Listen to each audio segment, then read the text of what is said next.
Yeah, I look at this stuff and I go, you can't keep doing this. Like, this I'm doing for a while because it's, it's paying some of the bills. It's fine, whatever. But, eventually you have to keep doing other things. You gotta move on to other things. You gotta try different things. You gotta try to innovate. That was the other thing, dude. That was another reason why I left that guy with the glasses. Oh my god, the lack of fucking leadership there is astounding. I have to bring this up because this has been bothering me for a while. Do you know they had a huge opportunity presented in front of them with streaming and live streaming? More specifically, and one of the details was that Ustream was interested in getting in touch with Doug and Michaud and doing live streaming with them on a more official capacity. And they decided, through their lack of vision and their lack of leadership, that wasn't a direction they were willing to go in. Because they had hopped on that money train. Because their experiences were with Bargo doing the live streams for their fucking charity events, whatever the fuck they were doing. And I came in there and I was like, guys, I have a background in this. This could be something awesome. We could do this. And they fucking let it die. Oh my god, that was the dumbest thing I'd ever seen. That was one of the dumbest thing I'd ever seen.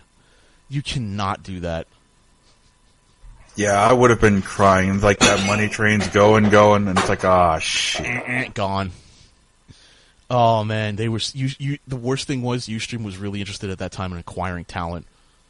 And by acquiring talent, I mean paying big bucks because it would pay off in the long run. I told him, I was like, I live stream all the fucking time. I know how this works. I can make this work. We could do this. No, we got Bargo. It's okay. We'll just do that. Oh, fucking retarded monkeys.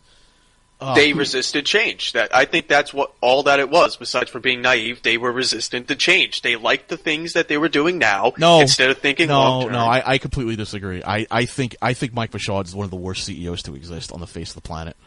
Well, I don't know him, but he's a joke. Well, Bargo didn't leave, by the way. Bargo got fired because he was the problem. Michaud's a joke of a CEO. He sits down and plays his Xbox all day. He doesn't do anything. CEOs are out and about. They're networking. They're socializing, handing out business cards, buying drinks, trying to acquire talent, trying to determine who's what and where. He's sitting around. He's fucking jerking off on his Xbox One or something. Oh, they man. paid for their lack of vision. Holly, listen, Holly, if you want to jump in the mumble and correct me, go ahead and jump in the mumble and correct me. I'll be completely honest with you, man. There's just such a lack of vision there at that guy. There's, like, good God, there's no leadership there. Don't, you can let your presence be known, but come on, there's such a lack of fucking direction there. You don't have to correct me. You can yell at me and tell me I'm a fat asshole who should keep his mouth shut. Nope, Sade, you're correct. You're fine. All right. I mean, no corrections needed. It's just like with blistered thumbs. The blistered thumbs thing. The way they handled that, I temper, felt so Jason, bad. Careful, you're going into blistered thumb territory. Careful. Oh my God, I felt so. Dude, Birdman. Breathe, Jason. Breathe. I never. For your health. No, I'm fine. Birdman. If you're listening, Birdman, I'm sorry. Dude, I am so sorry. That should have never happened. I don't get it. What is up with that guy with the glasses? I mean, it comes down to a leadership issue, is what it comes down to. There's just no vision there. There's no vision of the future. There is the now and the success, and then there's going to be nothing. Yeah, Holly mentions they are quickly sinking their own ship, apparently. Yeah, they've got their heads up their asses. Wow. I never thought I'd actually hear Holly saying that, or see Holly saying that. Hand to my heart, I never thought Holly Christine would be saying that. LordKat Live, the Dirty Laundry edition. It's not even dirty laundry. Oh, no, this isn't even dirty laundry. This ain't dirty laundry. I'm not airing I'm just giving you my opinion. You want dirty laundry. No, we don't need that. That's all right, Jason. Listen, I'll be completely honest with you. The only real dirty laundry I had with that guy was with Spoonie. That's the dirty laundry I had. And I had a scuffle with a couple of the feminists there, but beyond that, I mean, that was just politics, whatever. I think any one of us could get in a scrub with this feminist. You don't. That's the only dirty laundry. And I've aired that 1,000 times. I did that just to get some fucking publicity for the show and get it rolling. But beyond that, I mean, there's really no dirty laundry there. This is just my opinion. And my opinion is that guy with the glasses, Channel Awesome, was so poorly conceived. The fact that I never heard once of the CEO going to a convention and schmoozing. Never once heard of people, trying to acquire talent outside of just shooting off an email like, "Hey man, you want to do this?" That's you've got to hustle. You've got to play the game, and they don't, and that's it. That's what it comes down to. I think when it comes, at least hindsight, at least speaking from my standpoint, a lot of businesses nowadays, you have to run while you are hot, and they just took their time, though, and that's kind of what was the first stumble, I think. So Holly Christine says he thinks conventions are stupid and doesn't want people to go. When you say he, Holly, can you clarify, is that Mike Michaud? Because I'll be completely honest with you, that sounds like Michaud. If that is it is Michaud, yeah. He doesn't, that's another problem. He doesn't get the hustle. He doesn't understand what the game is. You have to network. You get more talent in, you pull other resources in, and you make this huge empire instead of your own little thing. You gotta spend money, and you know what? I think that's part of the problem. They didn't want to spend money to do it. They didn't want to go, buy that cheap trailer, attach it to a truck or something, and go to conventions and live out of a trailer for a year. They don't want to do it. You gotta make money you gotta spend it. I couldn't deal with him anymore. I couldn't deal with the folks at that guy anymore after that other MagFest where the fucking rape rumors started. I was like, nah, I'm done. I can't. I threw my hands up. I was like, I can't work with any of them anymore. I just couldn't do it. Like, oh my god, you had a good time at a party? How dare you? That's literally what it was. I will still never forget the first words I said to you when that was coming up all about it. It's like, Jason, dude, I was doing that at 17. I know! Exactly! Really? Come on, No, that's literally what it was. You're having a good time at a party, and they're getting their panties in a bunch. It just points to poor leadership. At the end of the day, all it points to is there is zero leadership at that guy, at Channel Awesome. The problem with Blistered Thumbs is there were so many opportunities to turn that into a legitimate site that they turned away, or they just turned away. They didn't run with it. That was the problem. They didn't realize Joe doesn't know how to run the site because he didn't have the connections. And God bless Joe, because he tried. He really did try. He tried to make those connections, but he didn't have them at the time. He's got them now because he's at Machinima. So God bless. I mean, so hey, congratulations. But at the time, he didn't have them.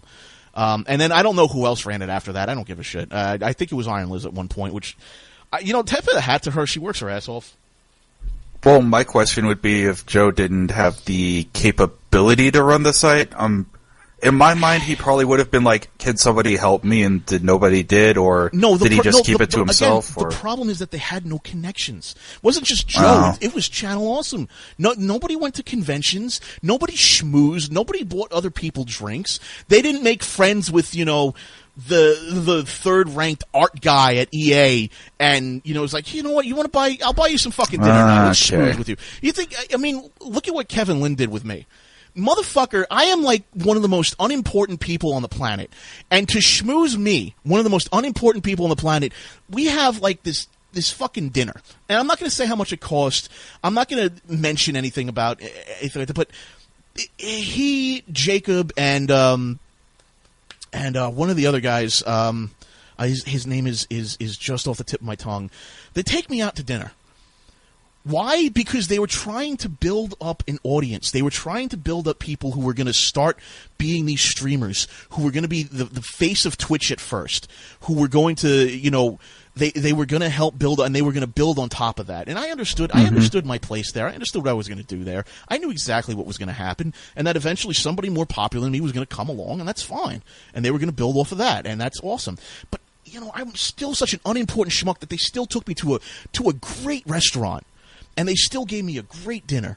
And, they invited me back. They continue to invite me back. They continue to be like, here, have E3 tickets. They sent me E3 tickets. I can't go to fucking E3. Nice. I can't afford that. It's good that they're sending you there, but shit. I mean, it was that's how you schmooze. You start off on the low end of the rung, and you schmooze with the lower people, and then you work your way up. And when you get more popular, you work your way up, and you schmooze with them, and you're all nicey nice. And maybe you don't like them, maybe you do. Who knows? I love the guys at Twitch. I think they're awesome. I think some of the things. I think the fact that they still talk to me is amazing. Like they actually care about me. Like I actually get that sense. Like they give a shit. You have to do that. You've got to do the grind. You got to go to conventions. You got to go to conferences. You have to go to these meetings. You have to schmooze with these people. You got to put down $200 on drinks a night. You gotta travel to the next convention. Live out of the back of your fucking truck or wherever the fuck you got to do. They don't do any of that, and that's why they didn't have any of the connections. And they had a chance. They had an opportunity to do that, and they fucking squandered it, man. That's why Blistered Thumbs kills me, because I honestly thought if they were serious about getting into the game, they could have done something. And it's just, drives me nuts. Raider Rich, PAX East, they offered me PAX East, offered me tickets to PAX East. Kevin was like, hey, we got extra tickets, you want to come? Unfortunately, again, I can't afford the hotel. And I'm not a big streamer, so, they're not going to pay for the hotel room. I would have split a room with you, you yank. I didn't know you were going, dumbass. I told you I was going. No, you told me you went after you came back. What? No, I told you before. No, I did not hear Apparently I wouldn't not. have my mouth shut about that. No, I didn't. Well. Captain Lagbeard, LordKat was the beta test of Twitch. They put them on their service. We could break them, and break them I did. Even got it to the point where, even to the point where, like, you need to log off. I'll plug this into the show, though, right now, Jason. If you get offered tickets to PAX South, go. All right, I'll go. If I get anybody else in the Mafia. You know what? I'll shoot an email to Kevin Lynn. I'll email Kevin and be like, Kevin, do you have extra tickets? Do you have tickets to PAX South at all?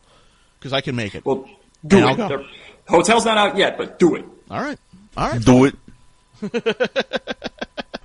it. I'll show you San Antonio like a real Texan. You know what's really funny is I could probably pull some strings, and I could probably talk to Kevin and a couple of investors about getting a proper review site up. I could probably pull some strings and do that. We definitely have people who would definitely put that to good use. Yeah. Well, I try to do interesting conversations. I wouldn't mind trying to do something like that again. I think with, there's like, even some. and... I think it's even worth some of it if some of us even group together in some projects like that, which I think is often the case with a lot of us. But sometimes we have ideas, but we think we're on our own on it. But I have ideas, but I know I'm not good on my own. I have to bounce off of somebody.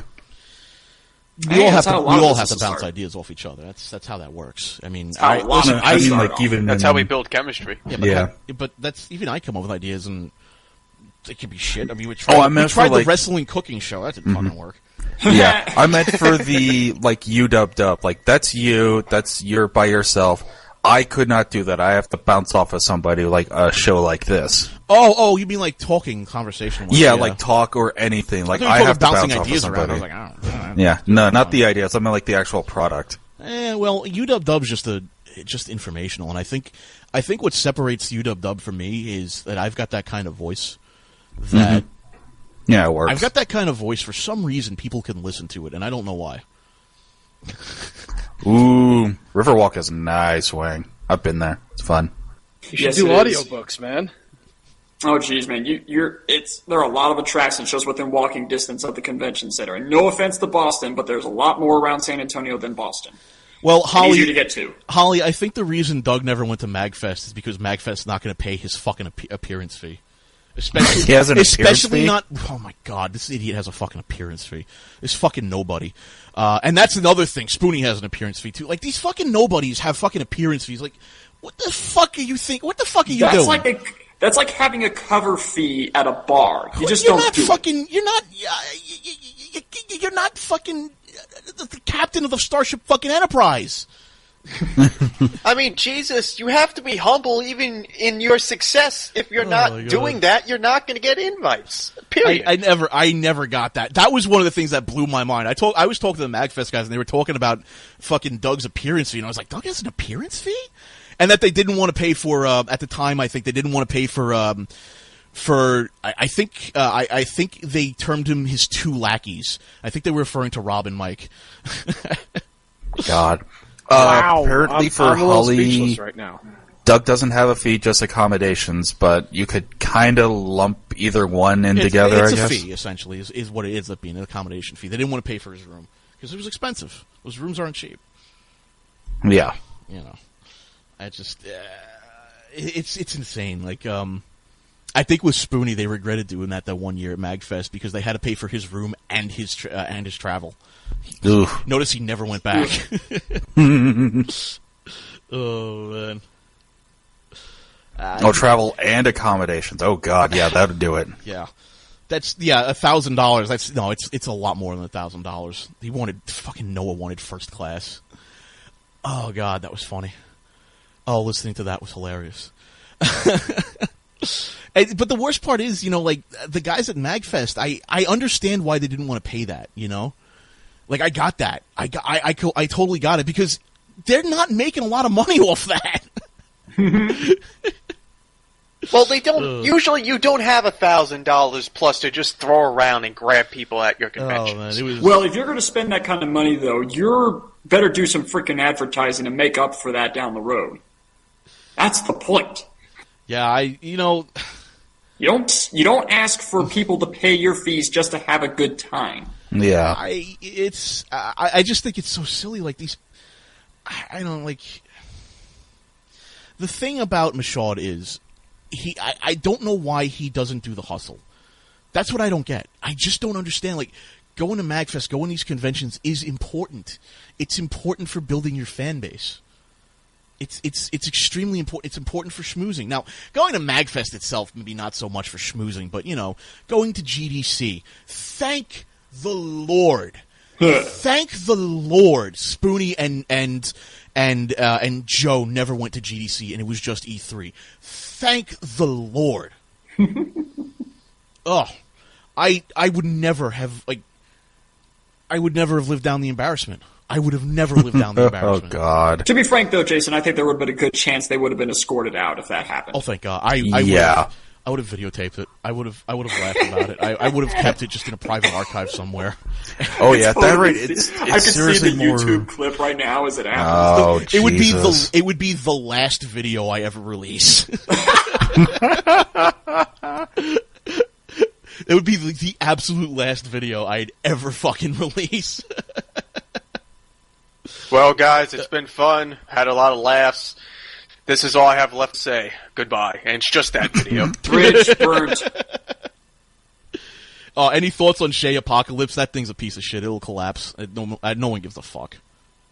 Chez Apocalypse? Is that not some kind of snack flavor or something? Oh, wow. Oh, that's good. That hurt. Nobody You'd never heard of him. That's my first thought. That's what I thought, too. I thought maybe it was like some kind of hipster fucking bar or something. Mind-flavored Chex Mix, maybe? Chex. No, it's I think that's Lindsay's site that she's starting to build. I find it very funny. All these talents, quote unquote, were making their own websites after I fucking left, and I was like, I'm doing my own website. Fuck you guys. Follow the smart guy. Yeah.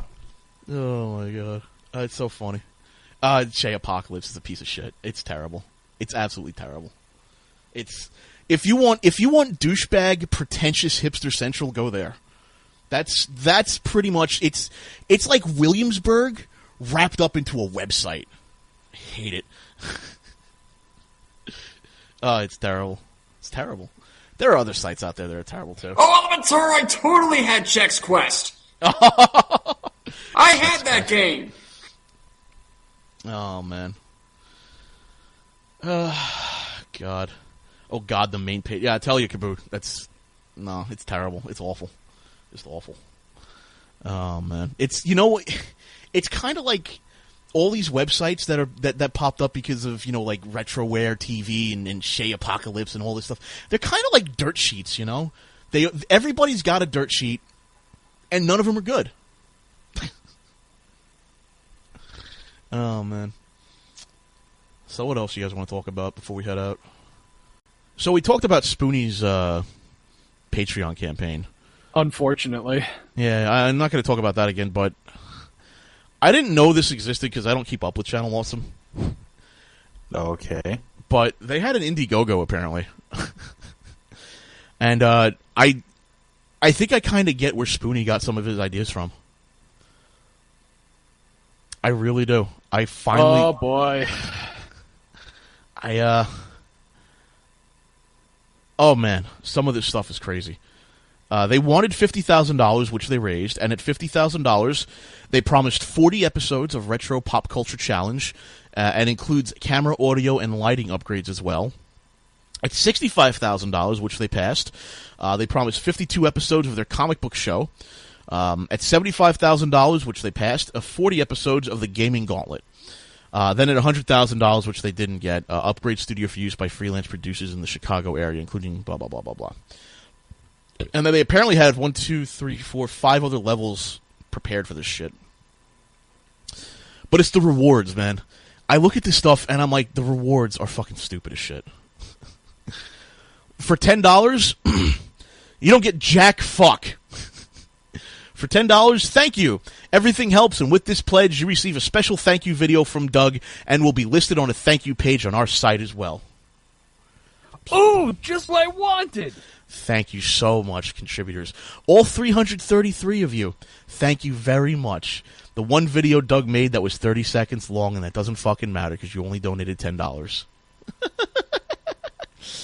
At $25, and this is the same $25, by the way, that Noah charges, you get an autographed photo of Doug, Rob, Malcolm, and Rachel. Who the fuck are Malcolm and Rachel? Can someone fill me in? I have not been paying attention to that guy with the glasses. Who the fuck are Malcolm and Rachel? Those might be like the new people he has on the new Nostalgia Critic episodes. Because instead of just, ranting about shit now, he actually does like skit-ish things. It's sort of like he's Frankenstein Nostalgia Critic with that failed demo reel idea. That's not good. Dude, I remember the script we got for Kick-Assia. His writing is not good enough to do that. Ooh, that's not good. For $50, you get behind-the-scenes access, awesome times 2. With this pledge, you'll be getting exclusive access to videos showing the improvements made to the locations, as well as test episodes or 2 for each of our new shows going forward. Oh, great, because I want to watch videos of things being built. Mm-hmm. Lovely! For $50, I get to watch a video of something being built. For $100, now this is a smart one. For $100, you get a limited DVD and T-shirt. So that fucks the 147 over that actually contributed to this because it's a fucking DVD and a T-shirt. It's not $100. It's not worth $100, but it's brilliant on their part because that's like what, a $75, $80 markup for them. That's brilliant for them. Yeah. So I mean, hey, that's great. But there's also the limited edition metal print, 100 out of 100 claimed, $100 for that one. These metal prints are 8x10 in size and come with something that I can't read because sold out's written over it. You also get the $10, $25, and $50 print. So a metal print of Doug. And individually numbered and signed by Doug. Why would I want a again? metal print of him? Once again, just what I always fucking wanted. Now, I'll give... I'm going to give Spoonie a pass on the voicemail thing because he wasn't charging this much money. 7 people claimed this. For $200... For $200, Doug will record a voicemail greeting for you, within reason. So what? It's going to be like 15 seconds, 30 seconds of him saying hello in other various ways. And hello, insert name here. How are you? I'm Doug Walker, and thank you for contributing to my InddieGoGo campaign. Bye! I'm pretty sure if I was bored enough, I could just ask you directly, like, Jason, I need something for a phone answering message. Go. Hi, you've reached the residence of Kazi Kazami Kazikai guy, and I really, really, really like making chili in my pot. I'm probably making chili in my pot right now, so fuck off and leave a message. Bye. Hi, you've reached the residence of Kazi, who's go nuts for cowboy butts. Leave a message. Now, I kind of like this one because Doug actually does do pretty decent drawings. For $250, you get a sketch by Doug. I think it's a little too much fucking money for that, but I can understand why you'd want to limit it. So, I kind of get that. I could just go on Fur Affinity and find someone even better for like less than half. Less than half that. I understand why the high price, because you can't have him sketching 100 fucking things, but it's still like, $250. If I wanted to sketch, I'd go to DeviantArt. Yeah. Now, this one pissed me off, though. I looked at this one, and I wanted to find Mashad and stick a fucking a spiked dildo up his asshole for this one. $450. 5 people claim this.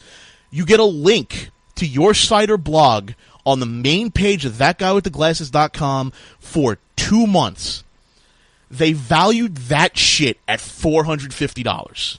That'd be kind of mad. Kidding me? Really? Go spend your money. Go spend your money somewhere else. Because let me tell you something. I had my site on their main page for 2 years after I left, and you know what?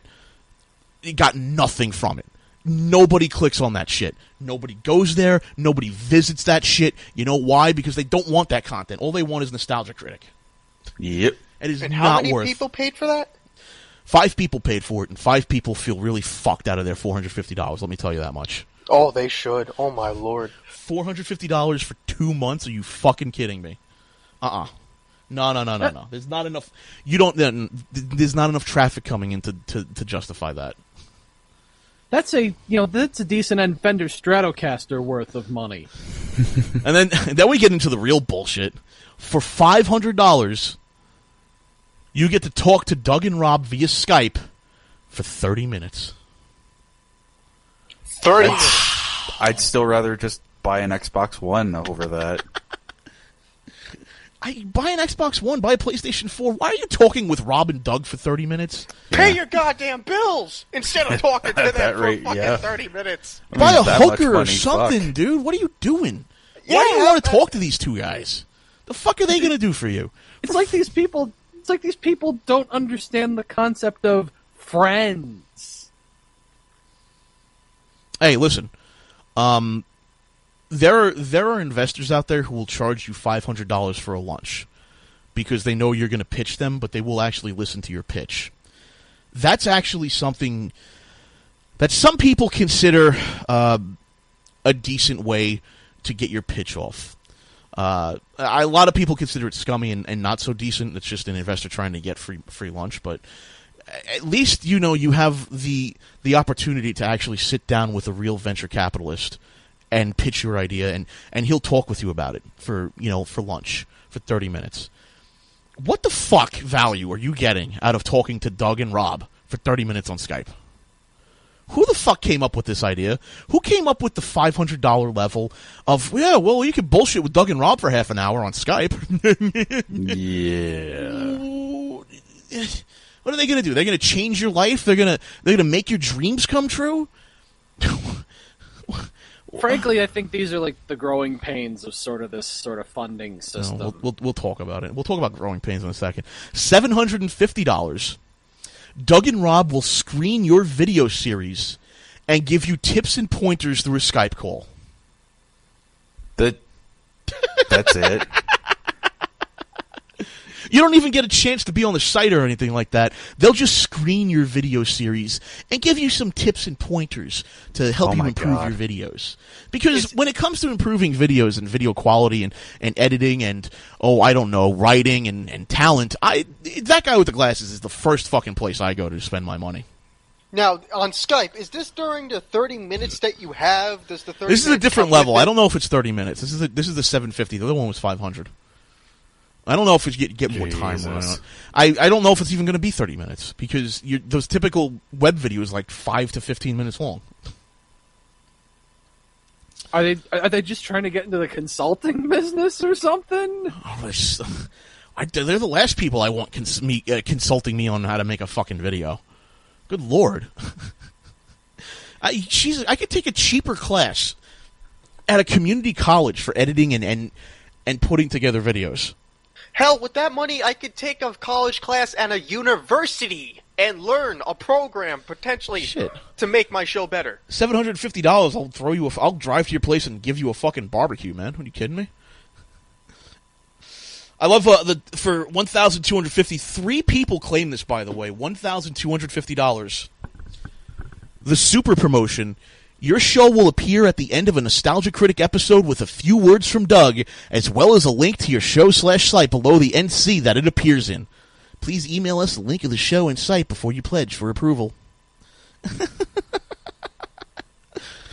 Oh my god. So for $1,250, we'll tack on your shitty fucking show at the end of Nostalgia Critic. That nobody's gonna fucking watch.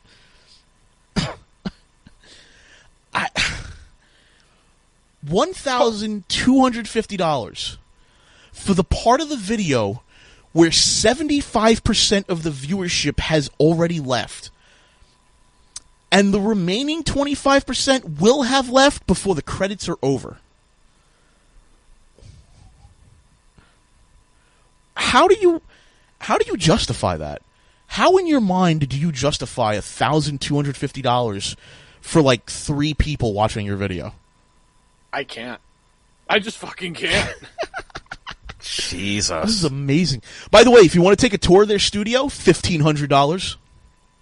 $1,500 for a tour? Yep. I'm pretty sure. Oh, no. Wait, wait, Kazi. $1,500 to tour their studio, but note, you need to arrange for your own travel and lodging. Oh, fuck that. We got LordKat. We got a tour of the Magic Hat Brewery and Ben & Jerry's for like $10. Magic Hat was free. Yeah, Magic Hat was free. Magic Hat was Ben & Jerry's was like not only was each. Dude, not only was Magic Hat free, Magic Hat was awesome. All right, it had nice tchotchkes there, and the fucking sour was amazing. Yeah, we got beer. We got beer. We got beer at out Magic of that. Hat and a free tour. We got awesome ice cream at fucking Ben & Jerry's too. Oh my god! I am putting out a request right now. I don't know who you are, but one person claimed the $1,500 level. One person claimed it. I am putting out a request in the Mafia. Find this person. We have to talk to him or her, and make sure this person never breeds. No. I have to find him. I have to talk to him. I've got to figure out what the fuck they're thinking. For $1,500, you could get a decent goddamn place to live. For $1,500 a month. Why are you blowing it on a tour? Tour our studio. Note, you will need to arrange for your own travel and lodging. For $1,500, I damn well expect a plane ticket and a cheap motel. It is just a fucking warehouse. That's all it is. I expect him to pay for a hooker as well upon my arrival. Give me something worthwhile here. Oh my god, $1,500 to tour our studio. By the way, at $2,000, this one blew me away. Somebody actually got the $2,000 level. This has got to be the loneliest thing, too. One person bought this. You can watch Doug film an episode of the Nostalgia Critic. That has to be the loneliest live audience you've ever had.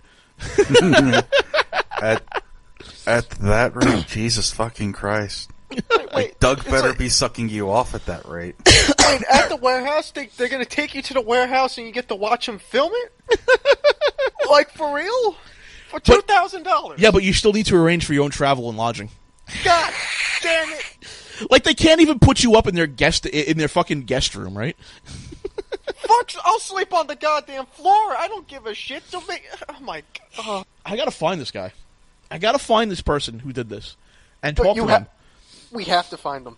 We have to ask them specifically, why did you think this was a good idea? And do you really have $2,000 or $1,500 to blow away that I wish I had so I could pay to go to fucking college? God damn it! Like, at that rate, is it really more like, is it something you really enjoy and just want to watch it grow or something? Because Did you think Doug and Rob were going to be your friends because of this? I mean, what? It's got to be like the loneliest fucking dork on the face of the planet, too. I love this one, by the way. For $3,500, You can have lunch with Doug, Rob, or Jim, Holly, Malcolm, Rachel, or Mike as well if requested, and then go on a tour of our studio. Note, you will need to arrange for your own travel and lodging to Lombard, Illinois. I'm pretty sure if I see Holly in the chat, I could just start talking to her. $3,500. I find it really funny. Estimated delivery October 2013, and that was the exact same time Holly got fired. Thinking about this, a friend of mine, as I've said before on the show, DasBoShit, who does the Gmod Idiot Box on YouTube, he started a Patreon campaign, and he had modest goals. The highest one he had for it was $30 a month, and he added that person on Skype, and actually talked to them. That's just $30. That's it. And he limited it to just a few people. Just because, and he had huge problems with it. He's like, dude, I don't know if I want to do this. It seems kind of much. It's like, dude, it's $30. If someone really, really wants to talk to you, all right, let them pay it. That's not much. $3,500. And I'm throwing VGFF again this year. You're gonna waste it. You're gonna waste it on lunch with Doug and Rob, and instead you're not gonna support VGFF. I mean, come on. What, are you fucking kidding me? You're paying $3,500 plus. Plus, you have to fucking arrange your own travel and lodging. Fuck, for $3,500, I'll fly you and get you a room for VGFF. You're paying $3,500 to go eat a fucking hamburger with somebody. That's what you're doing here. Yeah, and you know what's funny? At the next level, we would have unlimited food and drink for VGFF. $6,500. You can appear as a character in one episode of The Nostalgia Critic. Oh, wow, just what I always fucking wanted! Oh, my God. Dude, $6,500, you get a one-time appearance as a Nostalgia Critic character. You need to arrange for your own travel and lodging. Dude, for $6,500, I could throw VGFF and give you a never-ending buffet of food and drink. Please tell me I could pay $6,500. I could probably pay for all of the hotel rooms. Did someone pay for that? Please tell me no one did. Yes, one person did. Oh my God! I guarantee it was probably an appearance where he uses footage where he went to a con or something, and that's how you get your fucking appearance in it. Sir, for that much money, you could host VGFF, fly the person down there, and probably. Do you know the shoestring budget I put VGFF on for? For $6,500, I'd be living the lap of fucking luxury. Are you kidding? Oh, well, I mean, at that rate, I mean, are you fucking kidding me? For the 50-some-odd people we had there for VGFF, $6,500, we'd have a kick-ass fucking time. Let me tell you. I wouldn't even... $6,500... If you put up $6,500, I wouldn't even charge an entrance fee. And I'd give away 10 hotel rooms. And I'd still have enough money left over for fucking food and drink for everyone. At that rate, I'd be like, shit, can I get a hotel room? For $6,500, you fucking better convince me to pay that money, because you better have enough in there to convince me that I'm not going to spend $6,500 on dinner, on fucking bills, on living, on school. You better put something in there that makes me go, you know what? Fuck all the necessary things. I gotta get on this once in a lifetime bit. You have to put something in there that's that enticing. Otherwise, you're wasting money. You're wasting money. $3,500 to go eat fucking dinner and lunch with somebody. Go fuck yourself. Good God, what the? You couldn't offer anything else? This is what you had to offer for $6,500? What do you get? What is the value of being a character in that episode? Nobody's going to know who you are. No one's going to remember you that you were in that episode. No one's going to visit your fucking website. No one's going to view your videos. No one's going to give a shit. $6,500, dude. They're not going to put a well-together character profile for you to put up, at the bottom of their video. That way people can click on it or something so they know who you are when they see you. It's just 5 seconds of you. Okay. Back to the video, and that's it. And you paid $6,500 that could have gone towards living a life to do that instead. And that's why our economy is fucked. And these guys don't want to put on a convention or anything like that either. Because Bashaw doesn't like conventions. Because he thinks they're beneath Channel Awesome. Oh man. Yeah, a huge networking. Huge event, networking basically. opportunity. No. No. Fuck all the people who could be potential customers for you. Fuck that. No, that's not where it's at all. $6,500 being an episode of Nostalgia Critic. Holy shit. You know what? You know what I'm going to do? I'm going to put up a fucking raffle. It's going to be completely free, and the person who wins gets to be in an episode of Until We Win. And they don't have to pay a fucking cent. How's that sound? Do it. Of course, LordKat, you got to make sure to say that they have to pay for their own travel and lodging, all right? You got to pay for your own travel and lodging, for which you're not going to come over here anyway. It's going to be over the internet. You might as well want to screen them to make sure they can speak or at least deliver a punchline or something. Yeah, the catch, Elementaro, is that you've got to record your own lines. I'm not going to do it for you. $6,500 to do something nobody's going to fucking remember. I get the feeling it only gets worse. Is it possible that the high price levels are faked? Well, this was back in October 2013, so if they were faked, they would have been removed already because the campaign's already closed. So all this money's already paid out, $79.99. So they were not faked. It's possible the money was stolen, but I mean, at that point, that's something I can't verify or anything like that. That's after the fact. I mean, people paid for this shit, guys. People paid for this. Not only did they pay for it, they probably fucking enjoy it. I want to find these people.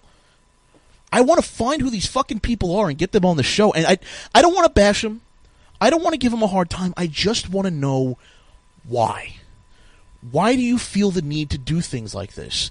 To give these people money, and they wasted your fucking money. Dude, they promised 3 shows back in October 2013. It's almost June 2014, and not one episode of Retro Pop Culture Challenge has come to be. Not one light, not one microphone, and not one camera has been upgraded. You know, thinking about it, there are hopeless idiots out there who will send hundreds of dollars worth of gifts to webcam girls. Yeah. The people like that are out there. For some reason, they have no concept of money, no understanding of its value, and they're just like, oh my god, I need to throw money at this person for some reason. Yeah, I don't get it. There are people who get off on being insulted over the phone and being forced to send money to people. I don't get it. You know, I can't fucking get it. I can't talk about it just yet, but I'm gonna tease something for you guys for a future LK Live. One day we're gonna have Brad Jones was supposed to be the host of Retro Pop Culture Challenge, co-starring Doug. But one day, and I'm promising you this, one day Brad Jones is going to be on LordKat Live. Now I'm not going to say much more than that, but you can infer all you want after that.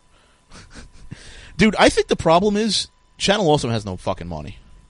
I think that's what the fucking problem is. I think that's entirely possible. I think what happened was, I honestly think what happened was they got popular, that had a huge spike, they formed their company, they had a bank account, and then the huge spike left. And then it didn't come back, and it didn't spike like they thought it would. It didn't ease out. It took a sudden drop, and they ran out of money. I think that's what happened. I think that's why they ran the InddieGoGo campaign. And you know what I think they're doing with this money right now? I think they're running into the ground again. I give it a year. Not even. Because, I mean, so I have a question for you, Jason. Yeah.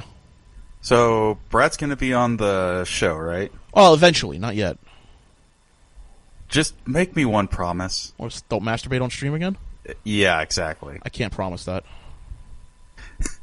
Don't have it where Brad's like, Jason, the fuck are you doing?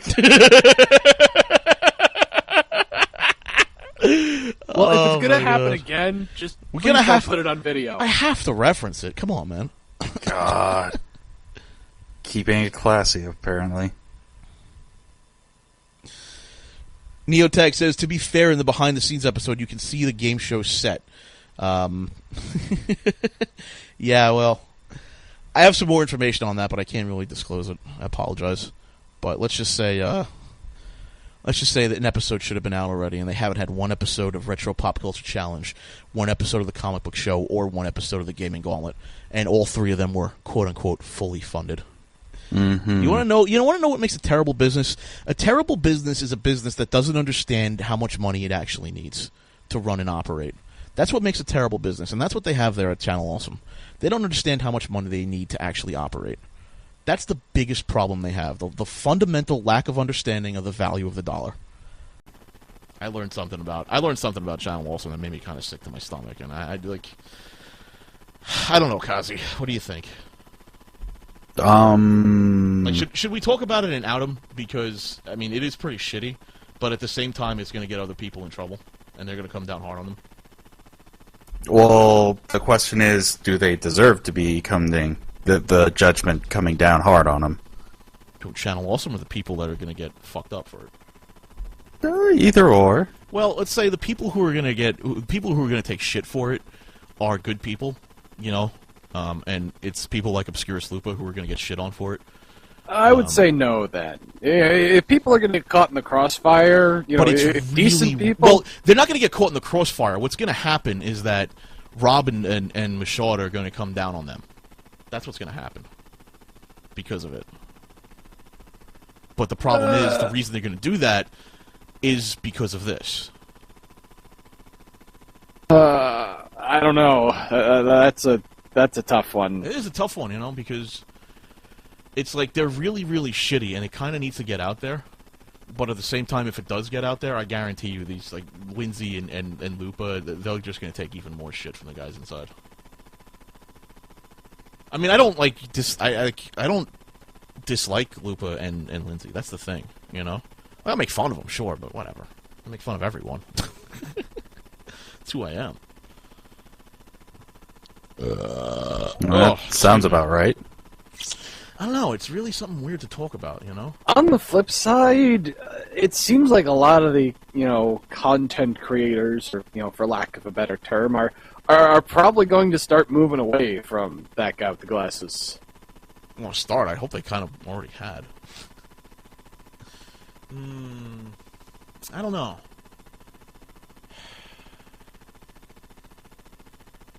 It's a tough decision. Is it, like, earth-shatteringly bad? Like, criminal bad? White collar potentially. Oh, white collar crime potentially, yeah. There is a certain bit of irony, I would say, in Lewis continuing to be associated with that guy with the glasses, as a hint to what I'm talking about. I would say there was definitely a certain sort of irony there.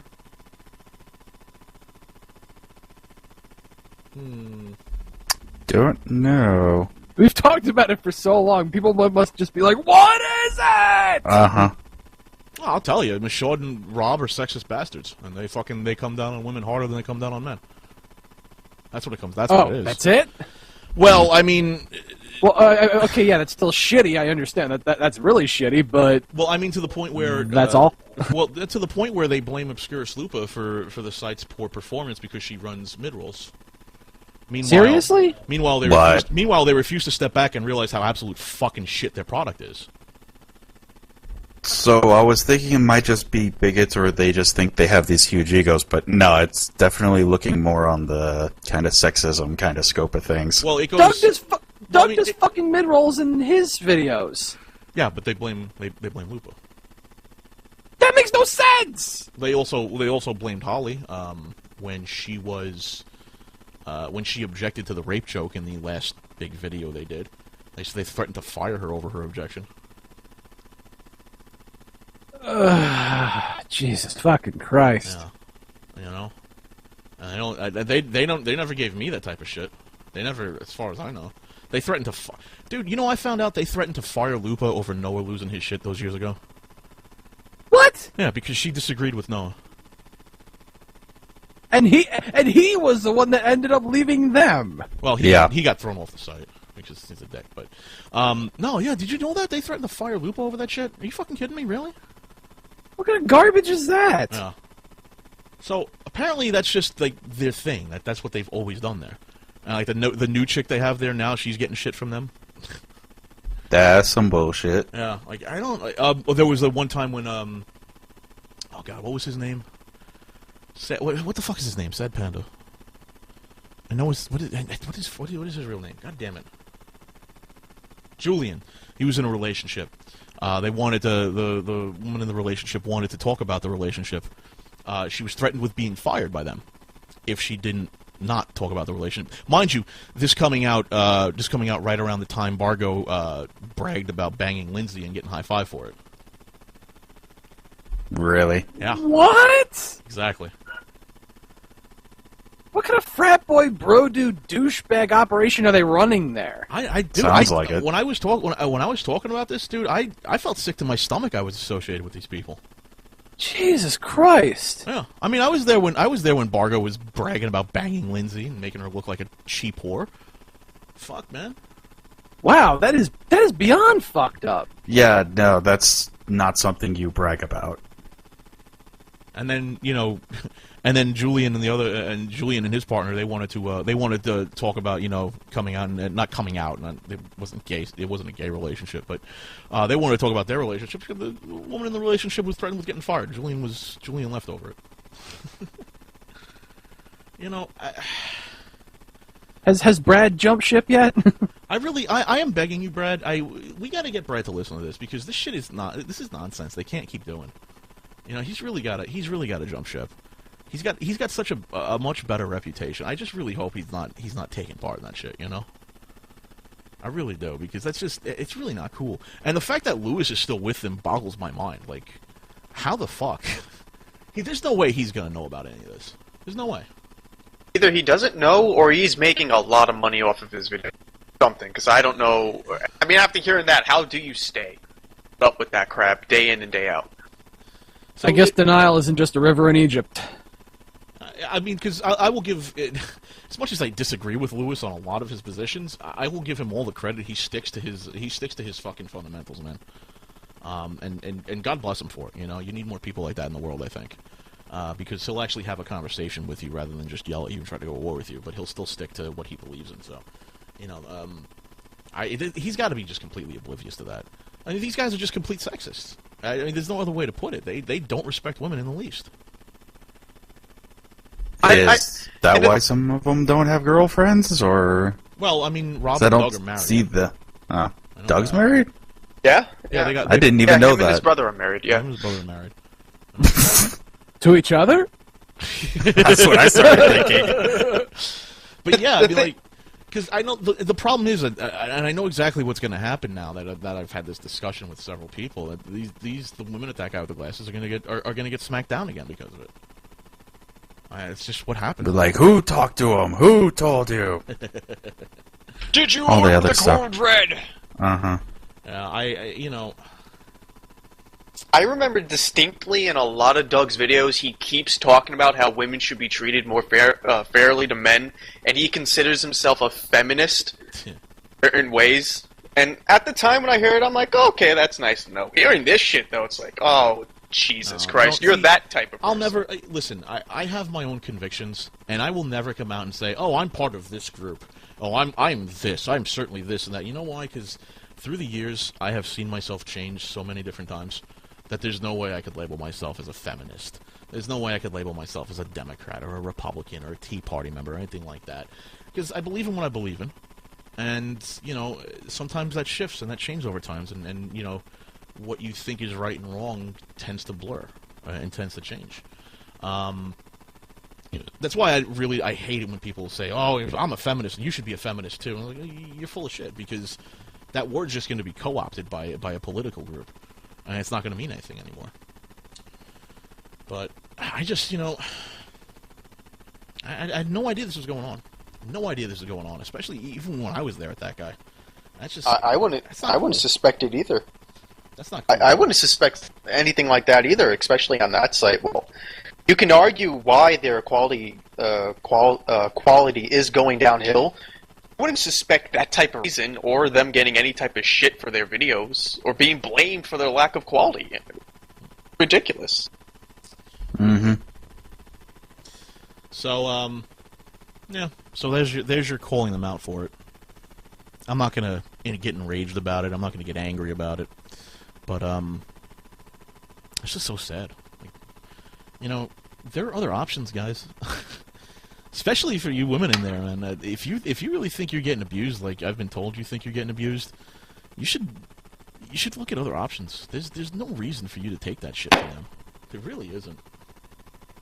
Go somewhere else. Or go get a job somewhere else. Fucking who cares about the video thing? So you got fans, so what? You know, things come and go, shows end, lives change. There's zero reason for you to be... Or maybe someone else will want to pick you up. I'm sure you're plenty talented. You got plenty of connections, or I hope you have connections. Don't put up with that. That's not cool. That's not cool at all. Oh God, I just I don't know. That just I feel bad. You know, I just feel bad like talking about. No, it. I'm dirty. mostly just speechless for the most part. No, like I didn't think those guys were like that, but you know, if views are down, you're trying to figure out what the problem is. Why are you blaming mostly your female video producers for running mid-rolls when you yourself run a mid-roll? Yeah, it's kind of dumb. And why are you, you know, why are you blaming other content producers when your site sucks and your content sucks? Don't blame them. Don't blame them. Blame AdBlock. I mean, good luck to Lindsay. You know, I mean, good luck to them. I think the Mary Sue site sucks, but I good luck to her. You know? Hey, if it works for her, it works. If it works, I just feel bad. Like I had no idea they were going through that. I literally had no idea. I felt terrible, absolutely terrible. There's zero. I never, never blame them for anything. That's the thing. You know, I don't blame them for anything. They're cool. They're mostly cool to me. Until the night I grabbed that chick's tits, and then yeah, and then they just all went apeshit over that, and yet they're doing this kind of bullshit. Yeah, I think secretly, I think they wanted me to grab their tits, but yeah. No, I'm fucking around. Let's not start ourselves. Oh man, I don't want to have to run screaming. If you had to pick one, LordKat, the Mary Sue or Chez apocalypse. Oh God. Can I vomit it in my mouth instead? Please. Well, that's a toughie package, Lizard. Oh God, can I just lay down in my sleep and vomit in my sleep and die choking on my own vomit, please? Neither site, please, neither. But yeah, I talked about it for a few hours, man, and that was bad. Hearing about that was bad. I mean, I don't know. I feel terrible hearing that. I really do. I don't know. I mean, again, I'm only getting one side of the story, but that side of the story is pretty fucking hefty. Mm-hmm. Yeah. No, that's sad. Oh well. Life goes on, I guess. But if you're gonna run a business, if you're gonna run a site like that, please don't do that. Seriously, if you're gonna run a business, you have to be responsible for that business, and any failings of that business is your fault. If you're on the executive team, it's your fault when the business has trouble. I hate the mentality in this country of businesses that will blame underlings. That they'll kind of take the fault for, like, oh, this plan didn't work, so in order to what? In order to preserve the company, we're gonna fire all the people. So we basically fucked them over. You know, it used to it used to not like be like that in America. It shouldn't be using them. You know what used to happen? These executives in these companies, they used to get fucking no money until they fixed the problem. That's what used to happen.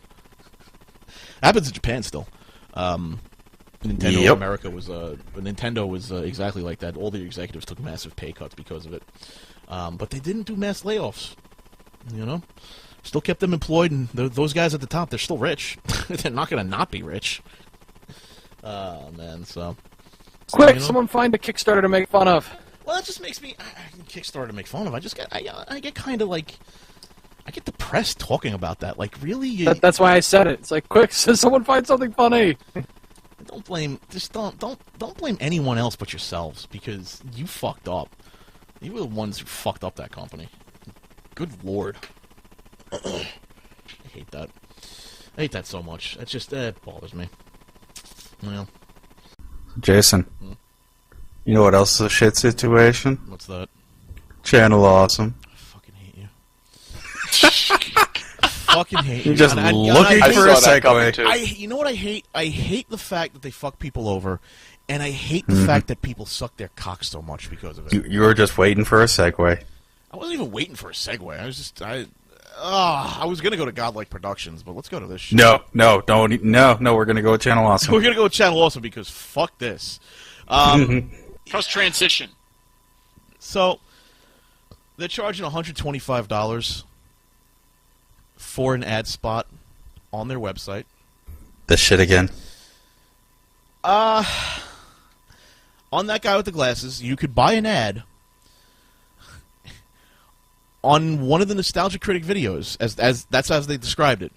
Oh yes, like that's really going to get a whole lot of traffic. It's not going to get any traffic anyway. But you can buy the ad below the fold on the right-hand side of the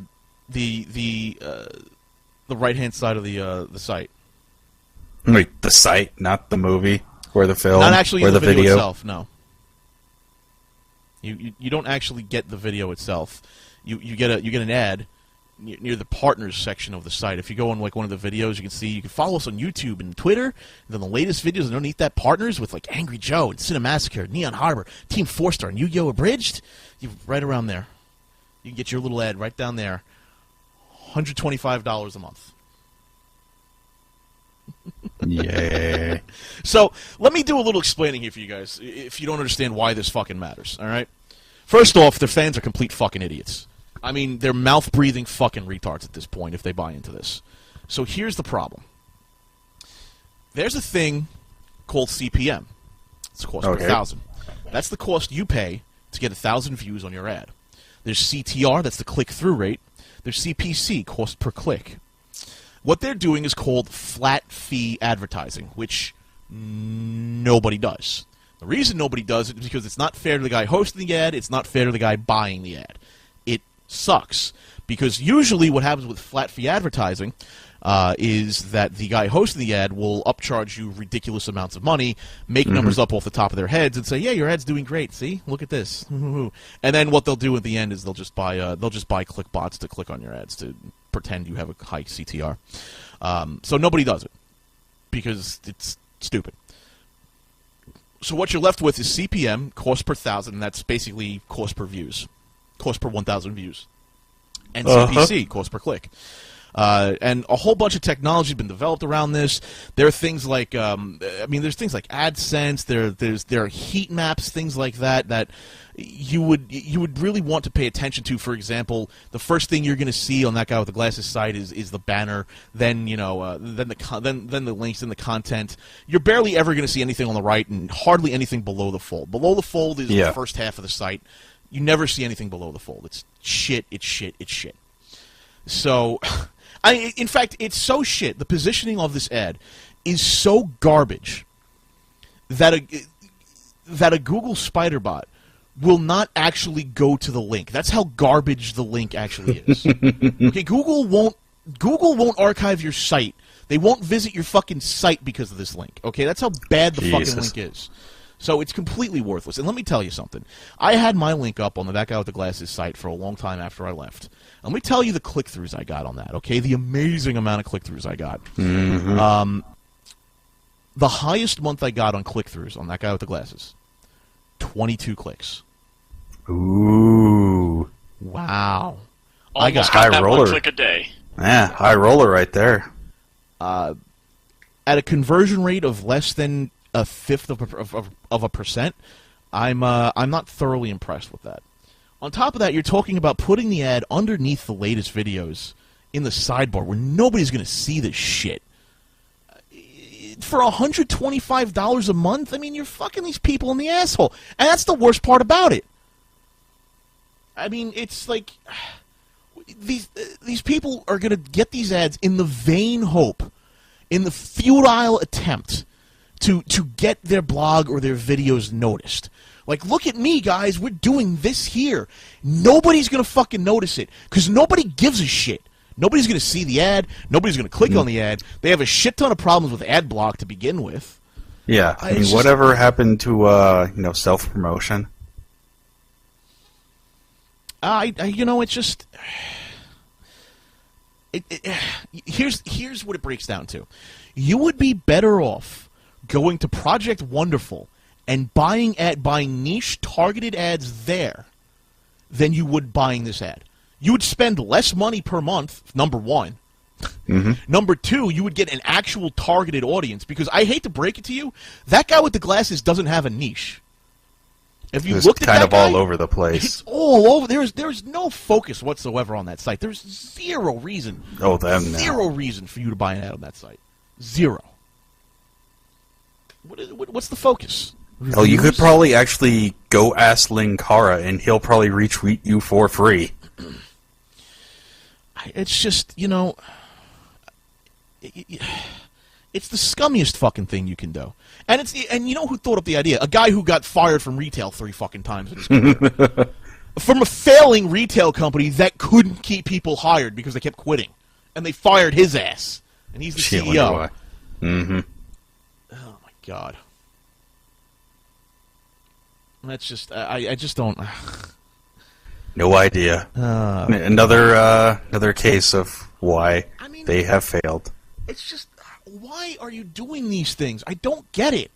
What is the brilliant... Yeah, of course they're broke. You want to know how broke they are? They didn't have any money in their bank account. That's how broke they are. That's why they did the InddieGoGo fundraiser to begin with. They had negative dollars in their bank account. That's how stupid this fucking company is. That's a bad thing. They are scamming you. They didn't do the InddieGoGo to build a new studio. They did it to bring their bank account in order because they're fucking scum. Good God. Oh, my God. Their finances are in ruins. They have an idiot for a fucking CEO. And the fucking Rob's a fucking sexist, probably a racist asshole, too. So it's just like DashCon? Yeah. Thank God they never put a con together, by the way. Could you imagine the clusterfuck that would be with these idiots? Oh, God. Oh, my God. I can only imagine. I know. Let's put Doug on his own panel and make sure he's alone by himself there, and that's what Doug will do. Rob and Mike are going to go jerk each other off in a hotel suite. Let's put Filmbrain in charge of introductions. We'll get the rap critic. Let's put him. I don't know. Let's put him in a corner rapping somewhere. I'm sure he can get some change for us. It's fucking stupid. Absolutely fucking stupid. Is there a reason why we shouldn't have Filmbrain doing introductions? I might be lost on this joke. No, it wasn't a joke. It was actually like that would be where he would be good at. Like have him at the front greeting people. That's what he would be great at. Like I'm pretty sure like the last I remember like he seemed like a decent human being, so No, I'm like that was the first thing I'm like, Filmbrain would be good at Filmbrain would be good at registration, shaking people's hands and smiling. He'd be really good at that. Oh my God, like can't even believe $75,000. You didn't even get a ball pit, guys. Come on, $75,000. You didn't even get a ball pit. DashCon was less of a scam than that guy with the glasses. That's pretty bad. Oh my God, you gotta be fucking kidding me! Absolute fucking farce of a company. Absolute farce. I think the only thing they might have actually done two things. What I want to know is how some of these creators, who some of them are honestly good people, how they stick by this site and they fucking defend it to no end. Because these guys are fucking scam artists. Like they've actually done a decent thing. Like they had at Christmas time they actually had the charity going for the Ronald McDonald House that was near them. I think that's the only good thing that they ever done. Did pretty well, too. Good for them. I mean, great. Congratulations. But guess what? Yeah. You're fucking people over running your company like this. Stop it. They couldn't know how to properly handle the rush that they got and all the success. Oh God! And then when it turned for the worse, they can't recover. The clusterfuck that they just have no organizational skills whatsoever. Absolute scam of a fucking company. Well, their CEO doesn't have a spine. Their CEO is a fucking pussy motherfucker. Good God, Mike Short couldn't stand up for himself if you fucking stuck a stick up his ass and used him as a puppet. Actually, here's a question. He's a fucking little bitch. Jason. Yeah. How much of a clusterfuck was Kickassia? Oh my God, it was a complete clusterfuck. It was horrible. Are you kidding me? Bought my own fucking plane ticket. Oh yay! I got reimbursed for it. You know, well, that's good. that was nice. At least they did that. Yeah. Yeah, you know they had transportation for us, which was Doug driving a car. I don't know, all right, whatever, that's fine. Let's see, what was Kickassia? Kickassia was all right. The one everybody that they get were outside and run. What? Oh shit, my pants fell off. What the fuck? That was Kickassia. And then it was mostly sitting around and sitting in this guy's living room for a day. 2 days. As they were trying to do different scenes or whatever, or was it a lot more just sitting around? I was just sitting around. And there was just only one camera doing one scene. That was it. Oh, yay. Boring shit. And just like, oh my God, who gives a fuck? The movie sucked anyway. All their fucking movies blow. Oh my God. Can I fucking please say that? They're not funny? Oh. You were neat little projects for the time that they came out. I guess, but ugh. It was just whatever. It's the same. We weren't expecting THX sound effects here. Listen, I wasn't expecting much from it, but I got a free complimentary copy of the DVD, and I watched it, and I was like, this sucks. Why? I still remember the clusterfuck that was getting the DVD out to begin with. Like, oh yeah, the DVD will be out, guys, don't worry. And then they were like, hang on. This should have been the fucking warning sign that I didn't pick up on at Kickassia, was instead of putting the DVD out immediately, which is what they said they were going to do. They were going to sell the DVD, and they were going to give it to the people who contributed to helping us get, but they didn't do that either. They put the videos out piece by piece and then got the DVD out. Why? I don't know. People were hyped for it. They wanted to buy it. Instead, they got this nonsense. Whatever. I managed to screw up my ankle on that trip. That was great. Yeah.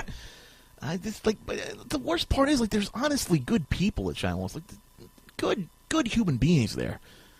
But my God, they stick around for this fucking shithole of a site, and why? And the site does shit like, hey, $125, you can buy the shittiest ad you've ever seen in your life. Or, I would pay $125 for a banner ad on your site. That's how shit the traffic is. Have you seen your Alexa ranking recently? It's kind of fucking shit. Yeah, I think their moment has passed at this rate. It gives me a fucking headache. It really does. Are you kidding me? You just raised $75,000 and now you're like, hey guys, we need some more money. $125 for an ad. What fucking dent is that going to make in your shithole of a site? Pretty sure Linkar and Angry Joe have more traffic on their sites. It's ridiculous. It really is. How the fuck can you sit there and actually support that site? And some of them are like, they think they have like these great morals too. Like, if you have morals, how can you sit by and watch fans get fucked in the asshole like that? Innocent fans too, who have the naive opinion that maybe somehow their site's going to get noticed by having their fucking ad on that site. Good God. I gotta call every single one of you assholes out. Ricara, Nash, Film Brain, Rap Critic. How the fuck can you sit there and let this site do that to fans? The people who fucking give you a living. Good God. Considering the traffic the site gets, they'd be lucky to get more than a 2-cent click-through rate on CPC. I'm sorry, 2-cent cost per click. At maybe, if they're lucky, maybe 0.9% on CTR. Maybe.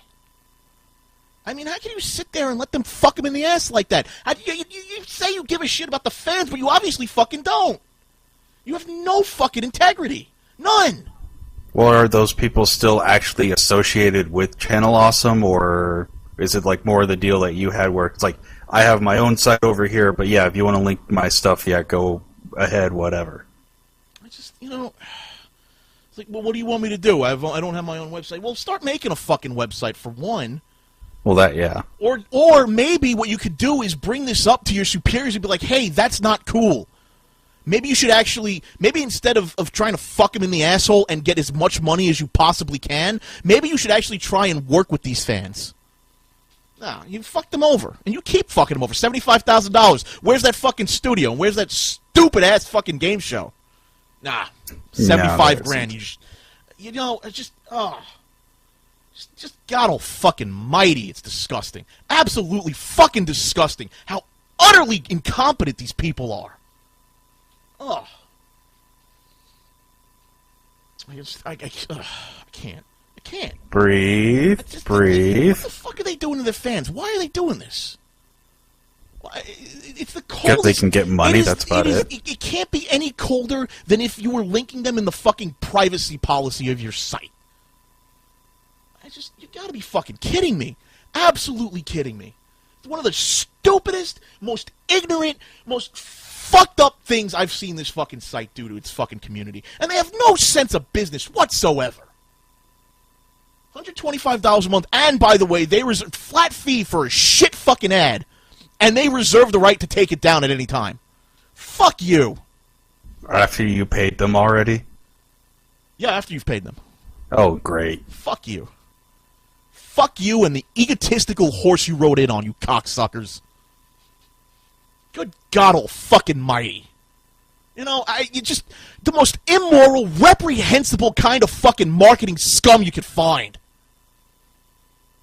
Utterly fucking incompetent bullshit retards running that fucking company. You should be fucking ashamed you even consider yourselves human fucking beings.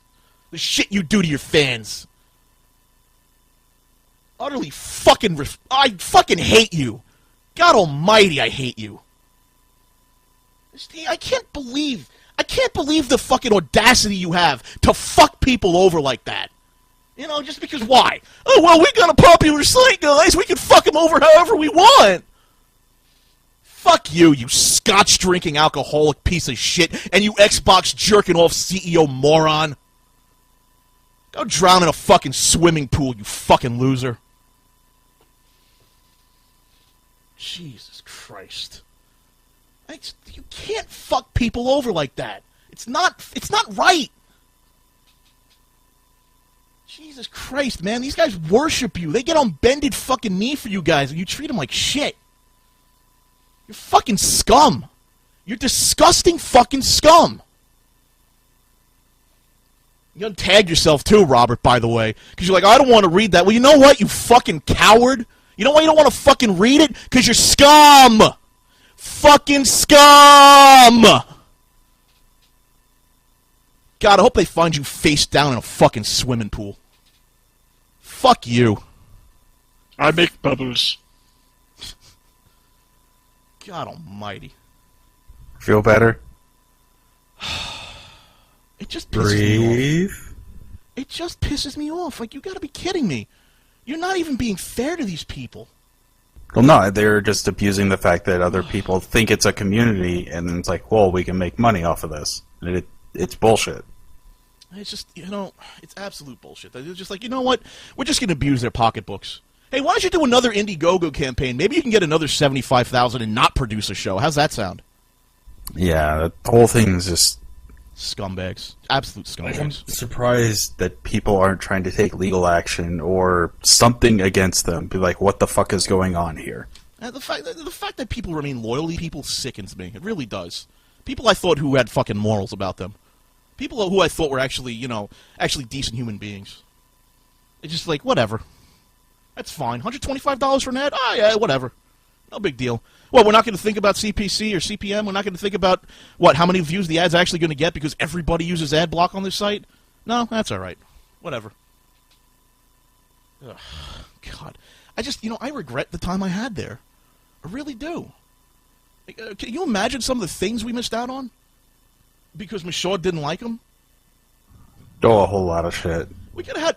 Dude, we could have had a working relationship with Screw Attack. We honestly could have had a working relation with Screw Attack. But because Michaud doesn't want to fucking... Michaud doesn't like them. He didn't like Craig. Tom's a cool guy. Tom's cool, but he didn't like Craig. So don't talk to them. No, don't talk to them. They're doing weird things there at Screw Attack. You don't like them. What does Screw Attack do? Well, they've got their own convention and they have a sweet advertising deal. What did Blistered Thumbs do? Fuck all. Seriously, the business sense of a fucking retarded squirrel, guys. The business sense of a retarded fucking squirrel. Absolutely disgusting. It's like if you get working relationships, like, I don't like you, like, too bad. It doesn't matter if you like the person or not. Does this make money? Yes, then run with it. I don't mind. It's not that hard. Firing the blistered thumbs guys by text message. Yeah, that was great. Oh, Jesus. Fucking cowards can't even call them up and be like, listen, I'm sorry, but we're ending blistered thumbs. No. You gotta be like, hey, man, I gotta talk to you on BlackBerry because text message LOL. I feel safer here. This is my safe zone. And doing text messages, and it's like, no, we're just Canexing this. This isn't, What about Bar Fiesta? Why did you guys... much. What happened to Bar Fiesta? What was that supposed to be, like, their thing, like going to different bars or doing some bar show or something? No, some bullshit. Their own version of Cheers. I don't even fucking know what they're doing. Are you kidding me? Good almighty. You know, just, I can only imagine. I can only imagine the things they told us that weren't fucking true. That were just outright lies. I can only imagine how many times Michaud told us, oh, don't worry, we're getting sponsors. Don't worry, we're going to get our own advertisers. And that was just outright fucking lies. Like, well, they might have been able to... I don't know what else they lied about, but I'd certainly like to know. I mean, they probably would have actually ended up getting their own sponsors and everything, but at this rate, it sounds like he probably fucked it up. Oh, my God. I can only imagine how that fucking CEO fucked up a business relationship with a marketing company. To be like, no, do you not... You have no idea what you're doing. Yeah, that's got to be it, because they're so easy to work with. They'll be like, yeah, we can work with you. All right, cool. Yeah, we'll try and sell your ads. All right, cool. Yeah, nah. Oh, my God. Listen, just do me a favor. You can like the site, you can love the site, you can love the content creators, but for the love of God, don't buy that ad. You're wasting your money. At that rate, yeah. You've already given them $75,000. More than $75,000. $75,000. Oh, yeah. Do you know how much it costs to run a server? Just out of curiosity. It's not that much. Isn't it like, what, $500 a month or something? I'm close to about $500 a month. I'm closing in on about $1,000 a month, depending on when we get that gigabit. But you know, you don't. No, it's not $75,000. It's not $75,000 to run a server. $75,000. So running this website costs nothing compared to that. Yeah. How about upgrading that studio? Once you got that money, you should have gotten a crew in there, and you should have gotten that shit upgraded. Did you do that? No. No. You were going to upgrade it with better lighting. Oh, that's good. That's good. How about that game show that cost that much. How about that game show you were going to do? You know, it's the delivery date February 2014. It's July, guys. Yo, the deliverable was due months ago. What the fuck's going on? Any real CEO would have kicked ass, by the way, Michael. Any real CEO would have gotten in their faces and would have said, "Get this shit done," or start apologizing to people, and we got to refund the money. Any real CEO would have any real CEO would have busted their asses. You just sat back and jerked off on Xboxes. That's all you fucking do. I bet you were busy playing Titanfall. You couldn't be fucking asked to run a company. Good God. God almighty. The fuck, please get the fuck off that site. Just please, I'm saying, if you're a content producer, just go somewhere else. Anywhere else. I don't care where. Nah. Some of you have so much talent. Some of you are so fucking talented. Oh, yeah. Chris, Rolo T, motherfucker, why are you not on stand-up comedy DVDs? You know, Paul should be a fucking, he should be a music mogul by this point. Brad, he shouldn't be doing this. He should be doing more movies. Well, Critic should have an album. Yeah. So is Brad actually going with CA, or like what's the deal with him though? I can't say because I don't want to get Brad in trouble. But I'll say this much: I can only feel nothing but sympathy for this man because he's still doing that fucking game show with Doug. Well, does he have a contract where that he has to produce content for Channel Awesome? He produces content, but he doesn't do it specifically for Channel Awesome. So, oh my God, I hope they find Michaud face down in a pool one day. It's just because, what the fuck, man? What are you doing? Nah, because there's some decent people there. How do you even? Did you roll a D1000 to come up with $125 a month? Did you? What did you? Did you roll low? Here, I'm gonna roll a dice here. Hang on. $876 a month for ads, guys. What the fuck? That's a lot for ads. Jesus. It's really not a lot for ads when you think about a flat rate fee for a premiere advertisement. I'll even give you ads on the fucking videos on the stream. It's not a lot, believe me. Shit, when do I start getting paid at that rate? We'll split it 50-50. Fuck yeah. You gotta be kidding. Like, I can only imagine the lies they're fucking telling them now. Like, oh, guys, don't worry, the website traffic's fine. Your website traffic's shit. Please. I can only imagine all the lies they're telling them. God knows they're probably telling them, oh yeah, we're gonna show up at those conventions, guys. We're gonna be there. Fuck you. You're not gonna be at a convention. Because your CEO knows best. You know, the CEO that has seen what? One site burn in fucking flames and is slowly watching this site die? No, if you want to go convention, be like, no, free marketing right there, done. Convention, free marketing. You don't have to be paid to go. You don't have to have your hotel room covered. You don't have to have your flights covered. Just go. Network. You're on a downward slide to fucking nothingness on this site.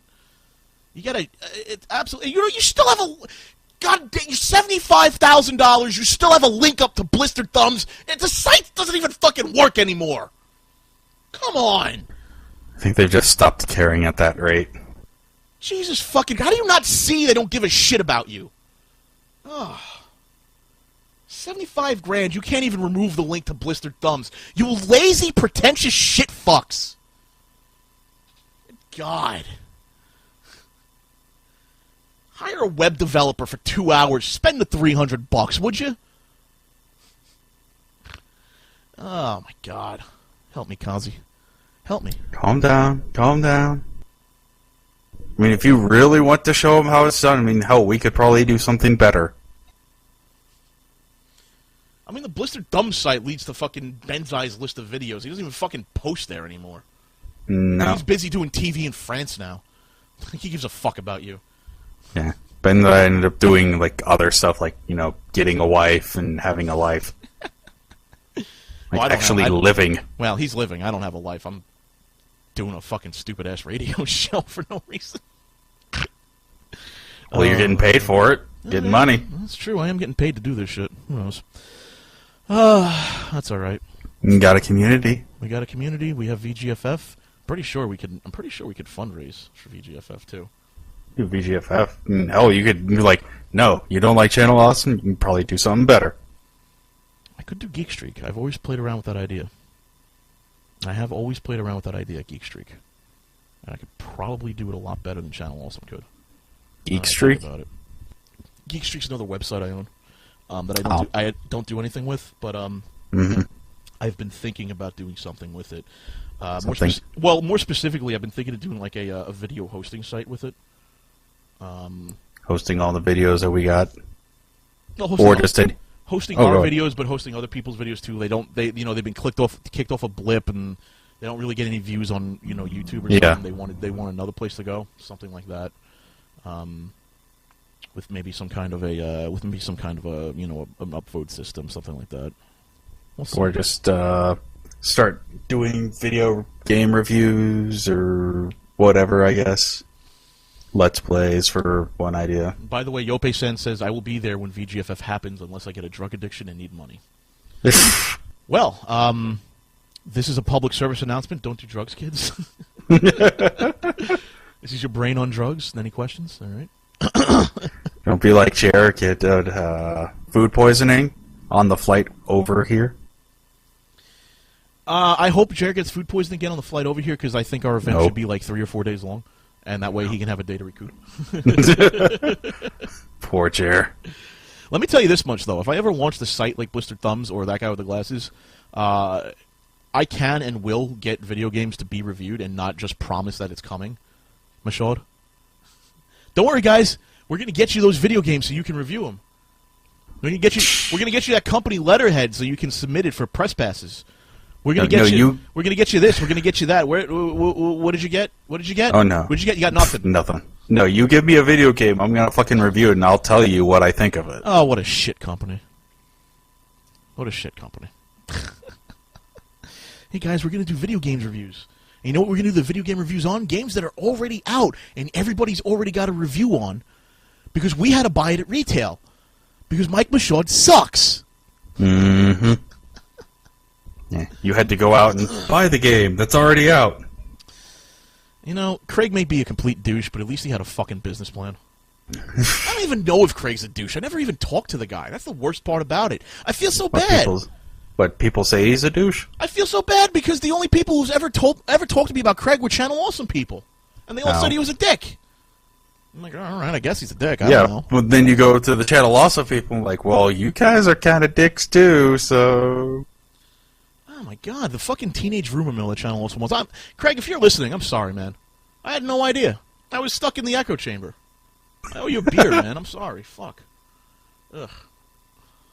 LordKat, why don't you just contact Craig and see how he is? He's busy running Screw Attack. He gives a fuck about me. Yeah. I thought he sold it, though. Or does he still own it? I don't know. I don't fucking know. He probably made out like a bandit if he sold it. Oh, God. LordKat, he might talk to you. Maybe. Hey, Twisted, listen. If you know something of why he might talk to me, that's fine. Just let me know. Otherwise, don't insinuate because I hate that. It's like either yes or no. Yeah, I'm not gonna waste my time. Craig's a busy guy, and I don't know him in the slightest. And I highly doubt he's gonna be like, just, oh yeah, here's all this dirt and shit that I have on him. Yeah, here you go.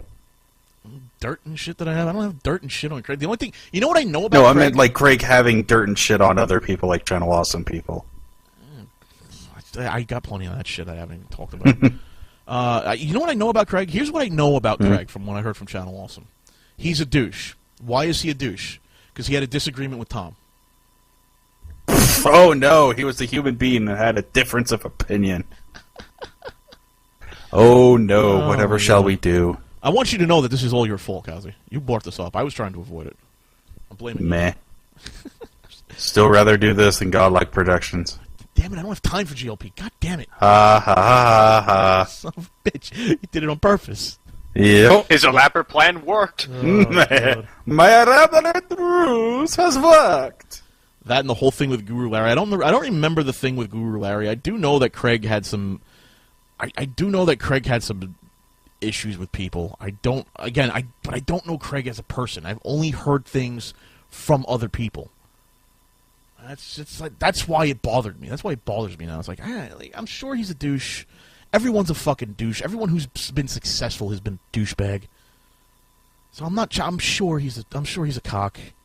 I don't really care. Meh. It's more along the lines of, it's more along the lines of the first time I went to MagFest, we were basically told to treat him like he was an outcast, essentially. We were told to treat him like he had, like, syphilis or something, you know? That's the type of people you're dealing with at Channel Awesome, man. Just don't talk to Craig, man. Don't talk to him. Alright, whatever. Oh, man. No, now the chat's revolting against me. They're like, no, he must endure it. I'm like, no, that's for next week. No, I think that's for next week. Oh, alright, I think that's all I have for LK Live today, folks. It's been a little bit over 2 hours. And I think I am done. I think I am definitely. Speaking of people who need to get sued, Channel Awesome. I got this screenshot, and I nearly died laughing. I nearly died laughing of this fucking screenshot. The Pop Quiz Hotshot show. Oh, I saw that earlier this week. Yes. What the fuck is going on here? Someone explain this to me, because I really want to know. Number one, why is your Pop Quiz show a dated reference by 20-plus years at least? Because they think nostalgia? It's funny. Yeah, they think it's funny. It's not. It's not funny.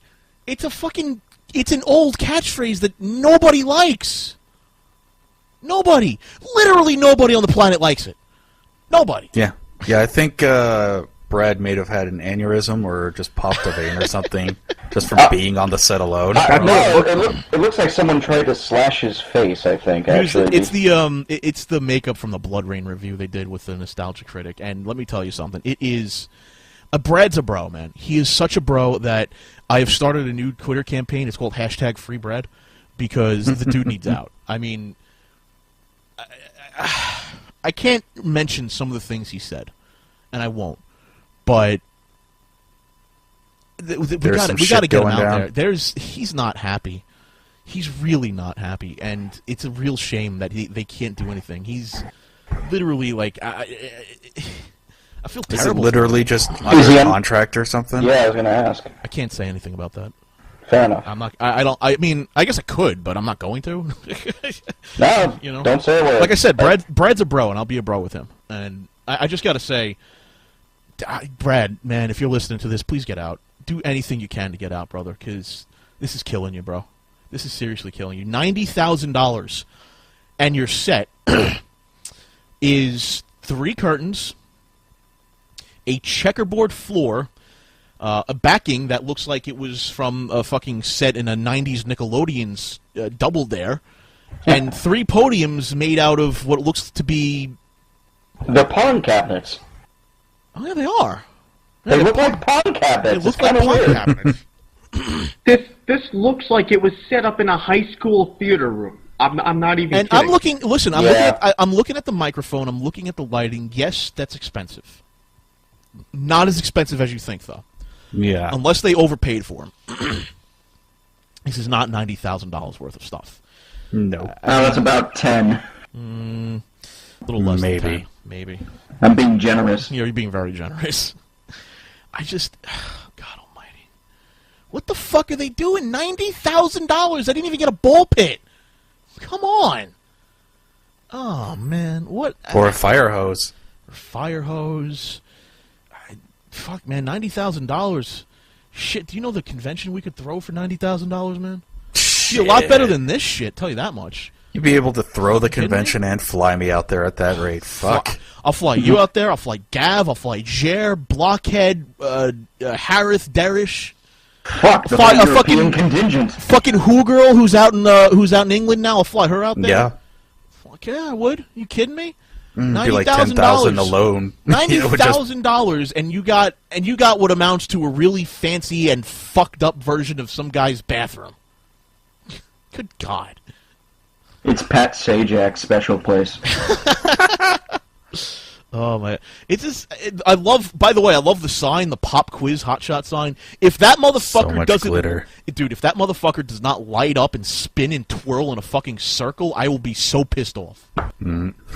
You're giving him way too much credit. Doesn't he have fucking neon on it, man? Oh my God! It looks like a glitter project I can make in my basement for $5. Dude, we gotta go out to fucking Chicago to this fucking studio and start protesting, physically protesting this shit. This is bullshit. Free Rob, free Rob. I'm Free Brad. Free Rob or Free Brad? I don't know. Free and so many people to free. Free Brad. No, it's Free Brad, save Rob. Okay, Free Brad, save Rob. I was about to say, what are you freeing me from? Well, your parents. Your parents. Whom, by the way, you still haven't asked about the clown thing. I cannot confirm nor deny that. No, you can. You just confirmed it because you didn't tell me the fucking story of why she's afraid of clowns. You don't have to live with her, man. That's true. What is... All right. We'll get to that some other time, I guess. I'll bust your ass some other time. I gotta bust Channel Awesome's ass. $90,000 went to this. To this. What did they did they pay for everybody to fly out there, huh? Is that what it was? Actually, here's a question. So what's worse? That set for $90,000 or Vince Russo lying for years that he's working for TNA? That's it for $90,000. Yeah, that's it for $90,000. Because Okay. Vince Russo was lying to save TNA from Spike TV cutting them off. At least Vince Russo had some sort of honor to him. No, I've refused to believe that statement, sir. I don't think it was honor, but I think it was less shady than this. Yeah, I think it was still recognition. Like, no, people hate me. I just need to stay in the underbelly. Fine, let them, whatever. At least he's trying to cover his tracks for a decent enough reason. I swear to God, I have to see the first episode of this shit. I really have to see the first episode of this shit. If it ever happens. If it looks as shitty as it fucking looks, and it's going to be filmed in HD, oh my God. Oh my Jesus Lord, I will pop a hate boner. The hate dick will return. Oh my God in heaven. Oh, Jesus. How much of a fucking listen, it's not so much like the milk crate in the background that you stand up on at the podium. It's not so much that stuff. That's just typical sort of behind the scenes stuff to get shit done. But it's the look, it's the feel of it. Are you kidding me? $90,000 in this? Makes me wonder, where did the rest of the money go? Well, I know firsthand that about 20 grand of it went into a fucking negative bank account. Ooh. They didn't even fucking mention that. Like, hey guys, by the way, what happened was the story is they built the set first. They built this. They built the set already. This is the set they had. They built it first, and then they ran out of fucking money. Couldn't pay for rent. Couldn't pay for anyone to come and do the fucking pop quiz show. Their fucking bank account was negative. So then they ran the InddieGoGo and framed it as, hey, we want to do this pop quiz show. Mm-hmm. So they misled the people on the InddieGoGo. They fucking lied to their faces. That's how much they despise them. Yeah, that's kind of fucked up, man. Yeah. That's really fucked up. That is really fucked up. Yeah, I'm they pretty sure. They sat on this set because they had no fucking money, and they were like, we want to do the pop quiz show. But the real truth is, we didn't have any fucking money because we pissed it all away because we're shit fucking businessmen. Man, I would love to see what James Rolfe could do with 90 grand. Fuck. Oh, he did an entire movie just off of 30. Yeah. And the movie actually looks halfway decent. Well, I hope it does. This is bullshit. I saw the coming attraction for it. It wasn't too bad. I'm not gonna lie. I might actually watch it. I'll watch this. I'll watch the pop quiz Hotshot. Oh yeah. I'll watch this. I'll burn the fuck out of it. Fuck, riff it, man. Oh my God. I want to get a group together and just actively protest Channel Awesome existing. Can we do that? Can we actively need someone in a protest pickle suit. Yeah, we'll get a guy in a pickle suit too. Yes. We gotta do that. We'll get Kane in a clown suit. We'll get some guy in a pickle suit. And we'll just have them standing outside the studio protesting them. Free bread, free bread, free bread. So, any fans in the Chicago area, you know what to do. Oh my God! Actually, does anyone know where this studio is? By the way, where this shit fucking studio is? Not a fucking clue. I gotta see if anybody can send me the info for where this studio is, because if there's any place that we can rent out for a day, like across the street from it, I will totally host a fuck Channel Awesome barbecue right there. I will do that just to raise awareness for VGFF. I'll fucking do it. That's awesome. Oh my God! This is seriously, what the fuck is this shit, guys? And these pictures are just fucking ridiculous too. Oh man, what the fuck? It's sad because like the look on Brad's face is like, fuck it, just kill me already. Like he just looks so depressed and demoralized in this situation. Like, do they just have shit on him or something? It was for that review, remember? But I guess they were filming it afterwards. It's like, is that why he's still? They just got shit on him or something? No, it's a bit more complicated than that. We'll say. Needless to say, one of these days, Brad and I are going to sit down at a bar and we are going to discuss things, and we are going to talk about why he was so miserable there. But one of these days, that will happen. I will relay a story to you that will be an epic tale of how a guy who is actually very talented and can make movies on fucking shoestring budgets got sucked into this shit. Oh man. Yeah. But until that day, we can make fun of it. Oh, until that day, we can only speculate and make fun of it. But I'm speculating that he's under contract. That's what I'm speculating. I don't know for sure. I'll speculate on that. Well, I'm not sure how they did it with video people. I know for like a lot of the writers, they never wrote up a contract. They basically said it's volunteer basis only. As far as I know, part of the reason they started going to contracts for the video guys was because I left and told them to go fuck themselves. Really? It's one of the reasons they wanted to go to contract. They were also thinking of They were thinking of at one point using the UW name, and I stepped in and said, "Hi, my show," and you try to do that, and we will have a legal quagmire. So now they one of the things they try to do is get people to sign over their rights. Don't do that. Oh man. Panel at VGFF tearing into the shit that is that guy with the glasses? No. See, VGFF's not about that, though. VGFF isn't this. Fuck, this is just LordKat Live. VGFF is something that is literally video games. That's it. And probably board games. Man. Yeah, well, board games. Well, not probably, definitely. Oh, yeah. Definitely board games. We have to do Jungle Speed again. I love that one moment. I love that one moment. Blue Fire's kicking our asses, and I came in with the left hand and just let him fucking stun. Like, what the fuck?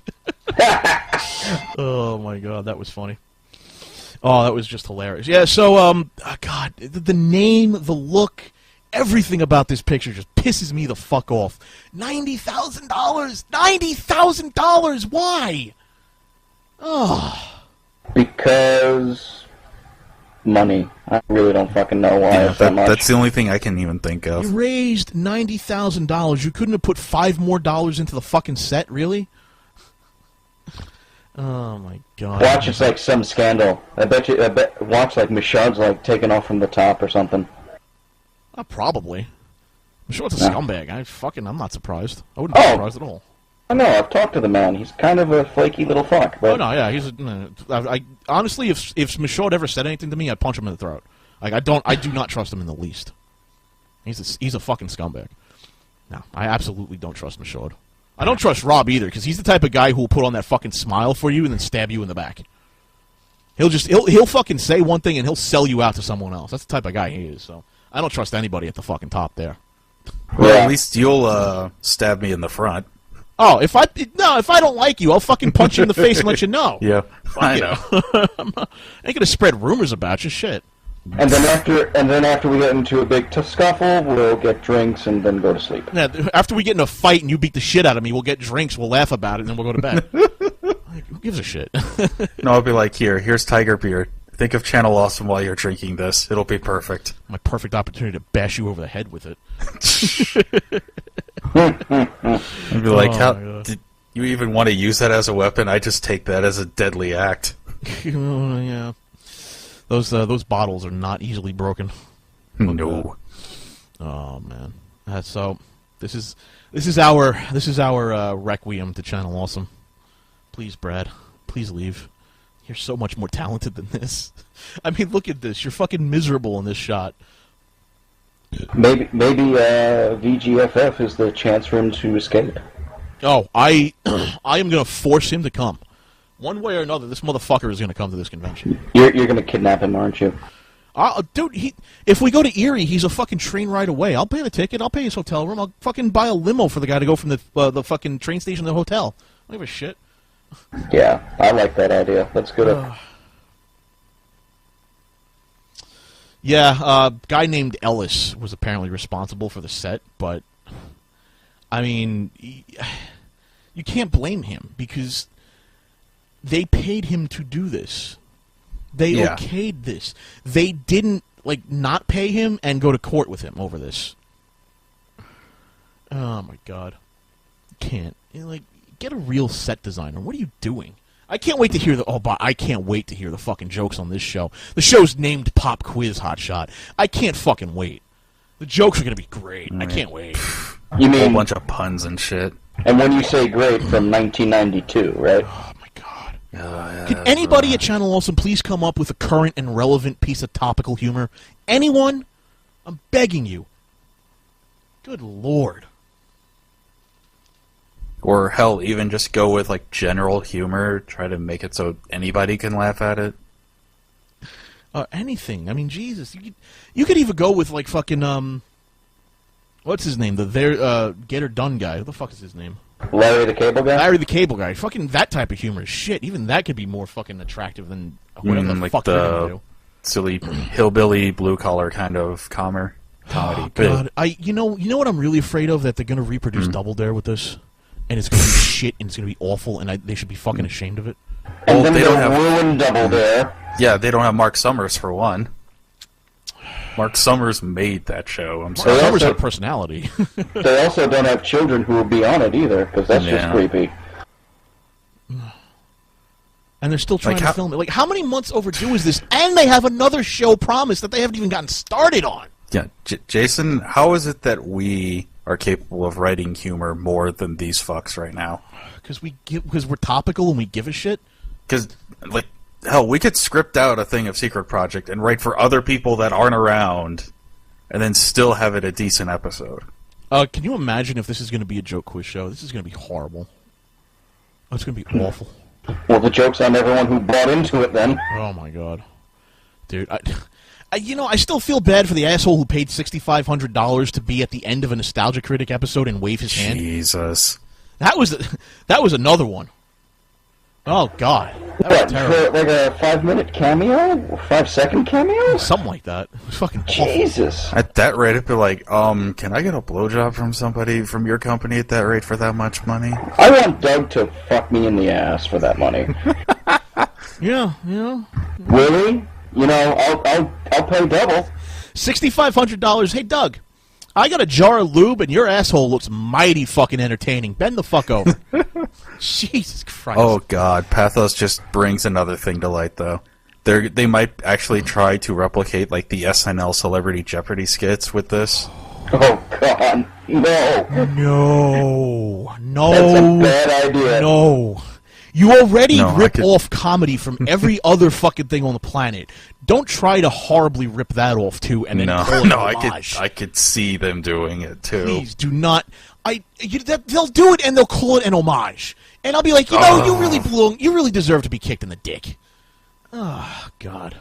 Please don't do that. Please leave the golden era of SNL alone, and don't have your filthy fucking claws touch it ever. Please. Oh my God in heaven. Don't corrupt it. Leave it alone. Do it. They're gonna do it now. Oh, Weary Katie, I can confirm that Brad has not written anything for this show. It has all been Doug. And you know what I think about Doug's humor. What humor? Yeah. It's less humor and more screamy. Well, there's him, and from what I understand, Linkar has also contributed some script writing as well.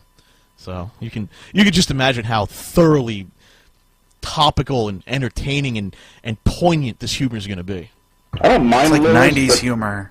Yeah, I don't mind Lewis, but he's not funny. He's more informative than anything else. He does a whole lot better with, like, informing you or taking you along with the story, but humor, that's not his strong suit. Well, he's not a funny ha-ha guy. He's a geek. He's a nerd. He's a dork. Nothing wrong with that. It's just what he is. I mean, you gotta market to your strengths. You know? Oh man. I just don't. Again, at the end of the day, I feel bad for Brad. I really do. I wish I could. I wish I could just go there and just go there in like a black van or something in the middle of the night and just capture him and take him away from there. Brad, we're getting you out, brother. Like, okay, shh. It's okay to cry. It's okay to cry. It's okay, brother. We got you. We're on the other side now. We're on the American lines now. You're okay, brother. You're all right, brother. We passed the Mason-Dixon. You're free. Oh God. Who else would you rescue from Channel Awesome at this point? Or is Brad the only one? Brad's the only one I would rescue. Everyone else is there by their own volition, so whatever. The ones I wish that would leave are Paul and Rolo T. I really wish they would get the fuck away from Channel Awesome. Paul's an amazing dude, and Rolo T's funny as fuck and should be on a comedy circuit, not at fucking Channel Awesome. Yeah. They should be at comedy clubs. Yeah. No, I would just love to see who is... I think it's Lupa. No, she just gets the hell out of there. Like, no, let's see who you blame now, motherfuckers. I feel bad for Lupa. I really do. Yeah. She takes the brunt of the force there. That's so sad. And she shouldn't either. She really shouldn't. She's not. She's not Doug. Doug is the reason people go to that site. Till you fucking admit to that, you know. Because I remember seeing like some of the earlier stuff. I'm like, okay, you work hard. You just have like the silly. Kind of the fact that they were given Elvira kind of vibe with the movies. The fact that and they were everything. giving Lupa shit for having mid rolls in her videos was amazing. Fuck that. Fuck you. Really? I didn't even know about that. Yeah. Apparently they blamed site traffic going down because Lupa had mid-rolls. Oh, Phelous, too. I wish Phelous would fucking dump this place, too. He's a cool dude. Why is he still there? I don't know. Aww. I feel bad for Phelous. He should be like Sad Panda or Benzai. He should be on TV by now. Be fucking famous. Not Channel Awesome. At least some people made it. No, I think Nash should stay there, Sweeney. I think he deserves it. He's perfectly fine being there. He fits in perfectly. I don't know if that's a good or a bad thing there. He's got the same mentality everyone else there does. He's what he does. They're all his friends, and why should he leave? So, all right, fine, whatever. God, I just feel bad for God. Some of them are there, and it's just like, please get out, please. You're so much more talented than this. You're better than this. You're better than associating with some of these people. Stop it, please. They'll get out eventually. Eventually. Is Angry Joe even there anymore, by the way? Like, does he do anything there? Who the fuck knows or cares? I don't know. No idea. I mean, Joe's a prick, but at least he's a hard-working prick who gives a shit about what he does, you know? I'll give him that. I have a lot of opinions regarding Joe. Oh, yeah. He's... Mainly because of blistered thumbs. Oh, yeah. I mean, the blistered thumbs thing, Joe should never have been running that. No. He did not know how to delegate and manage. No, he did not. He tried. He failed miserably. It happens. What are you going to do?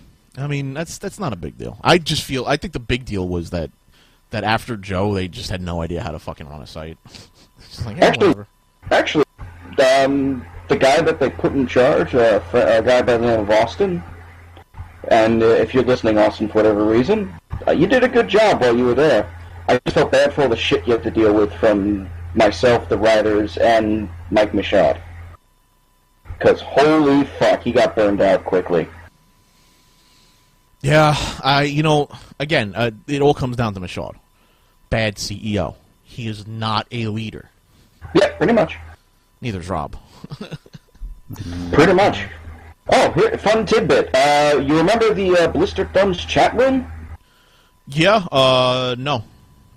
Because it basically got destroyed like halfway through the life of the website. So we were promised by Rob, Michaud, and company that they would fix it immediately and it was top priority. 3 months later, nothing, and we had representatives from the chat room trying to figure out what the fuck's going on. It got so bad to the point where they made their own fan chat room called the Blistered Ones. Which is, laugh at it, but it was pretty cool, and it was like... Pretty accurate, too, by the way. Oh, yes, that too. And they did that, and then Rob, and apparently Rob and Michelle looked at it, said, you know what? There's your chat room. We'll just put a link up to it. That pissed me off a lot. It's kind of like what Hi-Rez did with Tribes Ascend. They shut everything down and they're like, oh, you want support and everything? Go to the subreddit. That's not run by us. Oh, God. Fun thing, Blistered Ones is still going, apparently. Well, good for them. I hope they keep it going. Certainly they'll do it better than Michaud ever did. Indeed. Okay, that's a good place to maybe get some more VGFF stuff going. Some love. Well, where is the chat room? I'd have to actually go to where the chat room is and I posted a link. Yeah, I'll blisteredones.net, huh? Well, I'll have to hang out there one day. It's like, hey, we got VGFF going on. You should come. It's not fully dead yet, which is a good thing. Yeah, I'm surprised it's not dead. I'm surprised so many people like Blistered Thumbs. It was such a shit fucking experiment. Oh, my God. Well, I think I know why people liked it. Why? I think they liked it because a lot of the... And I'm going to sound like I'm going to stroke myself off a little bit when I say this. But a lot of the guys that are writing on there were pretty good at it and did not bullshit with them. And that helps. That goes a long way, especially when you're doing news, reviews, and all that stuff. Well, I think part of the reason was that you guys actually interacted with your audience as opposed to, IGN. As opposed to IGN, where a game's delayed 8 months, still hasn't come out, and they give it a 9.7 out of 10, Oh, yeah, well, that's part of it, too. I mean, but that was also something that was also we were doing anyway. I mean, that's how I got picked up, because I was interacting with Yusuf and Austin all the time. Nah, Blister thumbs, man. That's just... I don't mind. Yeah, no. I can't believe I actually got contacted to see if I wanted to put UW up there, if I wanted to keep making it. I was like, no, that's okay. Yeah. It's alright. You know, I didn't... Towards the end, I was getting frustrated with it as well, but, you know, I'm always going to be grateful for at least for a little while, it was pretty fun. Even though it kind of blowed in the end because of all the bullshit that was going on behind the scenes. I mean, at least you guys had fun. You know, there's that. I had fun, did a lot of writing, you know, it was good. I'm sure the guys doing Pop Quiz Hotshot are having fun. So speaking of UW, is that actually going to end up where is it? Retroware TV? I think it's. I don't know yet. You know, company. we've been kind of flirting on Twitter, but I haven't really heard anything back from them. I think I'm going to buy him a drink at Magfest 85 and then talk about that. We may have UW on Retroware TV. Who knows? Maybe I'll grab someone else's tits at Magfest and destroy Retroware in the process. No, Retroware will probably just laugh and it's like, whatever. Dude, Rue would give me a fucking high five. Come on. They'll join you in the tit grabbing, man. Say that again, Rob. They'll join you in the tit grabbing, maybe. Probably would. Fuck, man. Fucking Rue at Retroware, man. He'd fucking just give me a high five. He'd be like, good for you, man. Oh my god. Who knows? May post it to user content. That'd be funny. Here's until we win. You asshole, you told Spoonie to kill himself. Well, yeah, but here's until we win. I forgive you! It's cool. We love you. Please love me again. We love you. We hate you. Get in the fucking rickshaw. I'll give you head every night. Just love me. I don't know where I'm going with this. Please stop me anytime. No, it's okay. You know, we should approach Retroware, see if we can get them to do a pop quiz show with us. Ooh. We might be able to put an episode out before fucking that guy ever gets an episode out. Video game trivia show or some shit? Yeah, we could do like a video game trivia show with them. Oh, I could write those for you. That's easy. Oh, that'd be fun as hell. Yeah, it probably wouldn't be that hard to do video game shit. We could do it on Google Hangouts too, you know? And try to actually have like some decent questions. Not this is obscure as fuck, and only one person's really gonna get it. Well, those are the questions you save for like Final Jeopardy, you know? Yeah, like nothing is gonna be all too entertaining if it's a whole bunch of questions like that. No, it's got to be like general purpose questions at first, and then it gets more specific.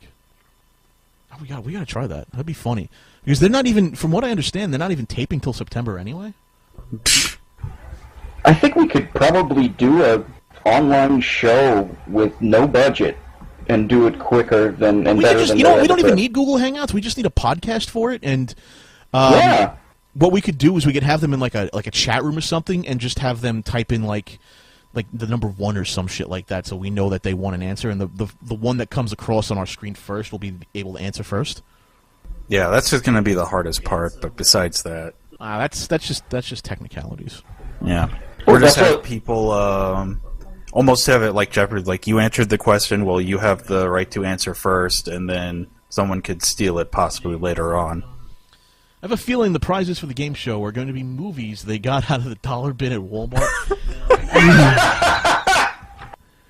So more secret project fuel right there. Oh my god, dude! If the Pop Quiz Hotshot crew, and by the crew I mean Doug, Robin, Michael, if they put together prizes and they use the $90,000 for prizes, I will be so fucking surprised and shocked, and then so pissed off because you blew $90,000 on bullshit prizes that you can't even buy again because you won't have fucking $90,000 to spend on. Yeah. They won't be that stupid. Well, maybe they will. Who knows? Oh, well, they were stupid enough to fly people out there for the shit fucking show. You got Rat Critic in the shot. I mean, you know. So, Jason, first prize gets 5 deadly venoms. Well, fuck you, too. I'm out. Man, you really don't like 5 deadly venoms, do you? It's like one of the very few movies from Secret Project I actually do have. So, Chez Apocalypse has a Patreon campaign. And, we should just get a segment for this part of the show, really.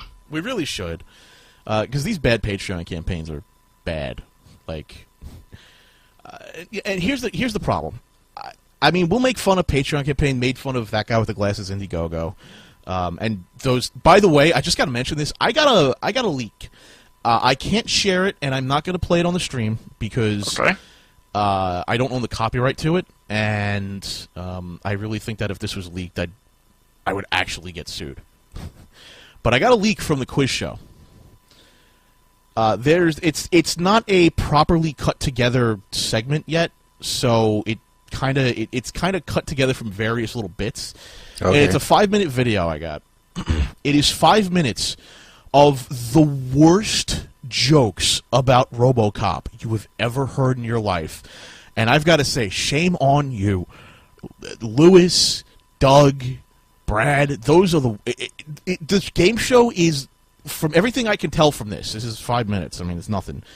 The game show is literally puns, the game show. Well, I wasn't expecting anything else besides that. So. Okay. Like, what's the rate of the puns here? It's basically they would say a line from RoboCop, and you'd have to make a RoboCop pun out of it and make the host laugh. What? That's not a game show. That's not even a quiz show. That's not even the concept of a game show.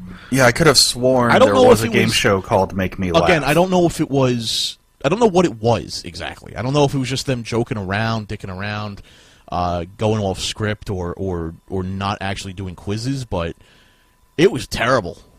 It was awful. It's not even like a Who's Line anyway. It's like a... At one point, I think one of the contestants, which I think is actually a contributor on that guy. I'd have to look it up again. Look at his face again, but... What he said some sort of stupid, like... RoboCop pun, like, or you'll be robo-punted, something stupid like that. Okay, I am a connoisseur of puns, as much to LordKat's chagrin, but that you can't make an entire segment out of it. It's like it has to be like quick, like sharp little stingers, that get people when they're not expecting it. It was bad. I mean, if this actually makes the cut, this show is going to be awful. I mean, it's like, I was aghast at how terrible this was. We'll see. It's like, you'll be robo-punted. I'm like, oh my Jesus fucking Christ. Why? Shame on you guys. Shame on you. I can't bring myself to give a robo-fuck about it. That's not even a great pun, but it's better than what the fuck I just said. I know. Oh, man. All right, so, going back to Chez Apocalypse. Now, when it comes to this Patreon stuff, we've been kind of acting like we've been shitting all over him. We've been kind of acting like the big bully who's just kicking sand at the retards. And that's just kind of how I feel, and I think it's funny. But I think for this one, what I'm going to do is I'm going to take this one actually really seriously. I'm going to do Lindsay and Chez Apocalypse a favor, because I really honestly think that they could have a solid business model and not fuck over their fans the way they are. So I gotta say this. Wait, hold on. Huh. Did you just say something halfway decent about Chez Apocalypse? No, what I said was I think they could be doing a better job for their fans and for their business. I didn't say Chez Apocalypse was good. Okay. He's giving them the benefit of the doubt. Just checking. Look, I mean... There are other businesses out there that I think could be doing better, but I don't think are good. I mean, look at Verizon. I don't think it's good. I think it could be doing better, and I have my opinions on how to make it go better. Right. All right? Doesn't mean, I'm going to praise it. Same thing with Chez Apocalypse. Whatever. And please don't email me or message me or tell me you don't get the joke, because if you're going to treat things like Patreon and Kickstarter and InddieGoGo the same way you treat your website as just a joke, then I'm just going to go back to shitting on you, because you could actually have a business model instead of, this nonsense. So I just want to explain something, my philosophy here and where I'm coming from, because I think a lot of people at Channel Olson who have messaged me or who hate me now, and I don't give a shit, but I want to explain my philosophy to you. See, there's a special relationship between the fan and the producer, and that is the fan works 40, 60, sometimes 80 hours a week to produce income for themselves, for their family, for whatever. The fan willingly, through Patreon, Kickstarter, InddieGoGo, crowdfunding like that, gives you their hard-earned money so you can continue to produce the entertainment that the fan loves. When you do something stupid, like requesting $500 for forums, what you are saying, and if this is a joke, if this is a running gag, like I've been told that the $1,000 for a camera in Nella's apartment is, then what you are doing is you are shitting all over that fan's hard-earned money that they gave you. You're not making a joke. You're hurting them.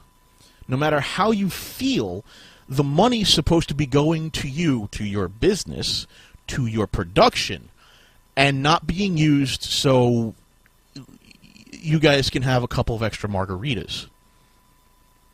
Okay, so when you charge $500 for forums, which you're doing on your Patreon right now, you are telling the fans, ha ha ha, your money's a joke. And if it's not a joke, if it's serious, then it's quite frankly just a greedy money grab, because forums don't cost $500. We have a forum. I pay less per month for the server than $500 right now. It's going to be more next month because we hit the gigabit thing, but that's why we have all that extra padding. Because we got to pay for that bandwidth. We have to pay for that connection. But I have a whole server. I have a MUD on there. I have TF2 on there. I have Urban Terror on there, a web server, and I host a bunch of other things too. I have a little thing for Sovek so he can get back onto Mumble because Comcast has blocked Mumble's ports, and I do all these little things. Okay, I have the live stream in there. I have Secret Stream running on there right now. So I'm telling you, as a person who runs a Debian server, who has something ridiculous like 28 cores and 32 gigabytes of RAM, who actually runs a server, $500 for forums is morally wrong. All right? That hurts your fans because you're lying to them. It does not cost $500 to run a server. You do not need the headroom to run that server. If you're paying somebody $500 a month or $400 a month or $300 a month and you're just trying to get a percentage profit off of that, which I don't think is a bad thing, you're being cheated, or you're cheating your fans. That is not the best price you can get for somebody to administrate the forums. So that's bad for the fans. That hurts Patreon as well because you're giving them shit milestones, and you're also giving them quite frankly, shit rewards too. So that hurts Patreon because eventually people are going to get bit by this enough to where it's going to hurt Patreon's business. And it's bad for your business as well. Because if you're going to charge $500 for forums, what's the next big idea that you're going to have? A dedicated server? A dedicated streaming server? And don't stream on a... don't stream on live stream or Twitch or YouTube. You're gonna. How much are you gonna charge for that? What are you gonna charge? $2,000 for that? I can tell you again, you're full of shit. So what's wrong? $500 is outright greed and theft, unless it's a joke. And in case it's a joke, again, it's disrespectful for the people who work 40+ hours a week and then choose out of all the things they could do to give you money. Okay, I mean. And then you have another milestone, the $1,000 a month, okay, for a camera. Now, think about this again. This is a per-month deal. Are you going to buy a camera every single month? Are you going to run a live stream to watch said camera? What is it that you're going to be doing that the fans are getting out of this camera? Are you going to pay for a dedicated internet connection with an SLA because with $1,000 a month you can get some serious bandwidth at 99.9% uptime guarantee? Now, as for the rewards, $5 thank you is okay. Thumbs up in my book. You were going down the right track with that. And then you went to the $15 reward, and you just went down shit creek. $15 per month to name one character. Are you going to do that every month for these people? Are they going to name a character a month? No. Let's be honest. You're going to do a voicemail? Are you going to give them a voicemail every month? No. You going to give them a DVD every month? No. Are you going to name a character every month? No. So it's bad for them because they're going to be giving you that money. And you have to remember, the fan loves you. The fan respects you. The fan wants you to like them. Maybe not in a very direct way, but subconsciously, a fan wants you to like them. When they give you money and they get nothing in return, eventually that relationship can sour, and you don't want that to happen. When I pay $200 a month for my Phelous internet connection and TV, and I love it for the first few months, and then the service degrades and degrades and degrades, and suddenly I can no longer access Netflix. Oh, but I can access Redbox online instantly, very fine, and Redbox is owned by Verizon. The relationship sours. And so when they're not getting anything for their $15, they're going to think, well, I'm not getting anything for this.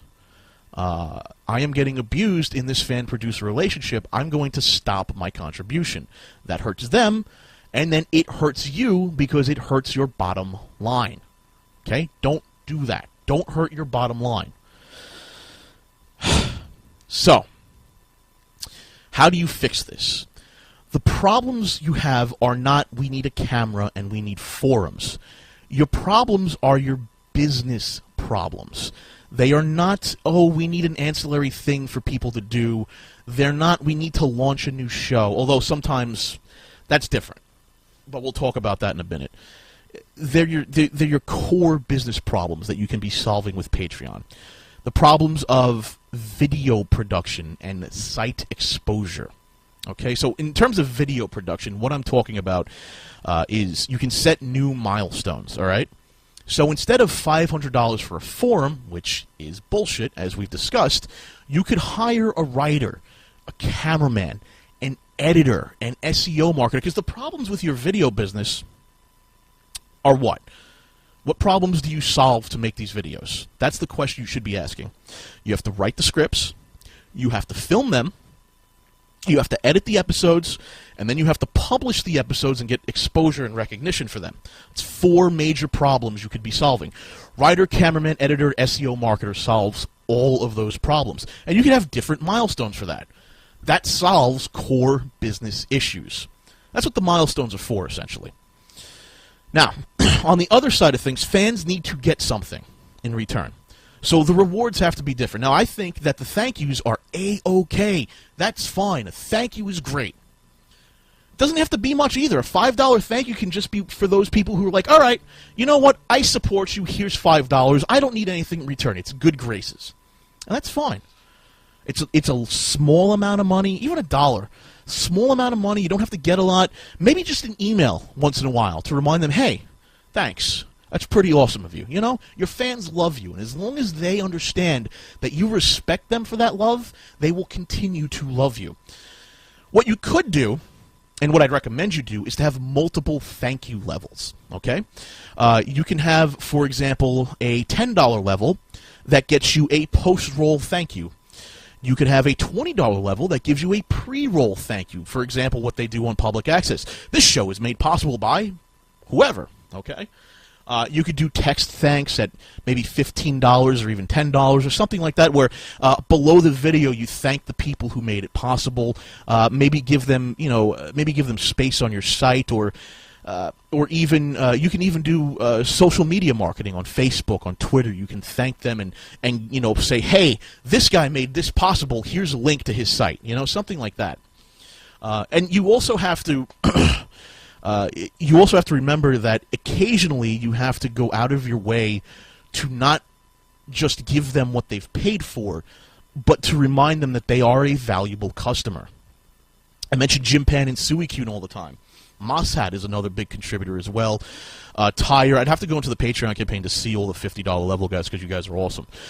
You see something like that, what I just did, they didn't pay for that, but they got thanked for it. And, of course, the people who paid $20 and $10 and $5, people who contributed $1, I still thank them, because without them, without their money, without the work that they do to give me the money, I have nothing. watching ads is all well and good, but actually shelling out money is a step forward in the fan-producer relationship, okay? Now, the other thing you don't want to do, and one thing you don't want to do, are physical rewards, unless they're repetitive. And the reason you don't want to do one-off physical rewards is because they belong on a different site. Patreon isn't a one-off fund me type of site. It's a per product, it's a per episode, it's a per week, per month, per year thing. It is repetitive. It is cyclic. So if you want to do a one-off, sorry. I was just about to say there is a website that does that. Yeah.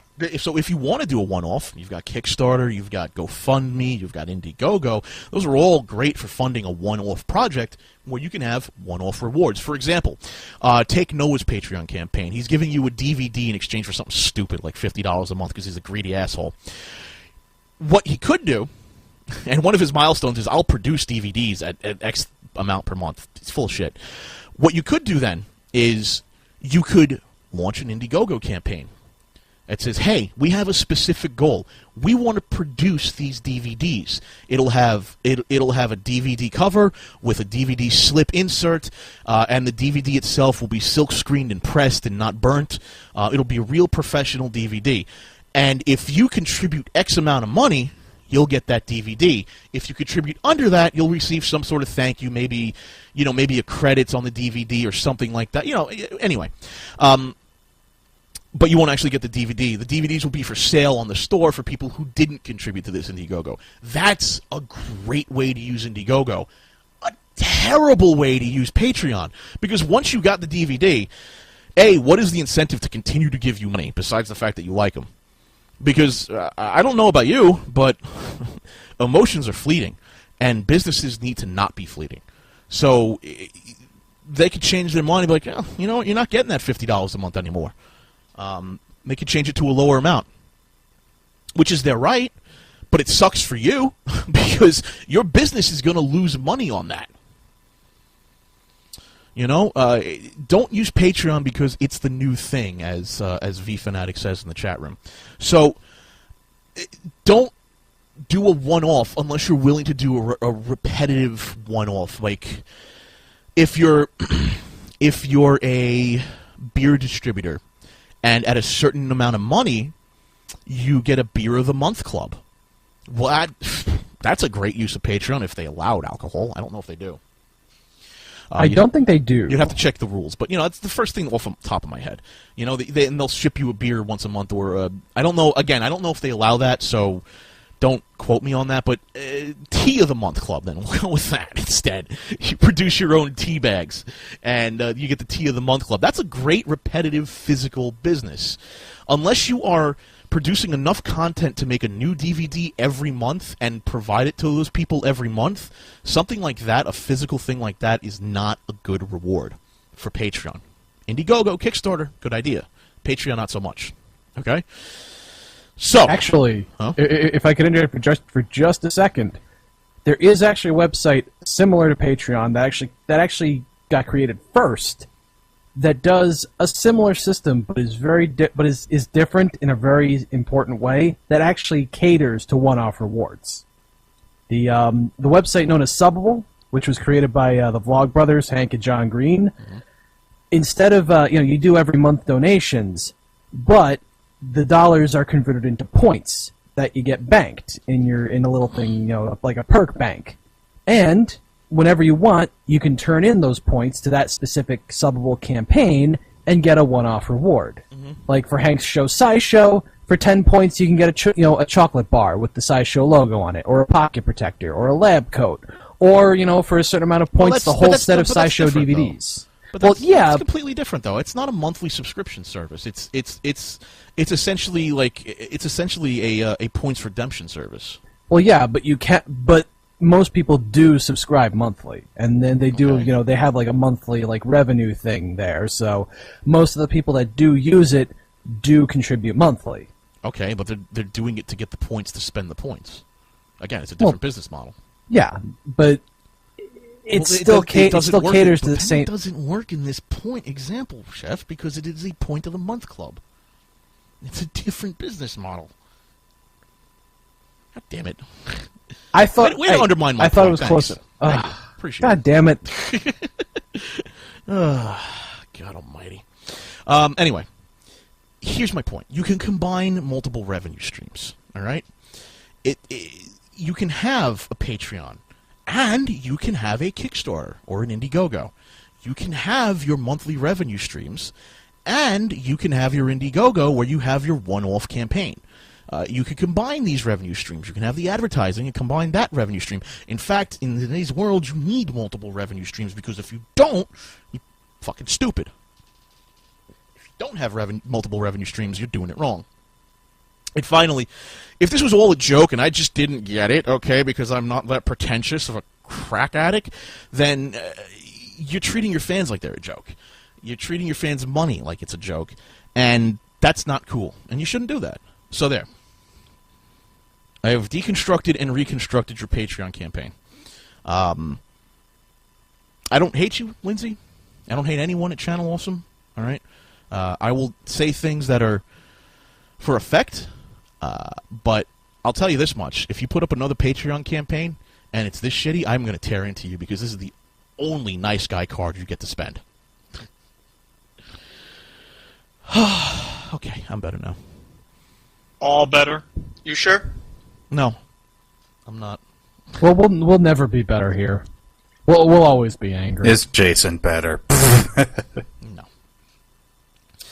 Your comedy should not be a way to get money. Your product is the way to get money. Your comedy is the reason they spend money on you. That's the last nice guy card anyone at Channel Awesome gets. I do have to mention, though, I saw Phelous' and Obscurus Lupa's Patreons. The only thing I don't like is Phelous doing his, doing that whole, you get one reward, but it's monthly thing. But on the bright side, he does mention this is a monthly contribution at the end of it. So at least he's cognizant of the fact that he's given them one reward for continued support and no rewards for that continued support. What? So at least he's, you know, being upfront and honest about it. And then Lupa is just, I wish Lupa, I honestly wish both of them would do more to monetize their videos because they do so little to monetize it in comparison. There's so much more they could be doing in terms of credit rolls, pre-rolls, post-roll thanks, text ads, text links on their sites, in their videos, things like that, that they could really, really be getting some extra money from because these guys, you know, these guys drive traffic. I just don't think they realize that they drive traffic. And if you monetize that traffic, then you're doing good for yourself. And that's, I just kind of feel bad that they don't do that. You know, oh well, whatever. They're gonna have to pay me to. They're gonna Life have to pay goes me on. to consult on how to improve that. But they're pretty good. So good on them. God Almighty. Because Lindsay got mad at me on Twitter. That's why I did this. So Jesus Christ. Well, she tweeted me, Jesus Christ, Jason, what did I ever do to you? And to be honest, Lindsay, not much. You're with Channel Awesome, for starters, which is strike number fucking one right there. But you didn't do anything wrong to me. You came to my father's wake, which I really do appreciate. But don't ever say I'm not willing to call out bullshit. Because I'm calling bullshit on this Chez Apocalypse Patreon. Oh. It's been a week. I'm glad Friday's tomorrow. Man, so it's, what is it? It's Thursday, September 25th, 2014. And hold on, I gotta turn my fan off, I forgot. That thing makes some mad noise on my microphone for some reason. I don't know why. But, oh my god, look, I was going to talk about a lot of things to begin with, but out of curiosity, I went to the Chez Apocalypse website to see, you know, because they reached like $700 on their Patreon campaign, and it's been like 2 months since they've done that, or like a month since they've done that. They still don't have a forum up. And I went to the website just to check to see if they had a forum up, and what the this fucking website, man, what the fuck is up with it? If you go to the Chez Apocalypse website, right, and you just try to load it, I don't know about you, but for me, this website just chugs my computer. What is going on this fucking website? I'm still trying to load it on my side. So, I'm digging down here, and Ed, the more I dig into this website, dude, the more fucked up it looks. Like, who the fuck made this, and why? Why was this made? Why was it made this way? Have they heard of anything called pages? Where you put some content on the page, then you hit the next button, and then you load the next page with content. Ad nauseum. All right, so Chez Apocalypse is like, I don't know. I don't know what the fuck is the best way to describe it. It's like the beta site for Channel Awesome, I guess. You get the CA, Chez Apocalypse. Get it? It's a joke, yo. We're funny. Fucking retards. I don't know. I think it's run by Lindsay and Todd. I don't know, though. It's weird. I literally don't know anything about it. I don't really give a shit. Other than the fact that I made fun of their Patreon campaign because $500 forums, what the fuck? And they still don't have forums up. So this thing chugs on my end, like bad. And I'm trying to figure out why this is making Chrome... It's not my computer, but it's definitely Chrome that's chugging. And I'm trying to figure out what the fuck is going on. And so I'm digging through the code here. And Jesus fucking Christ, they're loading every single video. They're loading every single video on the front page. Every one at the same time. They have iframes for all of the links already preloaded. So when you click on them, they load. Well, why would you do that? What? Yeah, why would you do that? Why are you loading the blip iframes? That just loads Flash players. You know what's going to happen? Flash is going to fucking crash. It's going to suck. What is the more? And the more I look into this, the more I ask why, man. Like, is this... Did they do this because they get paid per embed? Is that it? Like, maybe they get paid per embed? Maybe it just... I don't know. Does it help their view numbers? Maybe it brings their view count up and makes them seem more important? Like, do you get a view count on Blip every time it's loaded? Maybe that's why they do it? I don't know, man, sure. But it makes Chrome chug on my machine, and that's no joke, man. When I was doing a side project for Channel Awesome way back when, making a Moby site, even I knew to get past the iframe bullshit. It's really weird because the more I dig into this, the more I'm confused. So check this out. They've got I don't know what they're doing. It's really weird. So they've got hooks into the Facebook API, which okay, fine, it's the Facebook API, no big deal. Then they've got hooks into Google OAuth, which okay, I understand it, but they're not doing anything with either one of them. Like, I initially thought maybe they were using the Google OAuth or the Facebook API to validate users or something, or use the Facebook comment system. But they use Discuss for their comment system. So I'm really confused as to what is getting loaded here. What are they doing? It's really fucking weird. If they're using Discuss, do they allow you to have the option to sign in using the Facebook or Google account information?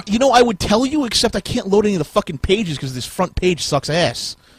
I mean, that might be it, but here's the problem I have, and that might be it. It just may be done really oddly. That's all. It's just very strange how they have all the Facebook scripts done asynchronously inside the body of the page and not in the header. Like, I don't know why you wouldn't do that.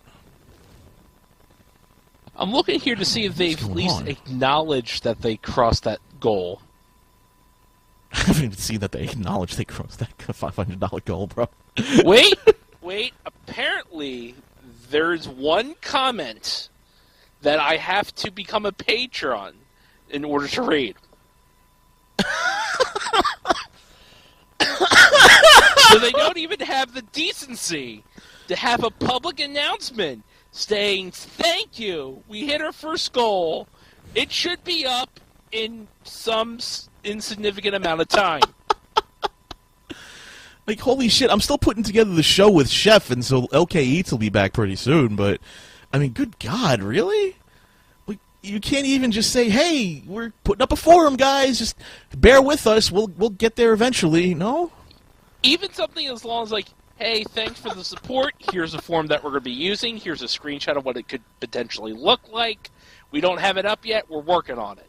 Something to say, we care a little bit. 1, 2, 3, 4, 5, 6, 7, 8, 9, 10, 11, 12, 13, 14, 15, 16, 17, 18. There are 18 blippin beds right now on the front page. That's why my computer's chugging on this. There are 18 blippin beds. Wait, that would make more sense right there. What's that? I'm checking their Patreon, and they hit their second goal, which is better equipment. Okay. How much you want to bet they're spending the money on the better equipment before the forum? Why are they spending money on a forum? What are you doing? Go get PHP and just fucking install it, you morons. Jesus Christ. What's wrong with this fucking website, man? Why? Why is it all wrapped in these fucking... what is going on? Why are you wrapping divs and divs if the divs aren't actually fucking dividing anything? I don't get it. What is going on? Why do you have a media wrapper? You don't need that. So they're looking for a forum that's higher quality than what they could build for free. Oh, good. Have it moderated. Hey, okay. And to be a place where you can do not have to anticipate the comments in horror.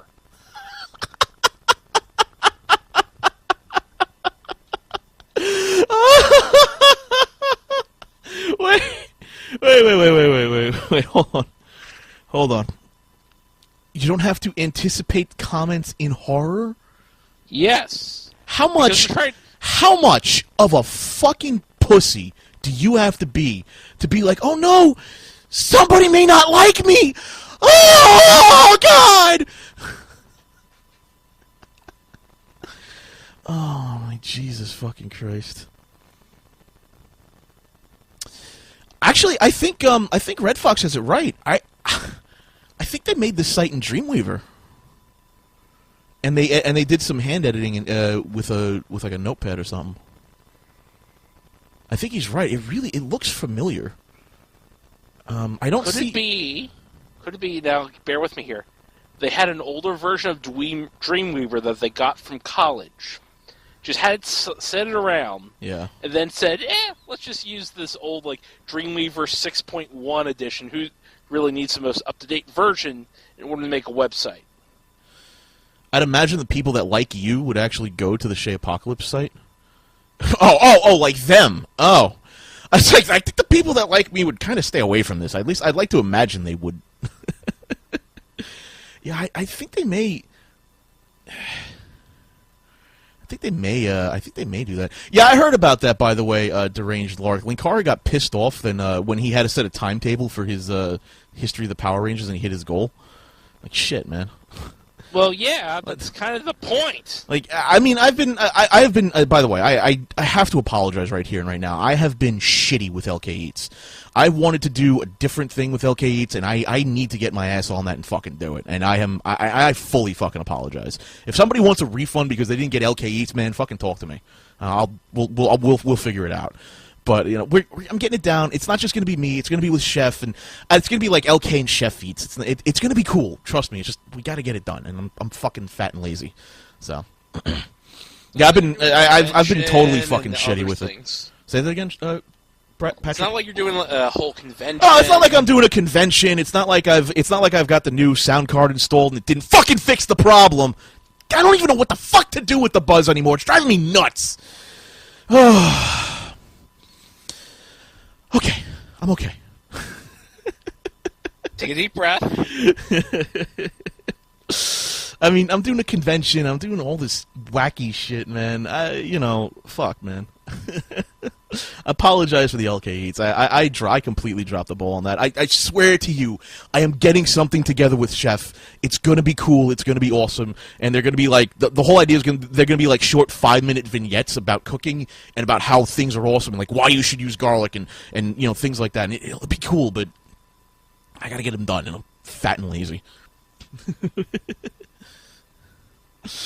Oh God, so. I do have, thank God I have Bluefire help me with UW. I've been hit or miss with the UW, but I've been mostly getting 2 out a month. I've been trying really hard to do that. That's been tough. But that's been my major goal because I know a lot of people wanted to do that. And we got the next one coming out as soon as possible. I've got all the video recorded. I'm getting the audio recorded tonight, and then it'll be off to Blue Fire by the time I go to bed tonight. So we should have that edited together by the end of the weekend. I hope, unless Blue Fire's doing another wacky fucking marathon.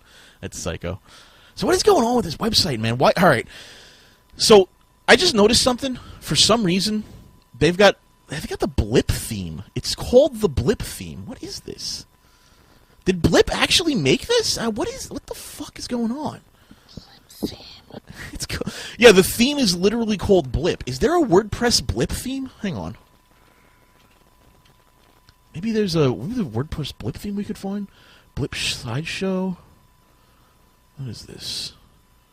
Is there anything like that we could find? Blip TV. Blip theme. Can anybody find a Blip theme for WordPress? Blip slideshow plugin. No, there's a Blip slide. No, this is actually under the themes, though. I'm looking at the scripts here, which is really fucking weird, by the way. Because for some reason, even though I'm on a desktop computer, it's still loading a mobile jQuery application script. Excuse me, not app. And I don't know why. It still loads it. It doesn't do a server-side check. It does a client-side check. Why would you do that? That's wholly inefficient. Oh, well, whatever. And they've got Modernizer. Why are they using Modernizer? Modernizer blows. Oh my god, this is terrible. This is just awful. I love it. I don't get what's going on with this website at all, man. I'm fascinated by looking at this code because this literally looks like this was made by some sort of like Dreamweaver or some sort of WYSIWYG editor, and then it was hand edited down. I don't know why you would do that. That's crazy. It's crazy. There is some WordPress stuff for Blip. Yeah. What is this? The Blip Producer JavaScript. I have a theme that says Blip Producer theme. Jer. Hang on, I gotta unmute my Jer. Jer, you're unmuted. Give me a link, brother. I found it in CSS link. I'm trying to... Yeah, see if you can get the link here. It. Yeah. So there's also there's a Blip Producer JavaScript, which I think this is part of the site theme. I'm trying to figure out what's going on here, but this is an awful lot of code for having a little slider. Damn. Well, I just wanted to know why the site was not fucking loading on my end, and so I found out. That's the one I found. Oh yeah, you found the Blip Producer JavaScript. Yeah, I'm looking at that. Oh, I wonder what the fuck. Cold Guy, do you think Blip actually made this for them?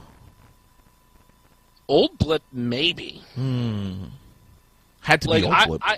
I could see, in real honestly, when you sign a contract with Blip, I know they do some business consulting with you. Yeah. And if you recall, at the time, they did not have a website. This could be something half-assed they shot together to at least say, have a website, make it present, throw our shit on there, direct people to the website. It's very possible that they did that. That they put this together in like a weekend or something. Hell, this wouldn't even be a weekend, to be honest with you. This is like a day project. Yeah, all they needed was like a day, or like have like some intern do it over a week. Make sure all the Blip stuff works because you don't care about anything else. I do have to ask, what is blipbox.co? What is that?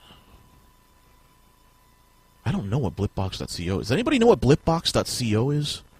I don't think that's what I worked with. Because there is in the footer. Because in the footer for the Blip logo, it goes to blipbox.co/site/channel/awesome/wordpress-content/theme/blip2012_ca/images/blip.png blah blah blah blah blah. I wonder. Hang on, what's on Blipbox? I gotta find this. Archive.org. Tell me what blipbox.co is. Now I'm just fucking fascinated. I'm checking the Blip TV secret wiki page. Yeah. No mention of Blipbox. Blipbox was on justhost.com. This was captured. This is the only capture they have. The only capture they have is when the domain expired. Dear me. I just find this to be. I honestly find this to be hilarious. I apologize if this is boring, you guys. I am fascinated by this kind of stuff. You know. I'm just waiting for Maker to just be like, you know what, guys? That's enough. We don't care anymore. Go fuck yourselves. We're done. Have Goodbye. fun running a business. They'd have to spend money on their own business to prove it. It'd be funny. You think they'd actually do that? Come on. Now, the thing is, what I don't get is none of them have, like, a backup plan. No, none of them. Like, they're on that, like, League of Supercritic bullshit YouTube page, but you don't see them team up with any other, like, YouTube, like, network out there as, like, a backup source of income. I bet you they think they can make their own network and make it successful. Good luck competing in that one. That's going to be fun. Holy shit. How long did it take him to take Blister thumbs up? Oh, right. 3 additional years. Let's not go back into blistered thumbs. All right, so you guys are gonna have to give me a moment. I have to close the tab Chez Apocalypse is on. This is gonna make Chrome cry for a little bit. All right, Chrome's done crying. So let's see. I mean that I only went to the site just to see if they put those fucking forums up yet. Like it takes literally it takes I don't know, an afternoon to put forums up. They don't want to do any generic forums though. Go back into Blistered Thumbs, please. There's really nothing to talk about Blistered Thumbs now, you know? To be honest with you. Not really. I mean, the site's dead. There's a lot of bitterness between Channel Awesome and everyone who was at Blistered Thumbs. And that's about it. Well, not everyone. I don't know. Some people. Oh, excuse me. There's really not much to talk about there. I mean, I guess I got one thing to talk about with that guy with the glasses. That's Shut Up and Talk. Have you seen this? I sadly have. What the fuck is this? I saw the first episode in which Doug interviewed Mara Wilson. And I go, you know what? Okay. You have a special guest on your episode. Take some time to talk about it in a separate segment. I'm kosher with this. I am fine. It's stupid. But at least I get it. See, then they turned it into Transmission Awesome. They turned it into what is essentially hey guys, let's interview ourselves. Their first episode is with Louis Lovehog. Should I even mention this, or is this one of those things that, or is that one of those things that's too taboo to mention and I'll get shit for it? You know, because you've talked about Channel Awesome, you're going to get shit for it anyway.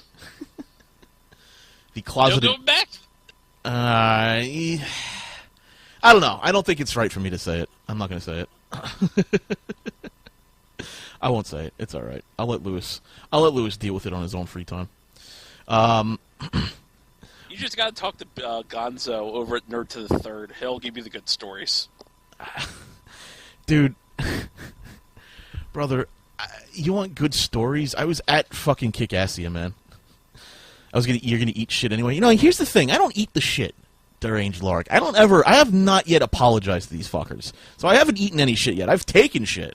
I haven't eaten the shit yet. I think that's part of the reason they're mad at me, is because I have not apologized, and I refuse to. Because these guys are fucking lame, man. So, the first episode of Shut Up... I don't know if it's the first episode or it's another episode. They advertise it like it's a new thing, so...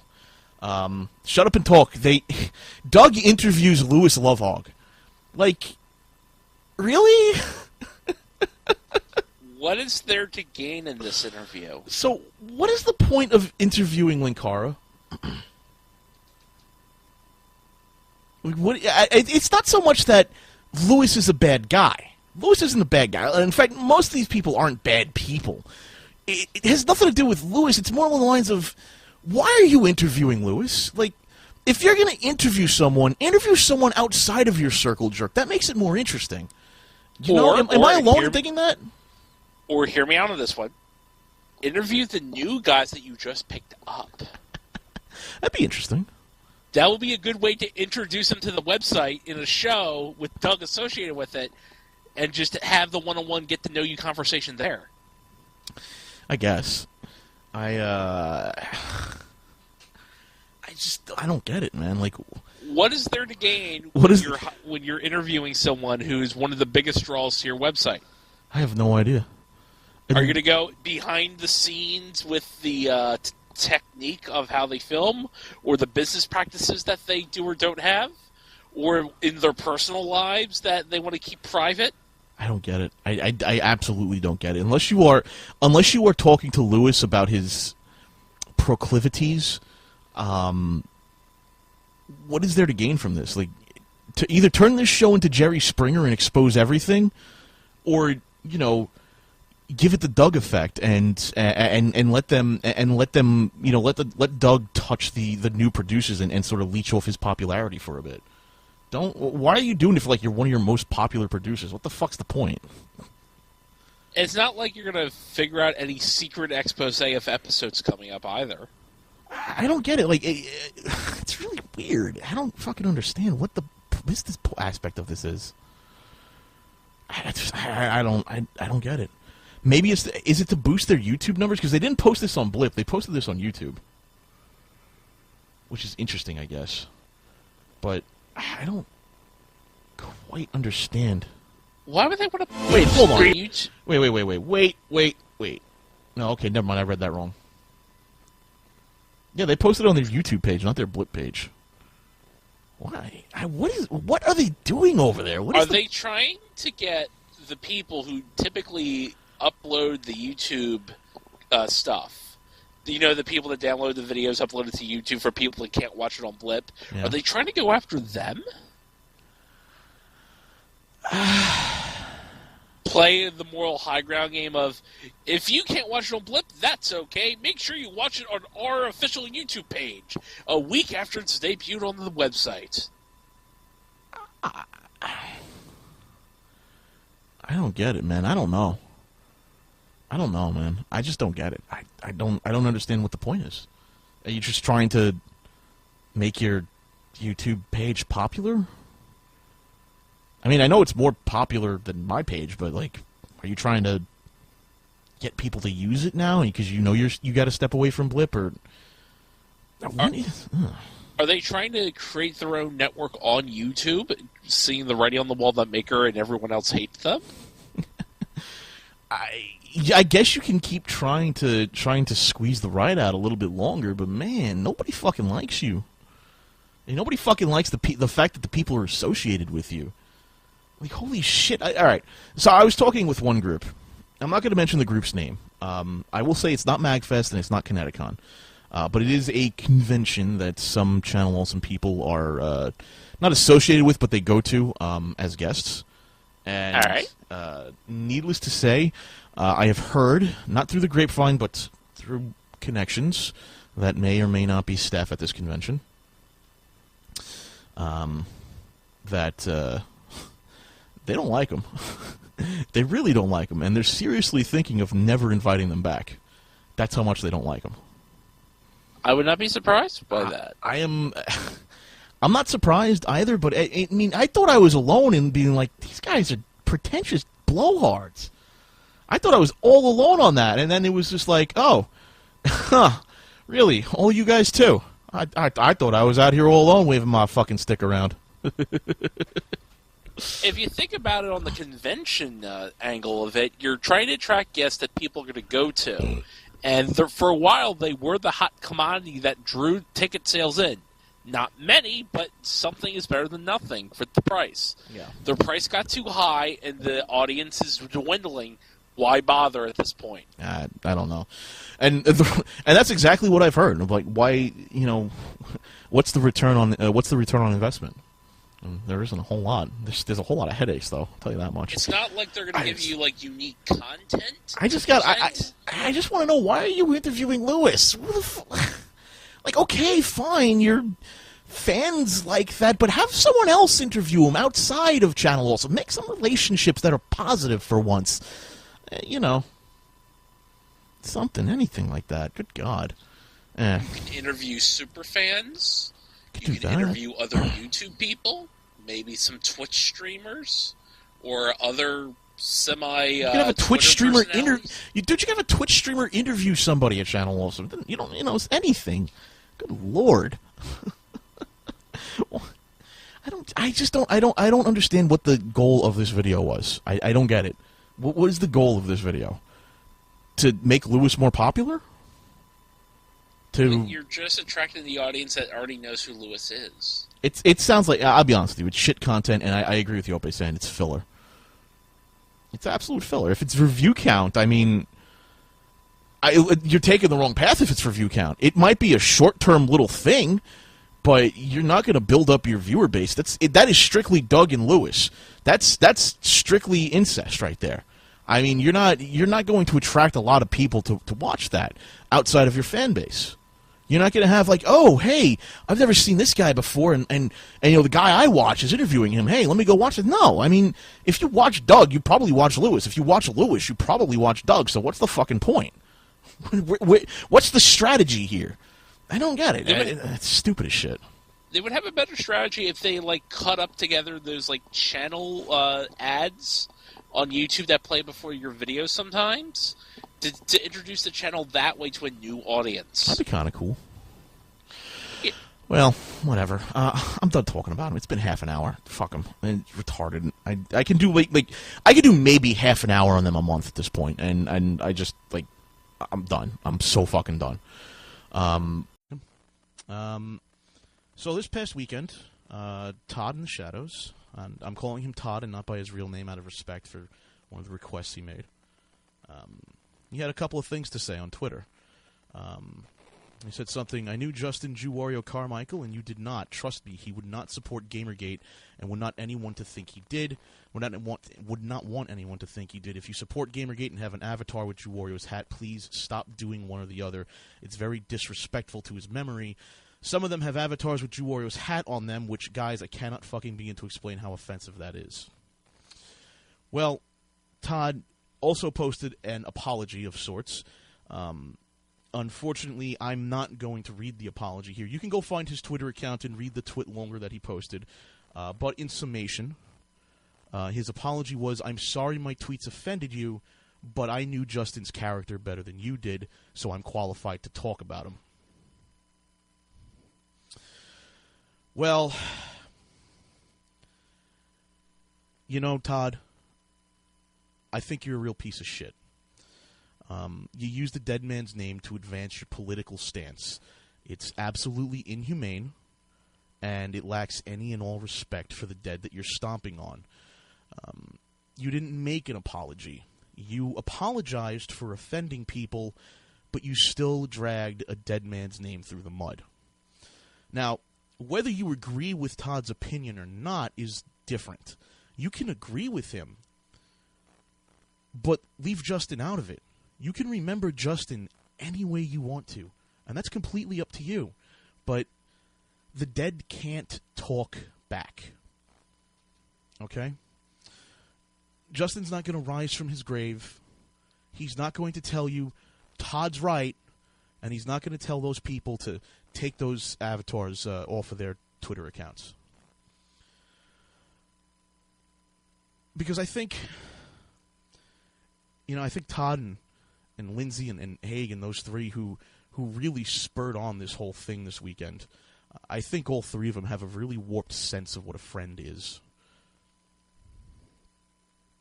You see, a friend is someone who's going to be with you through bad moments.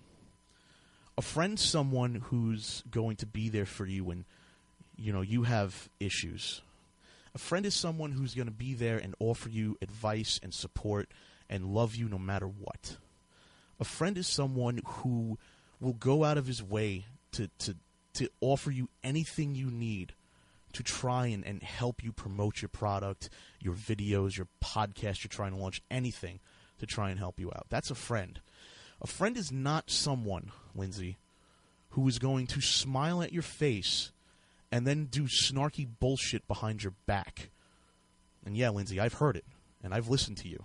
You're a real piece of work, lady. Let me tell you something. A friend is not someone who is going to basically ignore your cries for help. And this happened at MagFest X, by the way. Smile at your face, say, you'll be all right, Justin, and then go off and get drunk and smoke weed.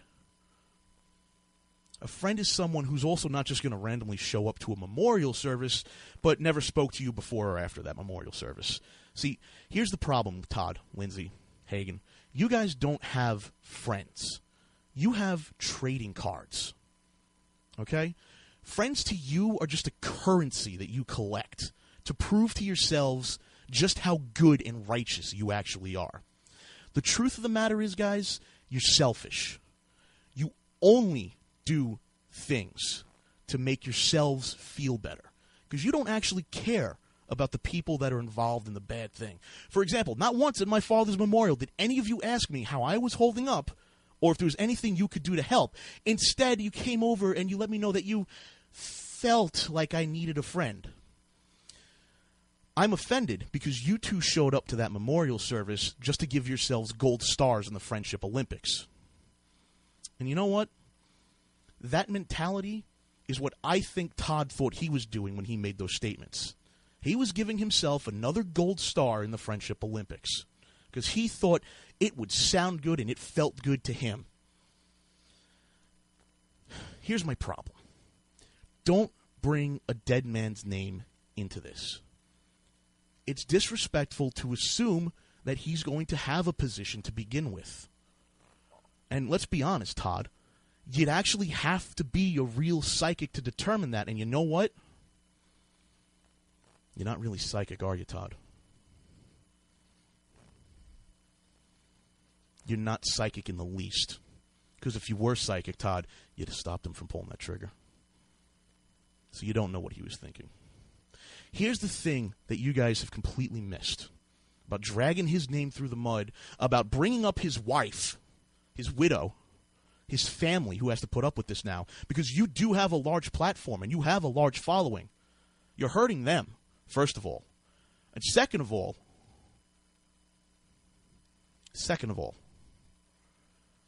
there's one thing you completely and utterly missed about Justin, because you were never his real friends. Justin loved all of his fans. Every single one of them. Even the ones with the opinions he didn't agree with, he embraced them. He loved them. He celebrated them. And if they choose to wear his hat and be part of a cause you can't respect, that's their choice. Because they still choose to memorialize a man that they loved. You have no right to tell them that. You have no right to tell anyone how they should mourn somebody that they lost and they loved. That's why you're a scumbag. That's why you are an abject piece of shit. That is why every single person at Channel Awesome who supported you on this is just as culpable as you are, Todd. You are, hands down, a disgrace to the human race. Because unlike Justin, Todd, he didn't screw his fans over like Lindsay does with her $500 forums for her Patreon campaign. He didn't constantly debase and humiliate his fans on Twitter or in forums. People that disagreed with you politically. Didn't rip them off. He loved every single one of them. And that's why you're wrong, Todd. That's why you're abjectly wrong. He loved every single one of those people. And those people love him. And you have no right to step in there and tell them how they should love someone. None whatsoever.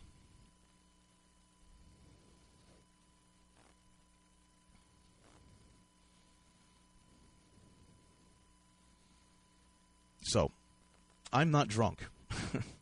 Or at least, I'm not drunk enough to say other things. But I'll say this much.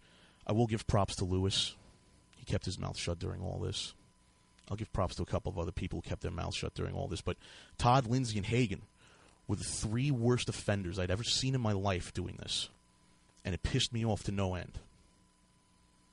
Alright? That absolutely pissed me off to no end. Now, I'm not going to put words in Justin's mouth. I don't know what he would have thought about Gamergate, because I'll be completely honest with you. Justin was a complicated person. He had issues, and I loved him. So, I want to announce something. I want to announce that I want to start a write-in campaign, because I don't think these three people who call themselves human beings but act like vicious animals, I don't think these three people deserve the careers they have. I think all three of them are absolute shit. And if you agree with me, then I want to encourage you to start emailing conventions that they attend. Conventions they attend as guests, because that is fully half of their careers, going to conventions, promoting themselves. If you think these three people are as shitty as I think they are, then we need to start getting together, banding together, and getting these people off these convention lists. Now, you don't have to do this. I'm not asking for a personal army request. I want you to do this of your own volition. Personally, me, that's what I'll be doing. I'll be emailing MagFest, which is a big event Lindsay and Todd both attend. Hagen has attended it in the past as well. I'll be emailing them. We could tweet them at MagFest. If they've pissed you off as much as I've been pissed off, and believe me, I've been pissed off. When I first came back and heard about this, I was purple in the face, and I had to go calm down, or I was going to die. Magfest.org, we need to find someone that we can talk to, and we need to email them, and let them know, in no uncertain terms, that these people are bad. We need to let them know exactly what they've done, and we need to let them know we won't stand for it. We need to get these people kicked out of these conventions. We start there, phase 1, and then we can move on from there. We can't let them continue to spread this hate, continue to spread these lies, and continue to spread this bullshit. They're willing to stomp on dead people's graves to prove a point.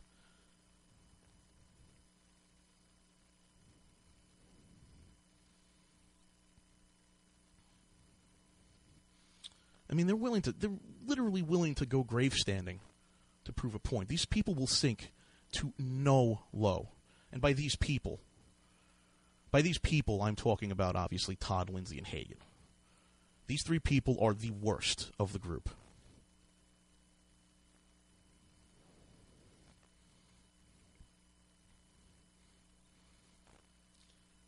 Now, I think what they said was offensive. I think their apology was a backhanded insult.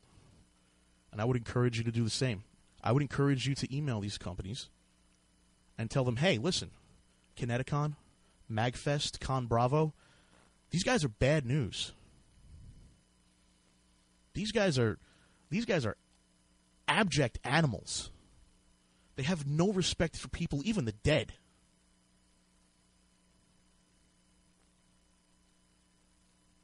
Now that's my call to arms, and that's what I'll be doing. I invite you to join me to do that. If you choose not to, that's fine. I understand. I understand the rules. I understand the not your personal army. I get it. It's cool. But I'm inviting you to do the same thing that I'm doing, all right? And that's really all I have to say about the matter. I don't even have 15 minutes worth of material tonight.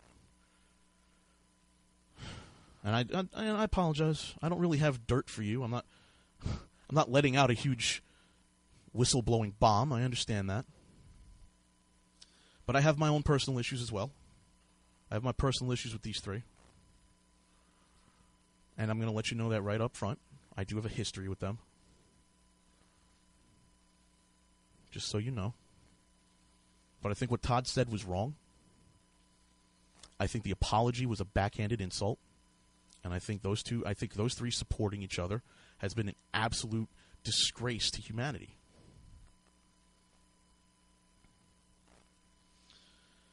So, I invite you to join me in sending these emails.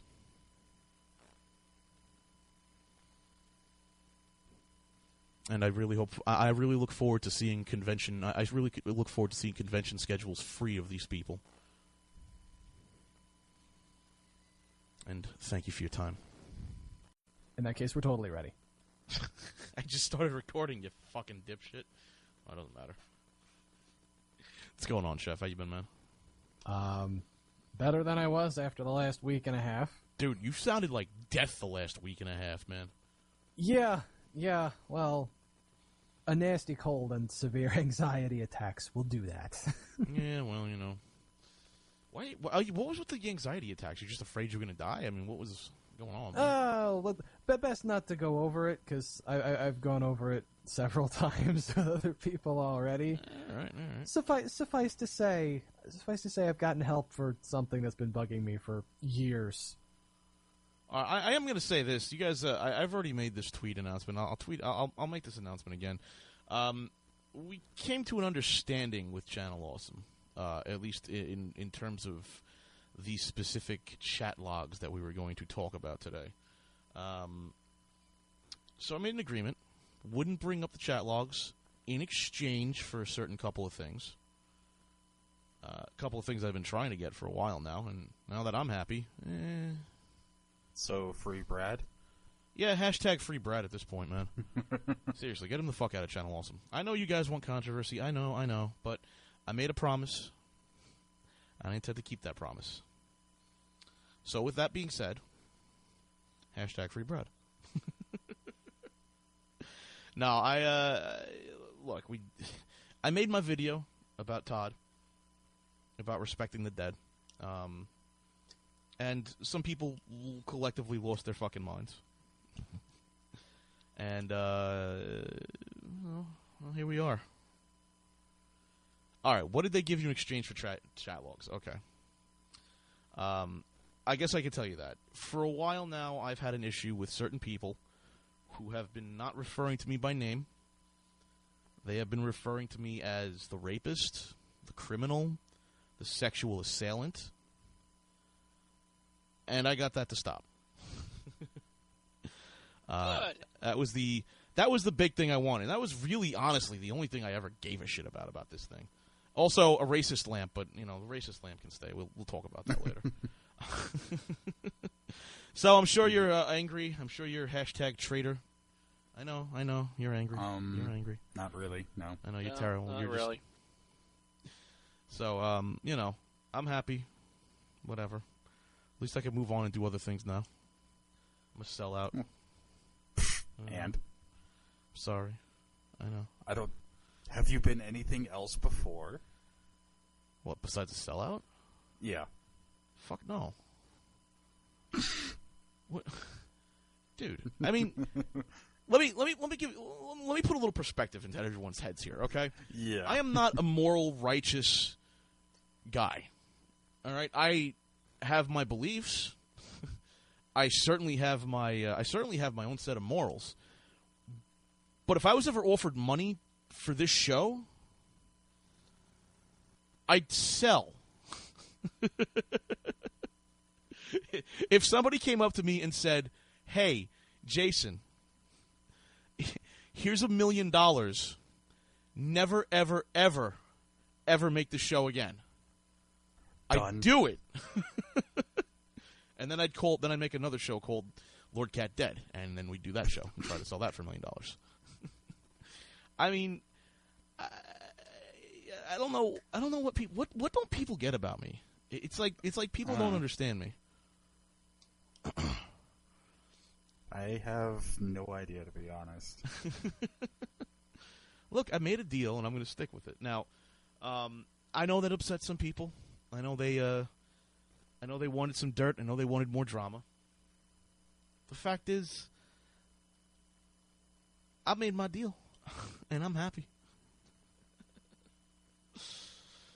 To be honest with you, $39.25. How much does my soul cost?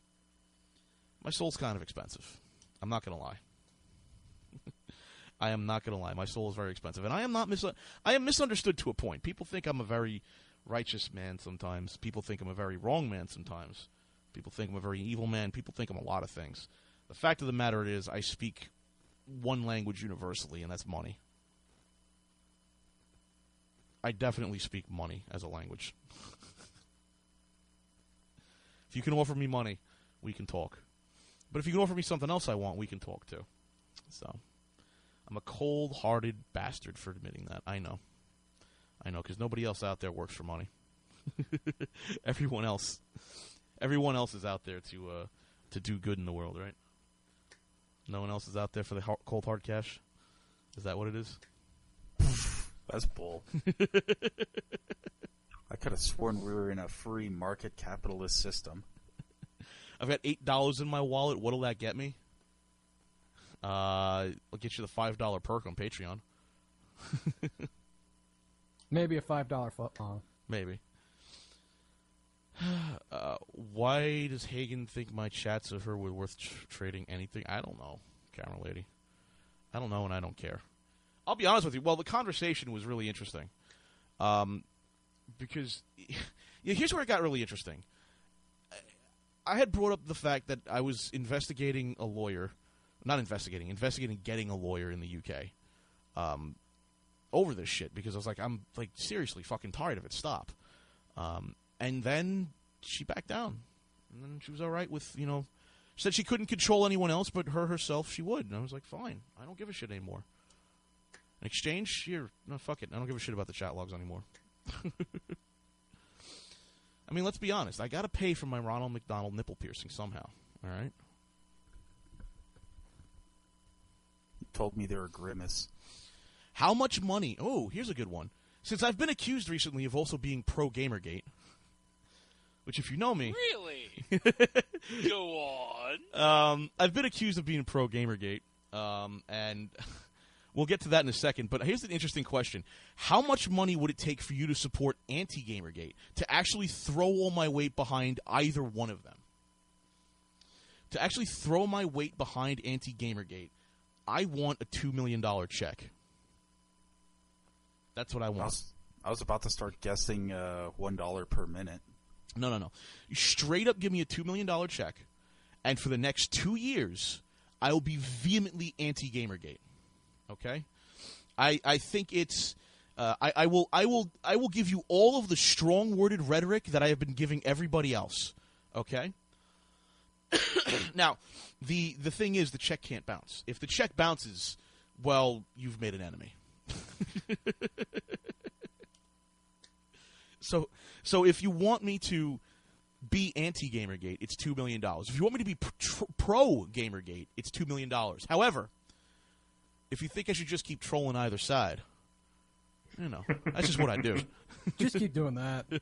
Troll both sides. Give him absolutely nothing. Sit back and enjoy. Oh, dude, I got a fucking story to tell you about that whole fucking video about Todd. Shit, dude, I had 4 people come to my door and threaten to kick the shit out of me because of that video. Really? Yeah. Wow. That was nice and fun. They told me I was supposed to back off because I was being an idiot. It's like, so no, you don't have a conversation or a discussion with violence like this. Oh, made a police report. Yeah, they're getting that bent over just like something over the internet, and like, dude, you need a fucking life. They were really young kids too, man. They were in high school. What the hell are they done in school? I don't know. It was like 2 o'clock in the fucking morning, dude. You should have just said, "You're on my property," and thrown them all down your stairs. Yeah, I've been doxxed a total of 3 times. 1 time was by myself because, fuck it, I'm stupid shit. You're like, yeah, everybody's doing it. Why not? No, it was more like I forgot to turn the fucking microphone off and I was ordering pizza. Oh. It's the dumbest fucking thing. Oh, God. So, whoops. So the only reason I'm even talking about that is because the cops found the kids who did it. And they came over and apologized to me to get out of going to jail. It was the saddest fucking thing I'd ever seen, man. I don't know. I would have been laughing. I probably would have been laughing. It was so funny because the cop on the case, I know him. He was my cousin. And he was like, do you really want to send these guys to jail? I'm like, no, it's okay. No. I would have been like, I'm not sure. That apology didn't I'm surprised sound they came totally to my door. sincere. I'm surprised it wasn't just, fucking UPS boxes or pizzas or shit. Yeah, I'm surprised you didn't fuck with them when they came back later and they had to apologize. Nah, they were being stupid. I've done stupid things in high school too. Why the fuck? They were young too. They were like 14, 15. Like they weren't even like full bodies yet. They were still in that growing phase. You could have fell on them and just beaten the shit out of them. Jesus, please. It was just a fun. I was like, what the fuck are you talking about? It's all right. So.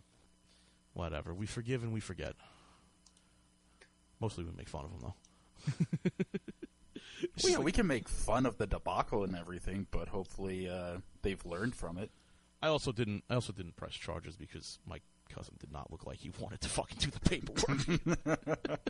Yep, he looked like he wanted to go home, man. Yeah, I have a friend who's in law enforcement, and yeah, if they have to make an arrest, they've got to.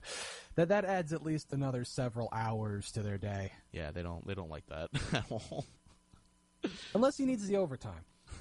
I didn't even think to videotape it, Mossad. I mean, there's a problem with that though, is because I pretty much have to get their permission to do it. They're still minors. Doesn't matter if they're in public or not, you know? So that's a problem. Well, hold on, 3925. I never said only women get harassed. I get harassed all the fucking time. I'm like, I got one of those fucking faces, man, where people are like, he's a dumpy, stupid guy. Let me pick on him. I get that it's fucking annoying, man. I get that all the time from kids. I don't know why. Like, it's just like they don't like me. I don't fucking get it. And they realize they're dancing with the devil there. Well, no, they're lucky that I actually have, some sort of sense of grounded fucking morals. Mm-hmm. You know? Like, they're lucky they're kids.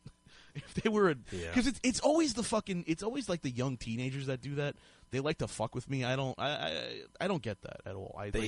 I think it's still in that phase of they think they're still invincible and they're just trying to see how far they can get with anything. Well, dude, like for one example, I'm walking through the mall. I'm minding my own fucking business, right? I ain't doing shit. I got Taco Bell on my mind.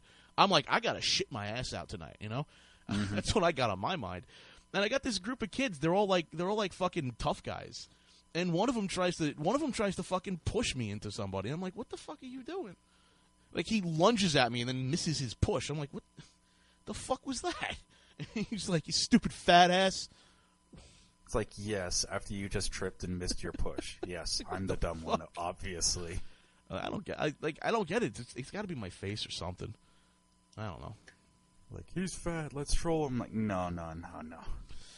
I did not see the thing with Total Biscuit. I'll be honest with you, I don't really follow a lot of people on Twitter. I'll follow the people who follow me back, but I don't really follow a lot of big names on Twitter. Just because, I like to have fun on Twitter, and they stop me from having fun. I'm close and just be like, no, I'm done with Twitter at this rate. Maybe come back in a month or two or something. So I only pay attention to people that I personally know. Yeah, I mean, I try to follow the guys who are following me, just as sort of as a nice throwback. But beyond that, man. What's the fucking? I don't see the fucking point. I really don't. If I wanted to exist in a world of fucking tabloids and shitty fucking People magazine headlines, I'd go buy a People magazine. So it is what it is. It's just and you weird. even talk to people over Twitter too and have conversations with them. Do you really want to call what happened a conversation? You really want to call that thing with Tony a conversation? That was more like a dumbass getting wrecked. Capital R-E-K-T fucking wrecked. Don't tell me that was a conversation, Cole guy. Come on, man. Well, on your side it was a conversation. On his side, I had no idea what the fuck he was thinking about. I don't know what the fuck that was about, but man, that was stupid.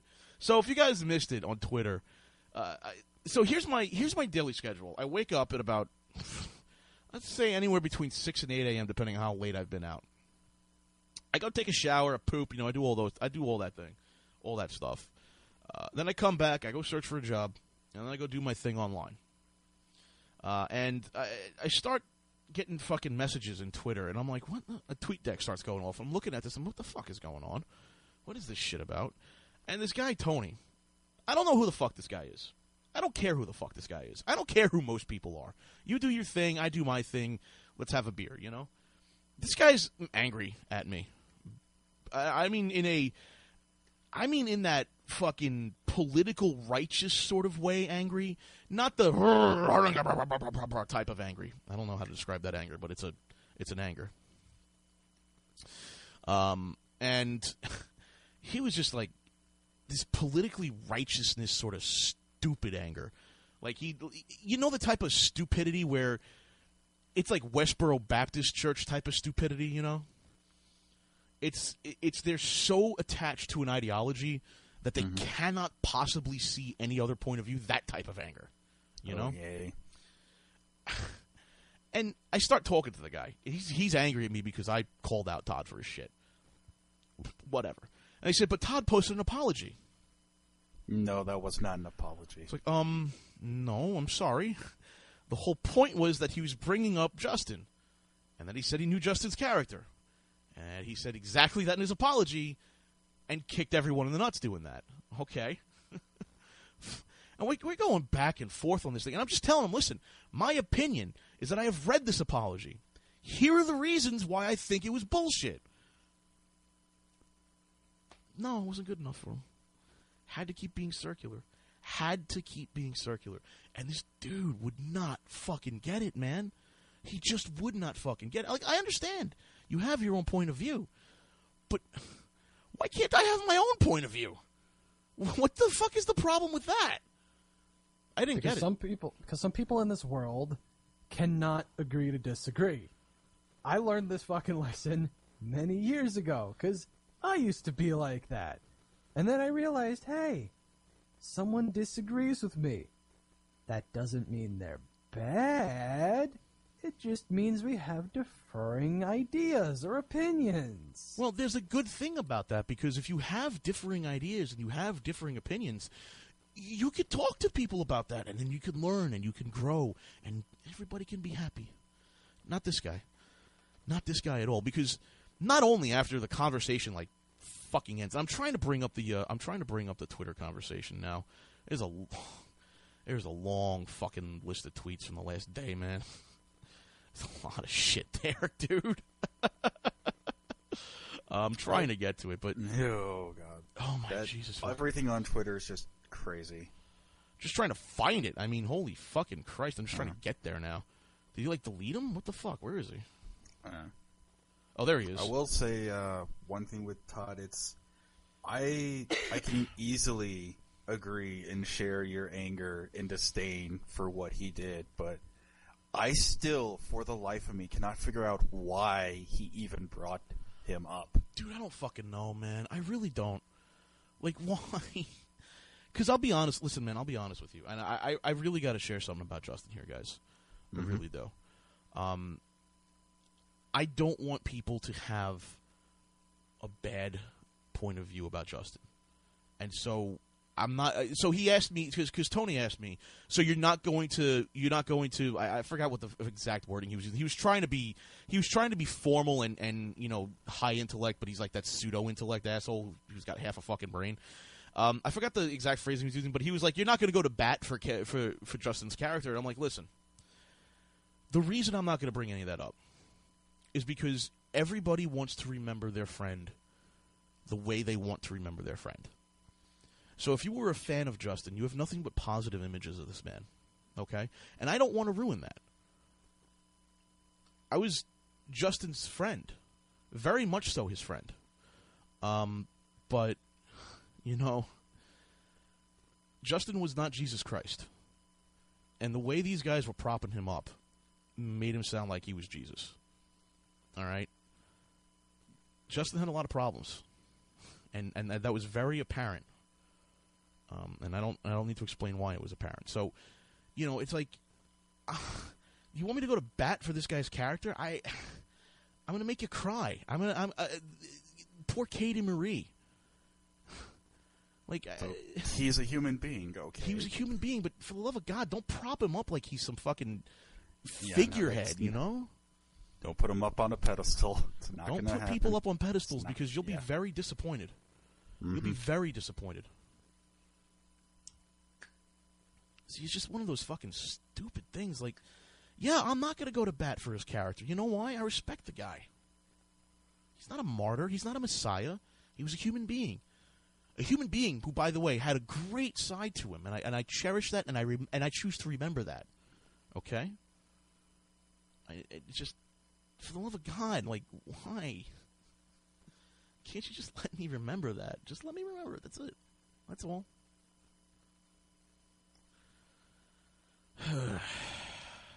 He keeps going on, too, by the way. He doesn't stop. Oh my God, Tony just didn't stop the other day. Oh my God. That's what I figured. Oh God. I forgot where he was going. I don't know. I forgot where the fucking conversation went yesterday. It's like it's such a shit fucking post conversation too. Like, I think at one point, the conversation ended and I was just like really fucking tired of him. At one point, I accused him of. At one point, I just like, I'm so tired of this because he basically told me he was getting in an argument with me because he wanted me to shut up. I'm going to keep talking with you so you shut up. It's the stupidest fucking thing I've ever heard. He wanted me to shut up. I mean, there's two things wrong with that. One, what Chef just fucking said. And two, who the fuck do you think you're talking to? I'm not going to shut up. If you're going to keep talking, I'm going to talk right the fuck back. Come on, man. It's called Don't Feed the Trolls. Just let it go. Just let it go, man. So he kept going on. So I managed, in the course of about 5 minutes, he managed to get in a reference to him conducting a hate campaign against me, him being oppressive, him trying to stifle my free speech, and him acting like the religious right. In 5 minutes, I got those 4 references, and I was super fucking proud of myself. And he didn't catch any of those fucking references at all, man. He was out on a cliff looking at the fucking chasm going, what's going on? Oh, my God. You know, it was funny. And then he brings me up in the conversation again.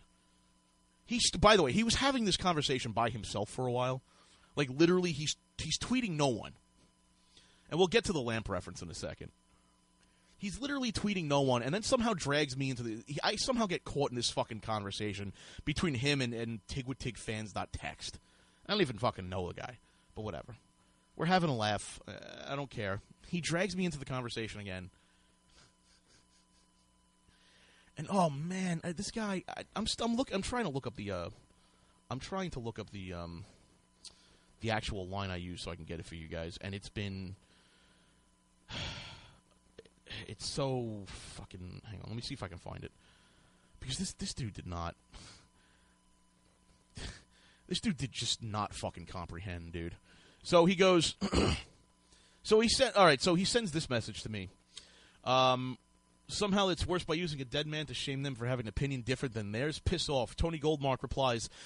and that was tigwithtigfans.text. Tony Goldmark replies, especially since Todd apologized and LK didn't. So I said to him, and I quote, I'm sorry you got offended by my remarks, but I know Todd's character.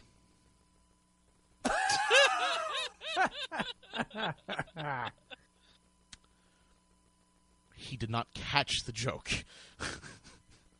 This joke went so far over his head that he replies, by your own standards, that's a backhanded non-apology. Tony, what don't you get?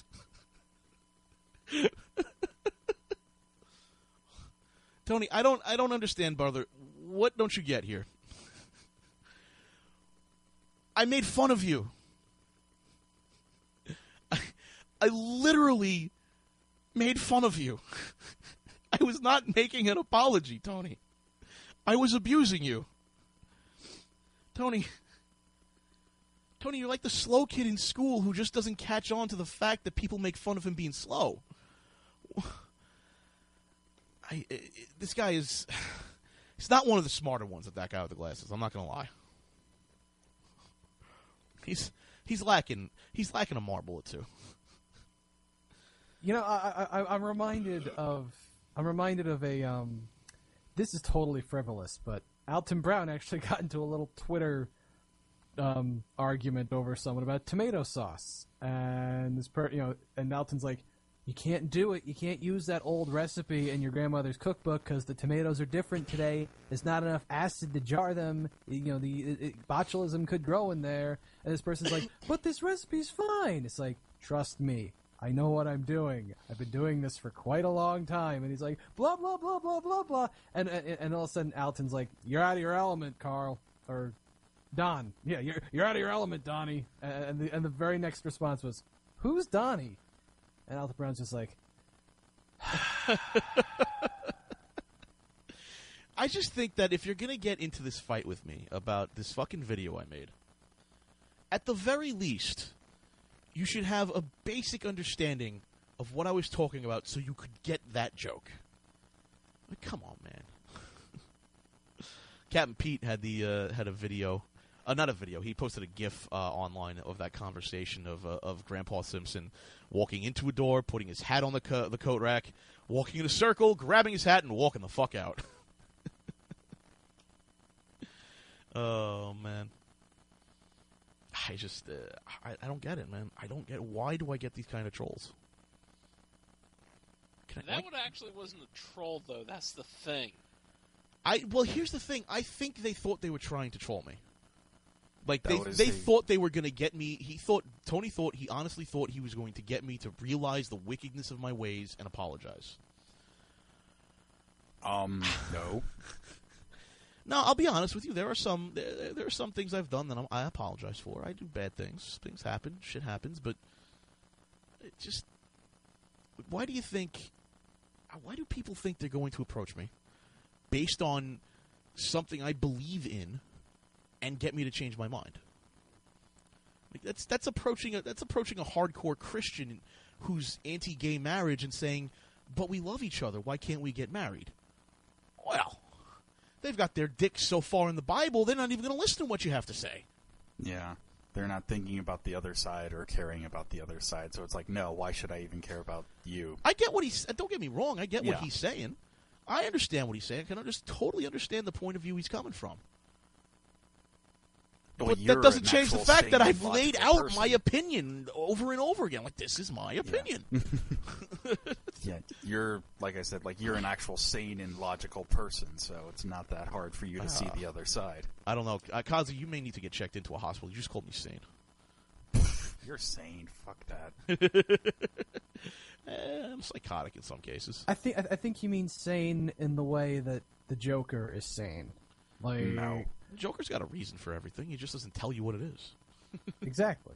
He's trying to break your character down and make you go against your morals. That's about it. I guess. I don't know. It was really weird.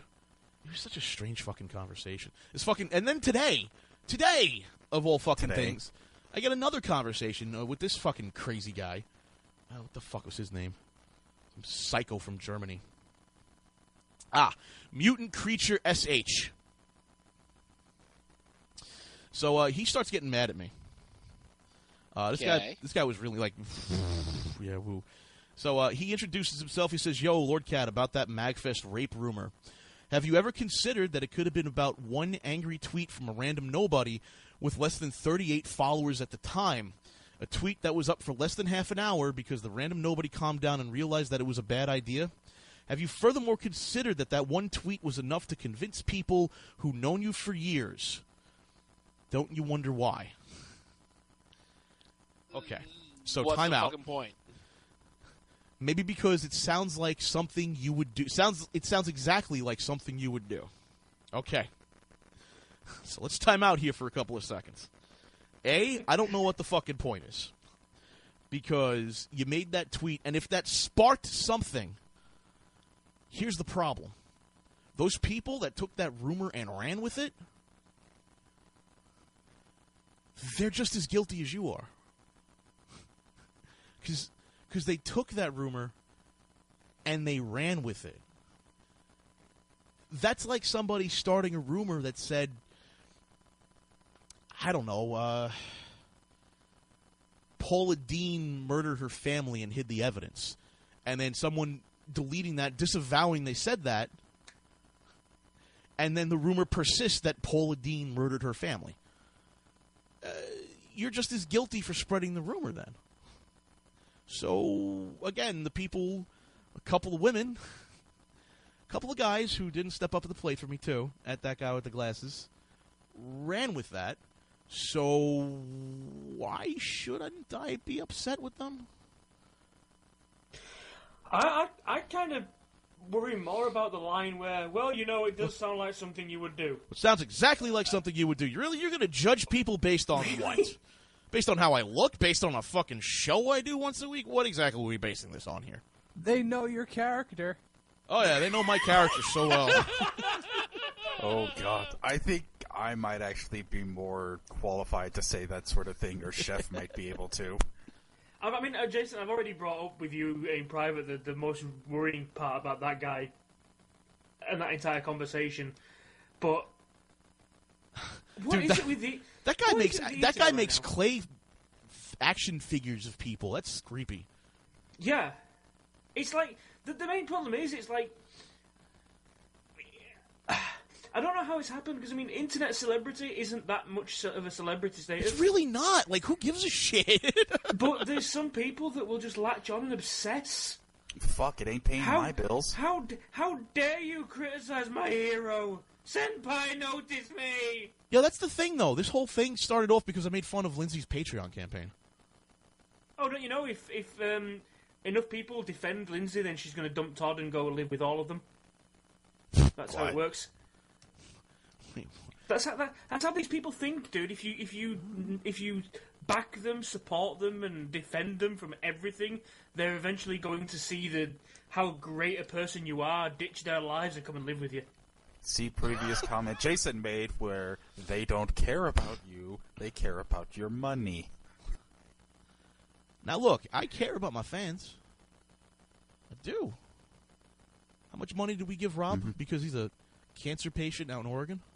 Not even that. The fact that most of your shows or even online time is open to basically anybody who can get on the Mumble. Pretty much. I mean, you get one shot, man. If you suck on that one shot, you're out. But you know, hey, you get a shot. How many of the other guys on that guy or anything else have that sort of accessibility? I think I'm lucky though because I do have a smaller fan base. But at the same time, I mean, like, I've made kind of a moral judgment to take care of the fans. I mean, look at Rob. Look at Rob Jordan lives in the chat room. The dude's alive because of us, all right? I mean, how many fucking... I'll be honest with you. How many of these fuckers have gone out of their way to go collect thousands and thousands of dollars for this guy, give this guy the money so he can have a place to fucking live? And let me tell you, he wasn't exactly living in Bel Air, all right? But a place where he can fucking live while he's getting his cancer treatment because he can't have a job because he's so cancer-ridden he can't fucking walk around. You know, that's my personal obligation. These guys, my fans treat me well, I try to treat them well.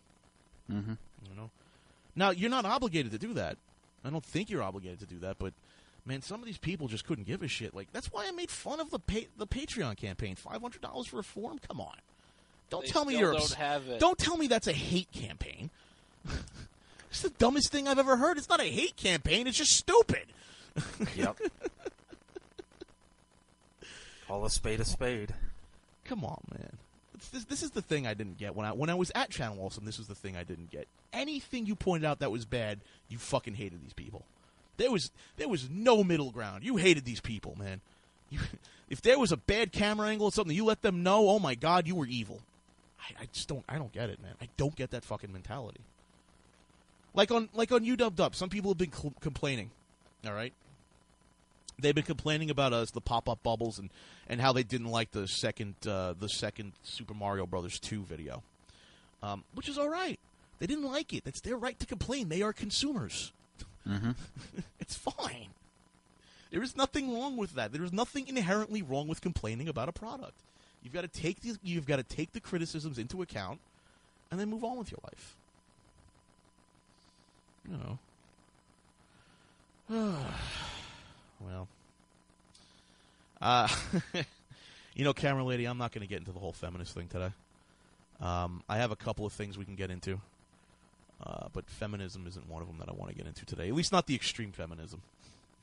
No, because that will set me off and we'll be here for 5 hours. So, dude, one of the emails I got... dude, you know I'm racist now? I mean, I understand. I understand I make stereotype jokes. I understand that. Making a stereotype joke doesn't inherently mean somebody's racist. It means they find stereotypes fucking funny. Because I'll be honest with you, man.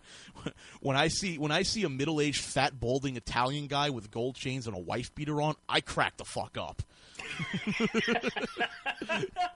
That shit's funny. T. He's like, "Hey, Tony, what's going on?" And he'll just be like, "Yo, what's up?" You know. What's next? He's gonna start making salami jokes or something? Probably. That shit's funny. So, this guy Tony that we were talking to, he made a statement, as Tony is apt to do. He made a statement that I don't think he thought all the way through. It's not surprising. He said, and I quote, "LordKat is a fixture for Gamergate." Now, I know he was trying to be intelligent. I know he was trying to be intellectual. The problem is, once again, this was the typical Channel Awesome pseudo-intellectualism. I don't think he realized that a fixture is a lamp. Do you also come with fittings? I am a racist lamp. Can we accessorize this fixture with different shades? Can I put an energy saver light bulb in you? I hope not. Don't you be sticking fucking light bulbs in me. I ain't Uncle Fester. Aw, damn it, you beat me to the joke. I was about to do it too, and then you started talking like, fuck! Yeah, this is the mentality of the internet. You have criticised someone of a certain... I'm not even minority, what's the word? Demographic. You have criticised someone of a demographic. Therefore, you are now anti that demographic. I guess so. I guess. But you could have your own opinions, be like, I don't like this product, and that doesn't mean you're anti against it. It's like, no, I just don't agree with it. I don't like it. See, I know fixture has different meanings, but it's so great to spin this stuff. Well, at least we've brought this horrible truth to light. Oh, God, I hope you burn in hell for that one. Oh, my God, I hope you burn in hell with that one. No, now, V-Fanatic, I hate Fester? No. One day I want to dress up as Fester for Halloween. Like, do the proper whole Fester outfit, the coat and everything, you know? But I love Fester. Fester, I think, is the best of the Addams Family. But, don't go sticking light bulbs in my butt, because it ain't going to light up. There's going to be issues if you do that. Oh, man. I am kind of disappointed Giggy's not around anymore. It'd be nice if he was here. I would love to have Lampgate joined by him.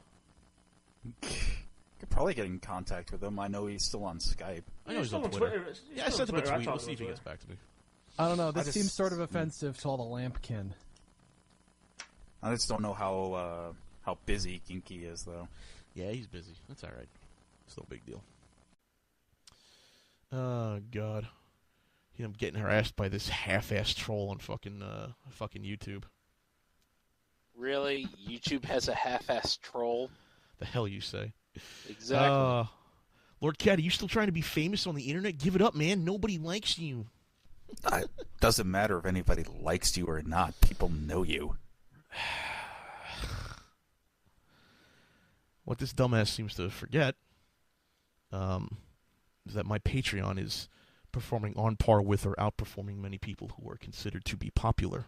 Yeah. And it hasn't seen the Patreon drop that so many Patreons see. So I'm doing something right, bro. Oh my God! Seriously, fucking the Channel Awesome fantards, man, are fucking retarded. So what are they getting on about this time? Oh, nobody. He just says, "Are you still trying to be famous?" OMG, nobody likes you. Get what was it? Hang on. What was it? Give it up, man. Nobody likes you. There you go. That's it? Really? That's it, man. Give it up, man. Nobody likes you. It's seriously so fucking lame. Really? Like, come on, bro. As I said the guy. I responded with, said the guy nobody likes, and then he goes, oh, touche, you got me burned, man. Seriously, this is the half-ass trolling I've got to put up with? Really? Dude, have you seen some of these Channel Awesome Patreons? They start so high, and then they just fall off the face of the fucking planet. Yeah, you guys have no idea how to run it. And no idea how to run it, man. there's a new wave of Patreon coming, and I'm just hitting my head against the wall. Dude, there's a new set of rules for Patreon coming. That About freaking time. That I may or may not have had direct influence on. Yeah, there are some. They've made a statement saying how they want to be, all inclusive, and they want the Patreon community to stay a positive community. But they're working behind the scenes to improve Patreon, and maybe not exactly rules, but certainly guidelines and a video series on how to actually run a Patreon campaign. That's nice. And you know what? They all say the same thing. If you're going to get paid monthly, make sure your rewards are monthly as well. What's the point of having a one-off fucking reward? I don't get it. That's acceptable. Who did you fuck to mess with people again? I didn't fuck anyone, Sweeney. People just listen to me sometimes. People in business positions listen to me. People who are like little fucking retards at like Chez Apocalypse, they don't listen to me. They call me mainstays and idols of Gamergate, which is very fascinating to me. I didn't think I was a mainstay. I didn't think I was a lamp. That's what I want. I didn't think I was a lamp of Gamergate, a fixture. Oh god. You are a food processor. I am a food processor. No, seriously, some of these people, man, they don't get it. They just don't get it. Your Patreon's gonna fail. So how does... Oh, sorry, go ahead. Your Patreon's gonna fail if people aren't being rewarded for it monthly, if they don't have an ongoing concern for it. That's why giving away advertisement and, well, not giving away, selling advertisement, really. That's why selling your ads and giving people all of these thanks, these type of reward levels, that's why those are so worth it. Like, doing a DVD every month ain't gonna fucking happen. Yeah. Getting a DVD once and then expecting them to continue to contribute every month? God. Hey, I got the DVD. I don't really need to fund you anymore. Why didn't I just buy it from a store? I don't get it. So, here's a question, Jason. Yeah. With you being a misogynistic, racist lamp, how the hell does such a lamp have a rickshaw? Dude, get in my rickshaw. No! Get in my fucking rickshaw. No, here's the thing, 2854. None of these DVDs are pressed or silk-screened. They are burnt DVDs. They are not mass-produced. They didn't do a run of 1,000 DVDs.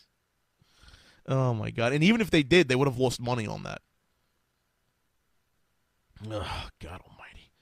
I don't get it. Like, what don't you get about your Patreon campaign, guys? If you're really if you're asking for direct money from people, you've got to give them something every single month. Every month. Oh, yeah. It's annoying. Speaking of which, you know what's even worse, though? What's that? There's a new wave of board gaming podcasts going on the Patreon train. What are they going to give them? Tell me, what are they offering? That's what I want to know. Well, it varies, but typically it's suggest a game we're going to review. Have your name mentioned as a producer on one episode. No. Have your name mentioned every episode. Suggest a topic for us to talk about. No. No. You see my problem with this. No.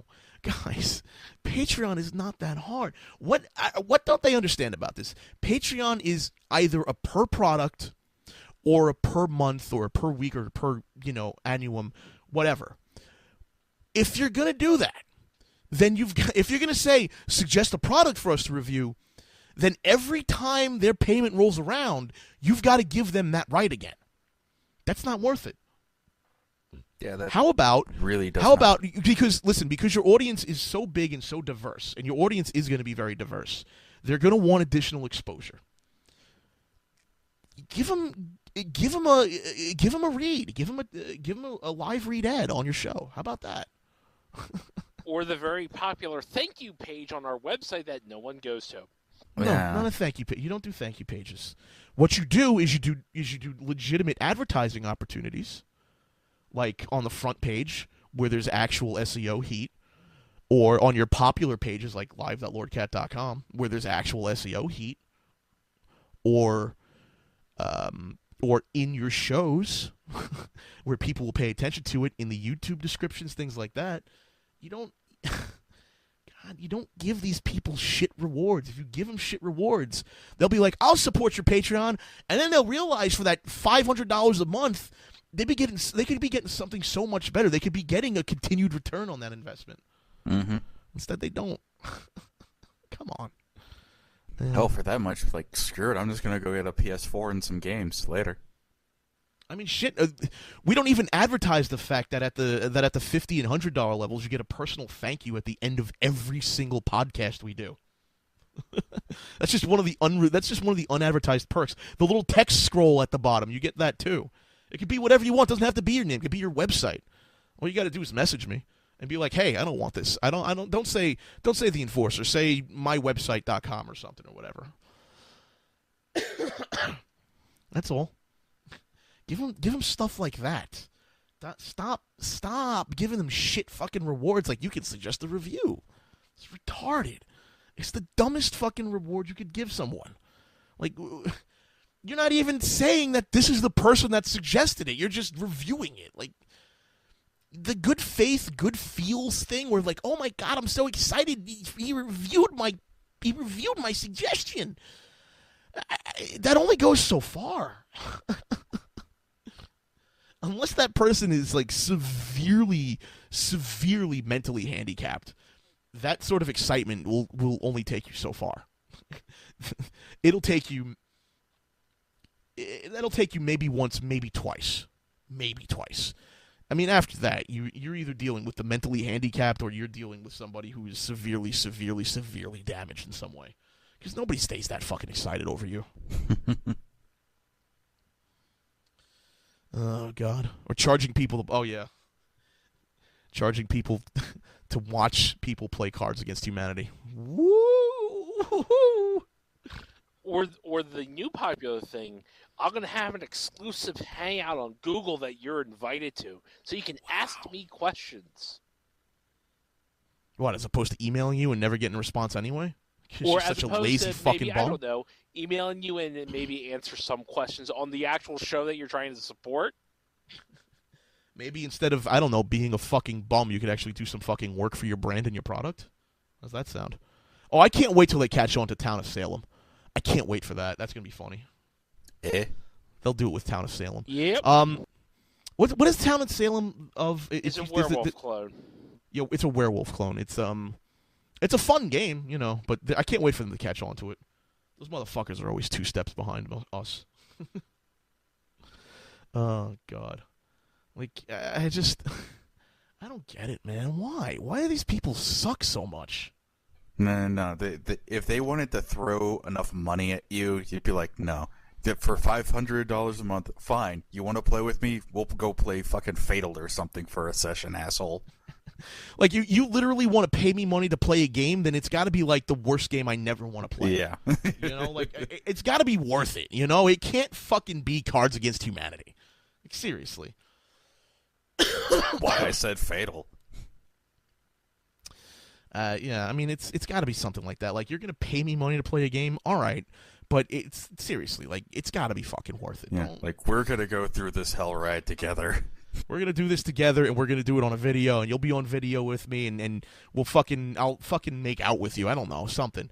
But, like, seriously, what? These guys, man, worst part is, they don't even turn this stuff into content either. Like, I don't get it. Like, they'll have these people in for a game of Cards Against Humanity, and they'll never record it and never release it on, like, YouTube or anything. Yeah, why? What's the point? Oh, God. I don't get it. I just don't get it, dude. I don't get it. Like, I don't understand it. I don't understand how are these people so bad at business. Business is not hard. It's really not that hard. Business is keeping the customer happy, is making the customer happy. That's it. Yeah. And not making the customer happy for, like, a fucking weekend. Like, keeping them happy. Yeah. And keeping them repeat customers. How do you suck so much at this? Oh, Kem Lagbeard in the chat. That's funny as hell. No, it goes with the idea of playing Fatal, but if they rage quit, he'll just demand the money back. Well, if you were a Channel Awesome fan that contributed to that InddieGoGo, you should demand your money back. Where the fuck is that quiz show? God.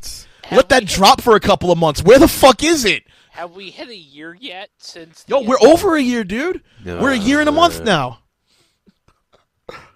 Oh my god. I'm just waiting for someone to actually gives like where's our gameshow.com and just have a counter counting up until that time. I know. I'm wondering what's going to break first, like the game show from Channel Awesome, or if Seth Rollins will finally cash in on that frickin' briefcase. Or any storyline that involves Seth Rollins that's worth it. I mean, dude, that briefcase will get a cash in before Pop Quiz Hotshot ever exists. Dude, I swear to God, those guys at Channel Awesome had to have shit their pants once they had that fucking that feedback from those screenshots. Man, yeah. Where they had the plywood fucking title in the background that had sprinkles and stardust on it, whatever the fuck that was.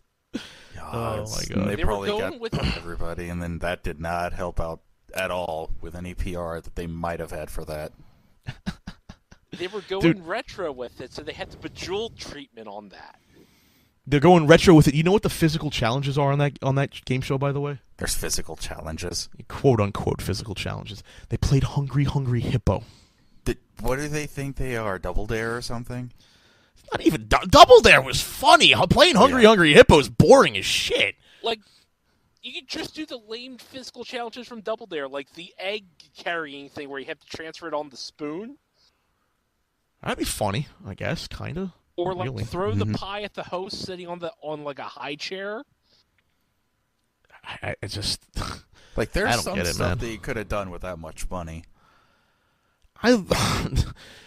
Again, no, they couldn't have because they got retards working at that fucking company, man. They really do. They think they're creative. They're fucking stupid as shit. Hashtag free Brad. Dude, get Brad out of there, please. He's like one of the only guys with talent there. Get him the fuck out. Get him out there. Get him fucking making his own content 24/7. Don't leave Brad alone. Just get him out of there. We need an extraction team. We got to get Brad out. Tired of this shit. Where the fuck is this quiz show, man? No, we're just gonna get like the Payday 2 mask, and it's gonna be like Break Brad heist out all over again or something. And just go there while they're fucking recording. Just break them out. Just show up with the clown mask. Get the fuck down! Get the fuck down! Somebody trips. Get the fuck up! Get the fuck up! Go to a window. Sniper! Sniper! Sniper! Wolf is in custody. Wolf is out of custody. Oh my god! Please, we have to figure out why Brad is. There's got to be a reason why Brad is still there. But Jesus fucking Christ, get this quiz show out already. Sucks. Is there anything we could do to void any potential contract that he might have signed? We could burn down the studio. We could.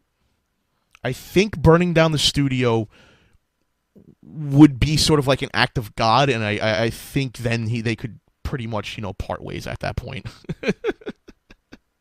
But beyond that, I don't know, man. I don't know the details of the contract. I don't even know if there's seriously a contract or not. Oh my god. I don't get it, man. I don't get it. Like, get out of there, dude. You see what these people do? They put $500 forums up that still aren't up. Come on. Yay. It's a forum. It's not that hard. Just at least give an update already. No, there's nothing to update. They don't have anything. Oh, it's amazing.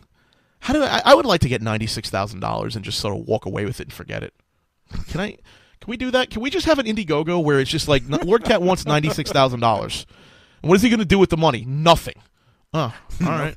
No, for that I'd be like, okay, so you get you already have the dedicated server, then I'd say just start up your own stream and shit. Even more so if you can just upgrade it. If I get $96,000, I don't know what I would do with it, to be honest with you. I really don't. I don't know. $96,000? Shit, man. Probably pay off a debt or two. Probably just one debt, maybe two. But beyond that, like that's only a few grand. Beyond that, though, I'd be like, what do I do with the What do I do with the remaining $90,000?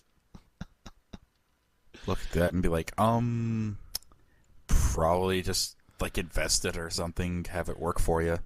Yeah, at that point. Prototype of your dream streaming product and try to sell that to all the streamers out there.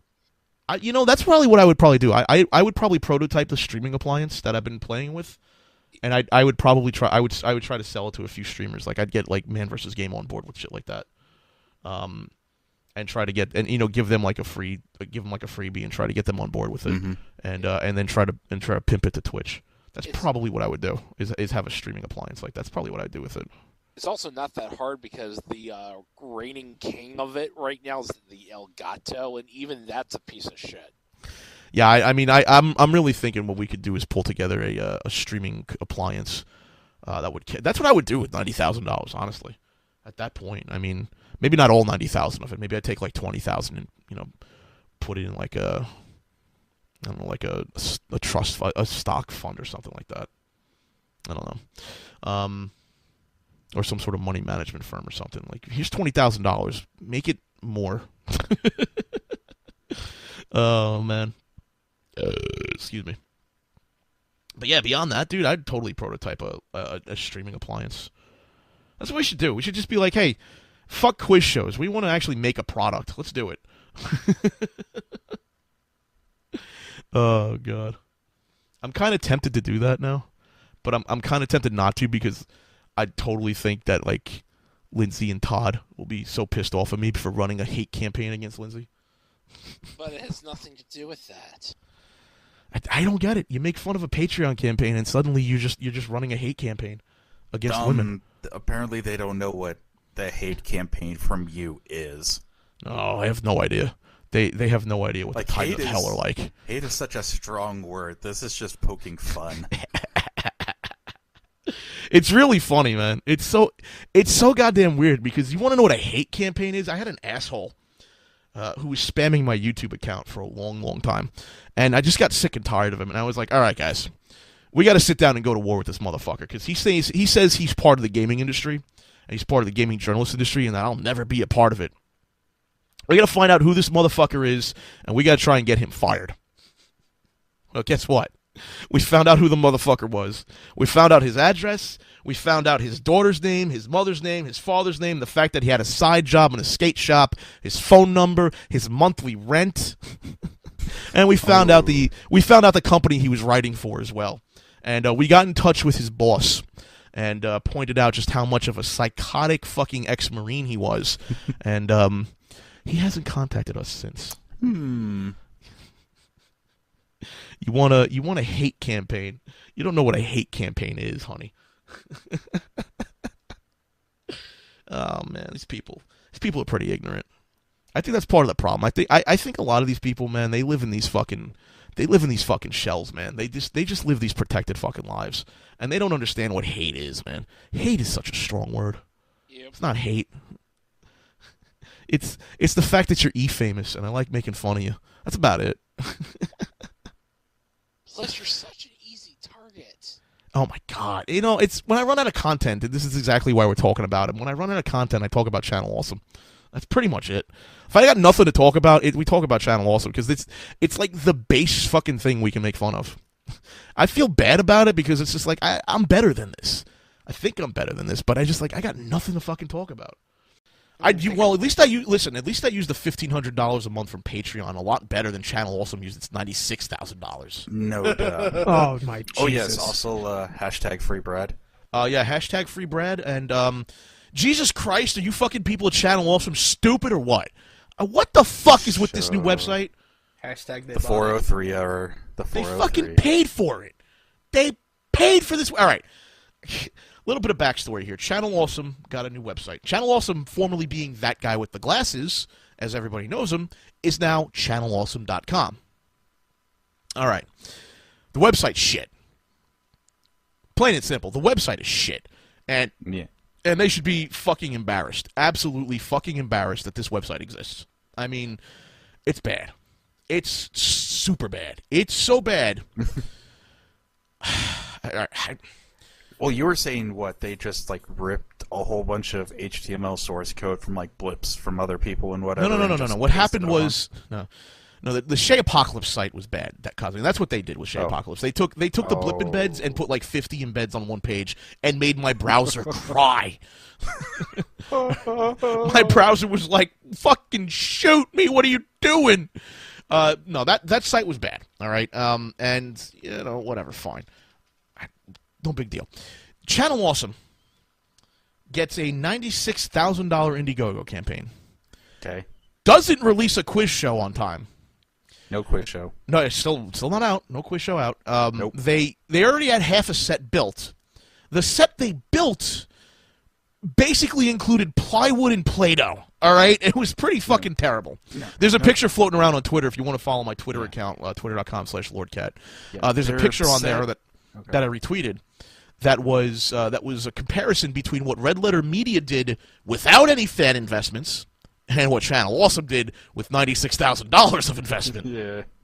Yeah, their set basically just looked like the production value of a third-grade assembly. Yeah, it's pretty terrible. I get to be a tree! To be fair, Shogoth does make a point. Hookers and blow aren't free, you know. Well, then you should be using your fucking ad revenue for that, not the InddieGoGo money, which you promised you spend on the set, and not on everything else. Well, Channel Awesome goes ahead and they spend $58. I'm not kidding you. Wait, they spent $58 on a WordPress theme for this website. ChannelAwesome.com if you'd like to see it. By the way, if you took place in Lampgate, you're not going to be able to see it because I made a comment on their forums. All right, I made I had a forum account. I've had an account there for forever. January 19th, 2019 is when I joined. They deleted my account. 2019? Oh no! Yeah, I was about to say. They still have your account on. Oh, that's right. No, that's right. Well, I made the comment. Ha ha ha ha ha ha ha ha ha ha ha ha ha ha ha. Jesus fucking Christ! You Channel Awesome people should be fucking ashamed you exist. And the title was, "This is your $96,000 site." Well, I get banned from the forums for that. I expected that. 19 minutes. In 19 minutes, by the way, I got banned from the forums. I was expecting. Listen, I was expecting getting banned for that. I didn't give a shit. It's a forum. What I was not expecting was the lamest fucking thing I have seen since 1996. They IP banned me from the server, and I'm dead serious here. I'm firewall blocked from the server on my IP address right now. So all they did is take your IP and block you. Yes, they took my IP. They filtered my IP at the firewall. So, Jason. So that means wait. That means now I can prove this. Okay, first I can't ping the server. All right, it goes to their data center and then it dies inside the data center. I can't trace route their server. Again, it goes to the data center, but then dies in the data center. Now that doesn't prove anything. That just means their firewall may be filtering that sort of traffic for DDoS and whatever. Here's the kicker: I can no longer access ChannelAwesome.com, which is running WordPress. I can't access that guy with the glasses.com, which is running Joomla, and I can't access ShayApocalypse.com, which is running on retardation. And all three sites are hosted on the same box. No. And it gets better. Boom, it gets better, Kaz. It gets better. For other people they banned, instead of just IP filtering them, they forwarded them from ChannelAwesome.com to netzero.net. Who the fuck uses dial-up? Wait, what? But here's one question, though. Yeah. So they have you IP blocked and possibly some other people. Oh, wait, yeah. What's stopping you from using something, I don't know, maybe like a Tor or VPN client? VPN client or the 255 IP addresses I have on my server? Kazi, that requires like that. them using a brain. They don't have brains. They just think short term. Like, this just reminds me of the picture that says, "Good luck, asshole, I'm behind 7 firewalls." Behind 7 proxies. Like, and plus the free proxies out there, nonetheless. I mean, like, what are you doing? If you're going to IP ban someone, you got to make it funny, guys. Like, seriously, it's the lamest fucking thing you could do in this modern world. It is so easy to grab another IP address. And God forbid I pretended to be tunneled through an IPv6 tunnel. And then you'd be really fucking confused. Like, why is this guy pointing to this and it's an IPv6? Numbers and colons, oh my. How does this work? Oh my God. Just, why don't they just, like, redirect you to, say, like, Hamster Dance or something like that? Goatsy or something. Have a little fucking comedy in your Party. life. Net Zero was the funniest thing you could redirect people to? Or just an image of someone giving you the middle finger. No, you try to access Channel Awesome, they just redirect you right back to Godlike Productions. Oh. That'd have been funny. Like, you look at you, that'd have been really funny. Nope. Get back to your playground. Yeah, but whatever lame asshole was administrating that night. By the way, it just says the Channel Awesome account was administering. So it could technically be anyone, but it's Mike Michaud. Let's be honest. It was Michaud. This website sucks, dude. That's the worst part about it. This website is horrible. $58, and I got another story to tell about this site. Here's the thing. This site, channelawesome.com, is apparently 2 years late. I could have told you that. It's the Dash Con of the internet. This fucking website, this shitty website. We'll get to why this website is shitty. Don't fucking worry about that. I'll get there. This shitty website is 2 years late. This website, by the way, is exactly fucking like their other website. Exactly like it. Down to the same style navigation. Oh, no, HypnoFun. You ask, what is the ball pit of this website? No. You don't understand. Channel Awesome is the ball pit of the internet. They are the piss-stained ball pit of the internet. That's what Channel Awesome is. But it's just amazing. Like, you know how, like, in school, did you ever have like one of those special kids in school? You know, like, you knew he didn't belong in the class, but everybody humored him, and you really, like, only like some people picked on him, and everybody else just kind of felt bad for him. Like, he doesn't really belong here. Let's not give him, too much crap. But every once in a while, his specialness would show through, and he would do something so monumentally stupid, everybody had to laugh at it. I had that in my school growing up. Quite a bit. They tried to be inclusive of special people, and then realized it didn't fucking work, because guess what? They've got learning disabilities. Well, they tried that in my school. I had to grow up with that. Channel Awesome's that kid. Channel Awesome is that kid in your class that's just, he's just so slow. And you feel bad for him, but every once in a while, he shits his pants, and then he tells the teacher, "Teacher, I shot my pants!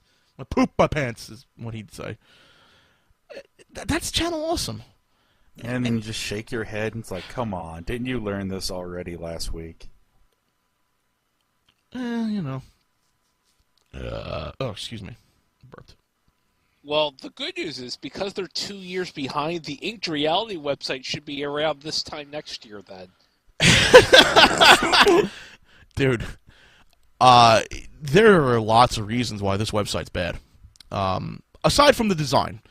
The design is just like, what are you doing? Why 2 bars? What's going on here? Do you really have that much information to fucking share? First off, let's talk about the design. I'd like to point out some amateur design errors here. Okay? The first problem, if you would please go to channelawesome.com and direct your attention to the top of the page. And I know you don't want to, but I'm going to show it off on LK Live anyway. I'm going to show it in the video. You don't have to. IP blocked the site. Oh no, I'm IP blocked to the site. How did I bring it up? Oh, holy shit! I might know how to use the internet, guys. Oh my god. Well, I would direct your attention to the top of the site, ladies and gentlemen. The what the fuck is that called? The Dropshadow at the top of the site. You may notice something there. I don't know if you noticed that the banner they have for the site's banner, just cuts off the Dropshadow. That's professional right there, guys.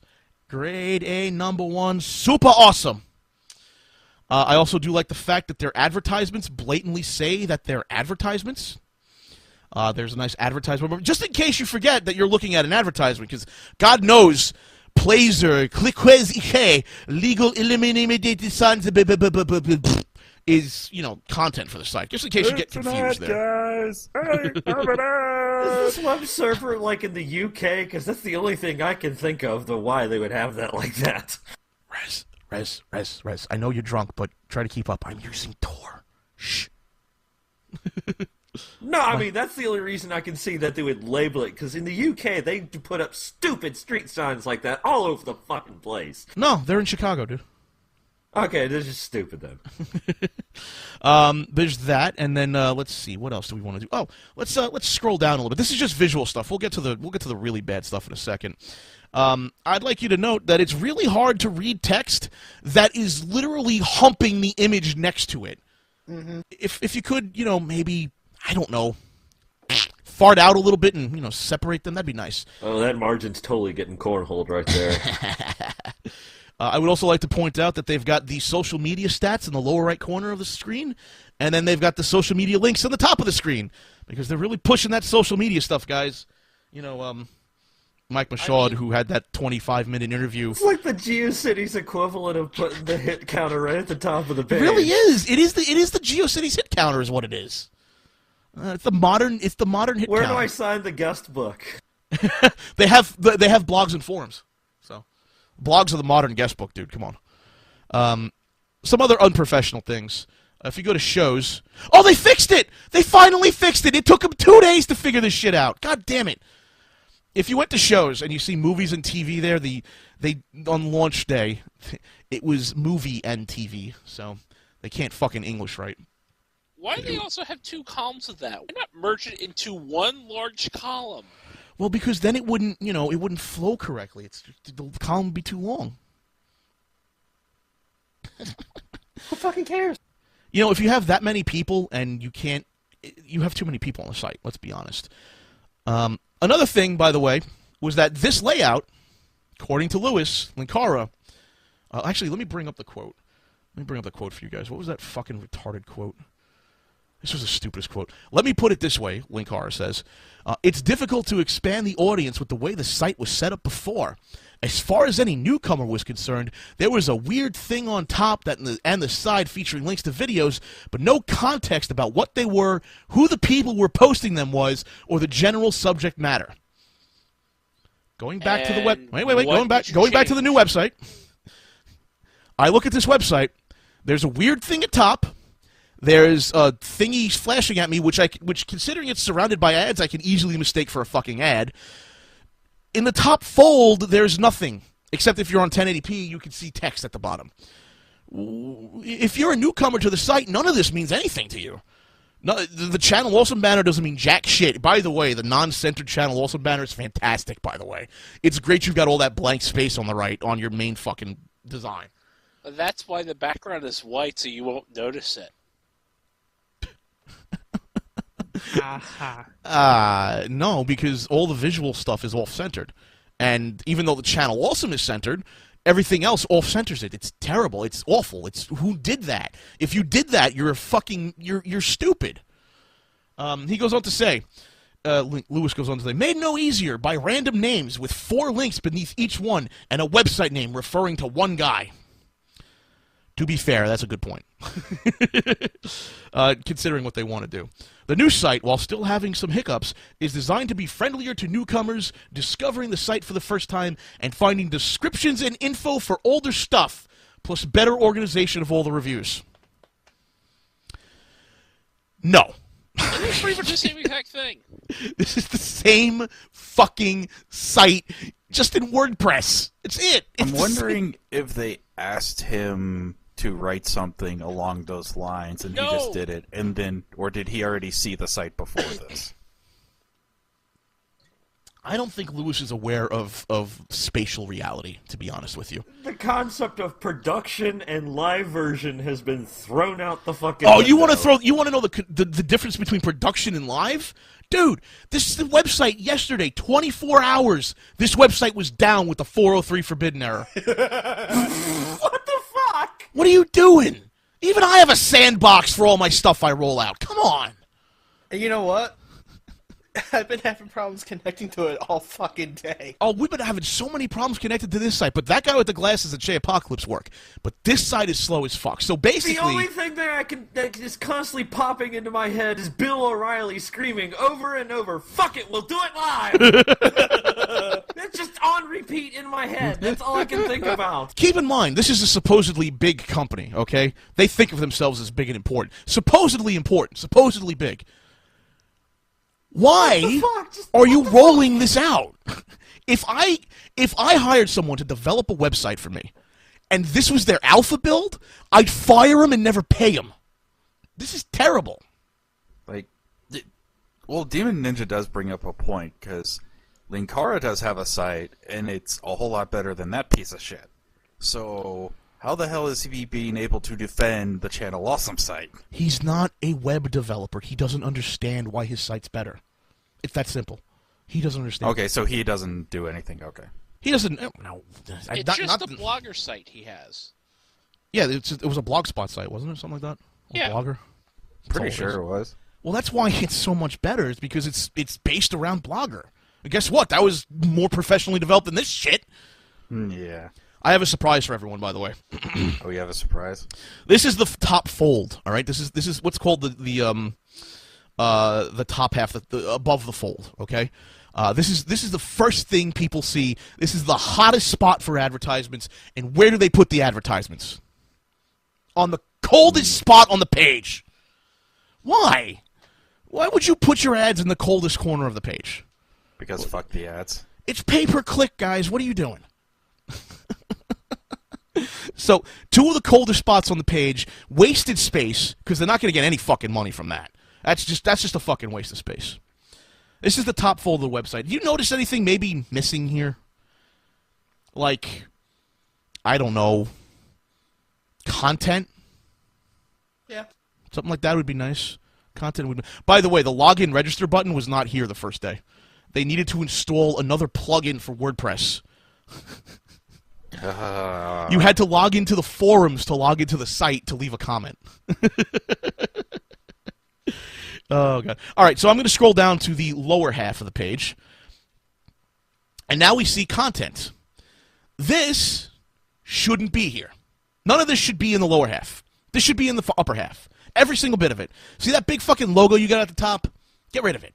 It's stupid, it's disgusting, it makes you look unprofessional, and it's cutting off a fucking Dropshadow, which makes it look even dumber. Get rid of it. Get rid of it, get rid of it, get rid of it. There's just so much to this website. I think you could almost have a secret project dedicated to this one thing. Gets better. I was told in conversations personally with some Channel Awesome producers that I'm not going to name because they want to keep a positive relationship with Channel Awesome, and I respect that. And the only reason they want to keep a positive relationship with them is because they put up with their shit so they can get some views. All right, fine. They were told that this website redesign was so they could get other producers' spotlights. That way they could get more views and they could build their audience not just through Doug, but with other producers, with their new producers. We are on the second half of the page. The part of the page nobody goes to. Nobody looks at the second half of the page unless they're fucking bored. Where is the spotlight section located? Dead my friends, spot. It is located in the deadest of spots you will ever see. Next to the featured blogger section, which we'll get to the lower third of the page, which is even below the fold. It's below an advertisement, no less. You're going to mistake this for an advertisement. You're not giving people spotlights here, guys. Oh, my God. And who's their first spotlighted producer atop the fourth wall? Because Lewis needs more exposure, guys. God knows you don't have a billion other new guys who nobody's ever heard of. It gets better. You scroll down. This is the lower third of the page. By the way, I want to count right now how many articles, quote-unquote, they have on the front page. 1, 2, 3, 4, 5, 6, 7, 8, 9, 10, 11, 12. They have 12 articles on the front page. Why do you have 12 articles on the front page? Who's going to read 12 articles on the front page? What's the purpose of the 12 articles on the front page? I think I know the reason why they have 12 articles on the front page. Because they have the lower third. They have the feature blogger, who's apparently Doug Walker. Good job, guys. He doesn't blog. Who doesn't blog? Then they have comments. Popular, recent, and other comments. They have popular posts, recent posts, and other comments. Nobody's gonna. You're in the lower third here, guys. Nobody's gonna see featured blogger. Nobody's gonna see that. And post by date, that nobody's gonna even know that exists. Then they have a pager at the bottom, and they have all this other stuff. I totally want to see what you posted on December the 2nd, 2012. Let me tell you, getting post by date and not by content is hot right now, guys. Let me tell you. It's the in thing to do. People are really curious what you posted on July 27th, 2009. Go all right? fuck off. At 5:53 in the morning. That's where it's at, man. That's where the keyword relevancy is at. Speaking of which, keyword relevancy, when this fucking piece of shit launched, all right? We got to talk about this. When this piece of shit launched, they had robot rules for the site rules for robots, search engine robots, that sort of thing, right? Beep boop. You know, Google follows them.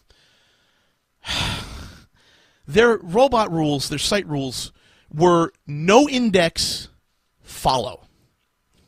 Let me explain this to you. Follow means the robot can follow links. Okay, that's no big deal. No index tells the robot that despite what you see here, and despite the links you follow, it's not going to index any of the pages that you had. So what does that mean? It means you're not going to be in Google, you fucking idiots, despite the links they're going to follow. Actually, they're not going to follow anything. It's going to see no index, and it's going to be like, fuck off, and it's going to go somewhere else. It's got shit to do. It's like you go up to a library. I'm going to date myself here. You go to that card catalog that's probably still in libraries and stuff. It's like, hey, here's one. Wait, this entire thing is empty. The hell? By the way, they have a contact us, be in our game show. I am offering anybody who can bring me proof of this $50 if they get on that game show and wear a t-shirt the entire time that says fire the thick list retard. If you get, I will give you $50 for video proof that happened. So let's go back to the top half of the site, guys. Top half of the site, first third of the site is the logo. It's a huge fucking logo, plus some social media icons that nobody can see. By the way, I just noticed this, and I didn't see this before. And I've been criticizing this site for like 3 days now. They have a search bar on this site. Wait, when did they put that in? It's apparently been in there, dude. Dude, I've been looking at it as much as you have, and I haven't fucking seen it until today. I just noticed it. By the way, it does work. Because I found some videos that I'm in. And, I think I will talk about that later. So the first third of the site, social media links, a big-ass, ugly-ass banner that makes you look completely, utterly retarded and unprofessional. Because not only that, it's a boxy banner, too, okay? So I understand. The images have to be boxy. That's not the issue.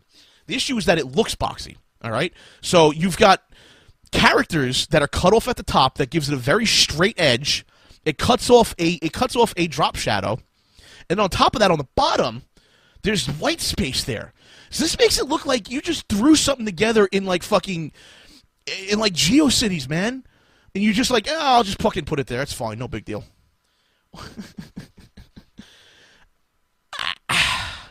And I realized the banner itself doesn't look centered. It's that the way they designed it, the Channel Awesome logo is centered. It's disgusting. It's absolutely disgusting. Who thought this was a good idea? Who thought this looked good? Who looked at this and said, all that white space that makes this look like a box and they just sort of exist in white space? Fuck it, let's go with it. Mashad. Oh, probably. He's a fucking retard. Plus, if he's not running the site, then whoever made this is a fucking moron and should be fucking ashamed of themselves. This is disgusting. This is disgusting on a level of amateur. I did this shit back when I was reading HTML for Dummies. All right, I mean this is terrible, terrible, terrible, terrible. I mean, also why are half the characters in the banner just Doug characters? I don't know. Like, oh yeah, who really remembers the Santa Claus character? That wasn't Doug, though, was it? Wasn't that Rob? I don't give a fuck. Who cares? Why is he eating pancakes? Who's the little mushroom girl on the bottom? Who cares? If this isn't that guy with the glasses, why are 3 characters, or 4, I don't know, Doug? Why is he the prominent character there? I'll tell you why he's the prominent character there, guys. Because your business is based around him. I have no idea who the girls in the banner are supposed to be, by the way. None. Oh, God. I can This take is a terrible. guess. This is awful. It's so terrible. So, here's the awfulness, guys. The thing that tops it all, the thing that made my brain fucking explode. They've been telling the producers that they're launching this site now for like the past 2 years. Fucking, they were probably telling me back then. God knows how long this has been delayed. They I know were that telling site me this redesign. shit at the first year anniversary. Were they really? That's terrible. Yeah. Yeah. So this is the new site. Do you think they've told people that this is what they're going to do? Do you think maybe they mentioned, hey guys, we're going to get started transferring everything over to this site now. And this is going to be the site we post everything on. You think maybe they gave themselves like, oh, I don't know. Microsoft had MSN Live Search for a long time. And then they launched Bing. And you know how long it took for them to get rid of Live Search? Almost 2 years. That thing was they didn't just launch Bing and shut down Live Search. Oh no. They advertised it for a long time on Live Search. They let people know, hey, we're going to be Bing now. And then when Bing launched, they were like, we're Bing now, and you should search there. It took them a very long time to transition to going to Bing. You think maybe Channel Awesome did that? You think maybe in the back of their fucking minds they should be like, hey, maybe we should tell our fans that we're fucking doing this? Just because this is a big change for them, right? Maybe in the back of their heads they tell them, no. They launch the site, and then they make a news post about it. Remember the news post? Hey, Cold Guy, you remember the news post on that site? The text post about site news? That no one reads? That no one reads because the site's all about video content? A site about video content? And you didn't have a fucking video telling people about this shit? Apparently they did in the form of a video that they post for the Ask That Guy. That's not telling people what you're doing. That's posting Ask That Guy, which is about a quarter as popular as that guy with the glass, as Nostalgia Critic. How about this? Just a strange idea here, guys. Throwing this out here because the thick list retard doesn't understand how to fucking do business. I gotta fucking explain everything to him. Every single thing I pointed out, he's corrected, by the way, on this fucking site. Well, things we pointed out when we were making fun of it. We'll talk about the things we did.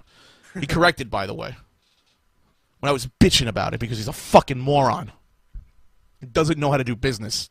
And is wasting your fucking fans' money. $96,000 bought a $58 WordPress template. Ball pit of the internet. Oh, wait. This image is still being processed. What? Yeah. Where? The top banner there where it's going through all the different images. Yeah, third from the right. The image is not even rendering.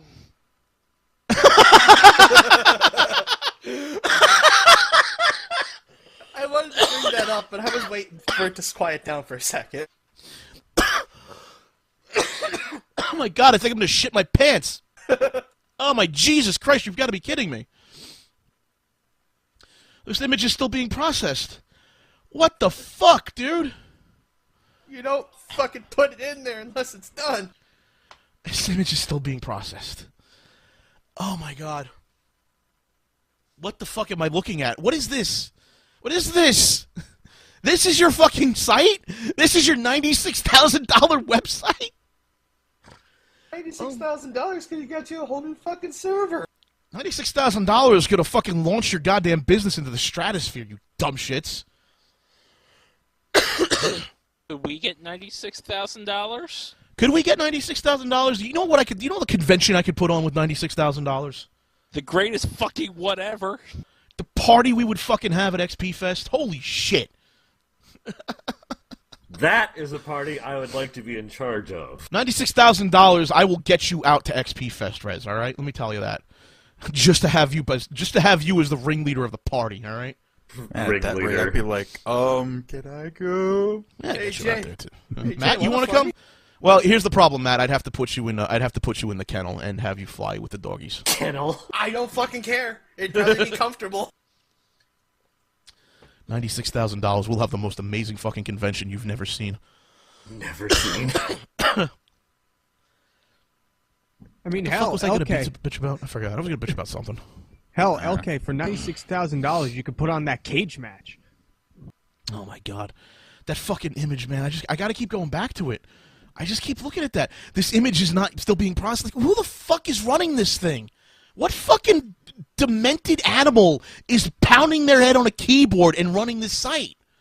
I'm still learning Java for my college course. Leave me alone. Oh my Jesus fucking God in heaven. Help me. Just fucking help me.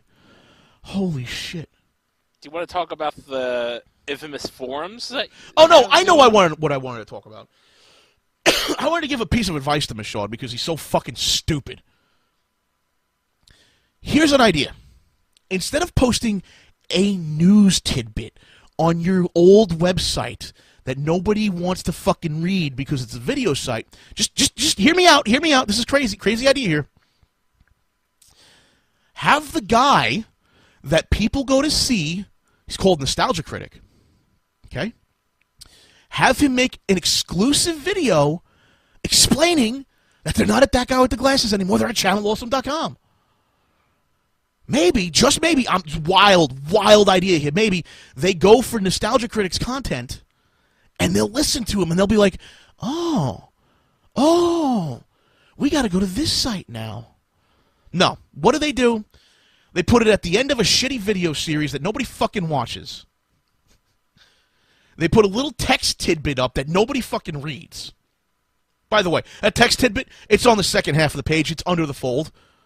You understand the fucking concept of what's going on here at all? Do you grasp how people read websites? You fucking retard. And then, on top of that, they're not posting any new content to the old site, and they're completely shutting it down in 2 weeks. Great fucking idea. The website that you have built up for the past how many years now?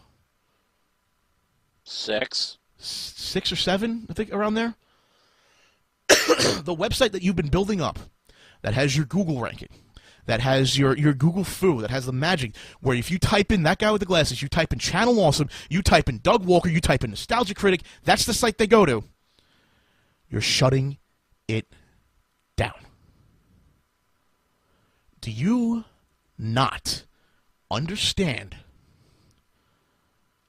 how people find your content? They find it through Google. And that doesn't just mean Google search engine. That means YouTube. And if you're linking to YouTube videos, that's important too. So for the site, I know in your head, because you're just a fucking stock boy and you're too fucking stupid to understand how technology works, I know in your head this makes sense. Oh, well, we're just moving everything to Channel Awesome and everything's going to be okay. Here's how it actually works. About half of the viewers are going to go to your new website because about half of them pay attention. The other half, they're going to see that Nostalgia Critic hasn't posted in a long fucking time and they ain't going to go. They're not going to see the little tidbit. They don't watch Ask That Guy, and they're not going to know you're at that new site, and they're not going to give a shit. And they're not going to go to your site. And you're going to lose half of your viewership. That's assuming half even went on the first fucking day because they couldn't access the fucking site. So they went back to That Guy with the Glasses to watch their videos. On top of that, all of the Google foo you had, Nostalgia Critic's review of whatever shitty old film he reviewed, that's important in SEO. That title, when people search shitty old movie review, that's where you get your new viewers from. They don't search Nostalgia Critic. They search shitty old movie review.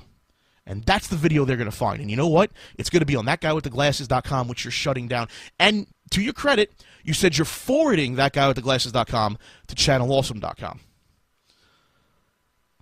Except you have a bit of a problem. You see, here's the thing.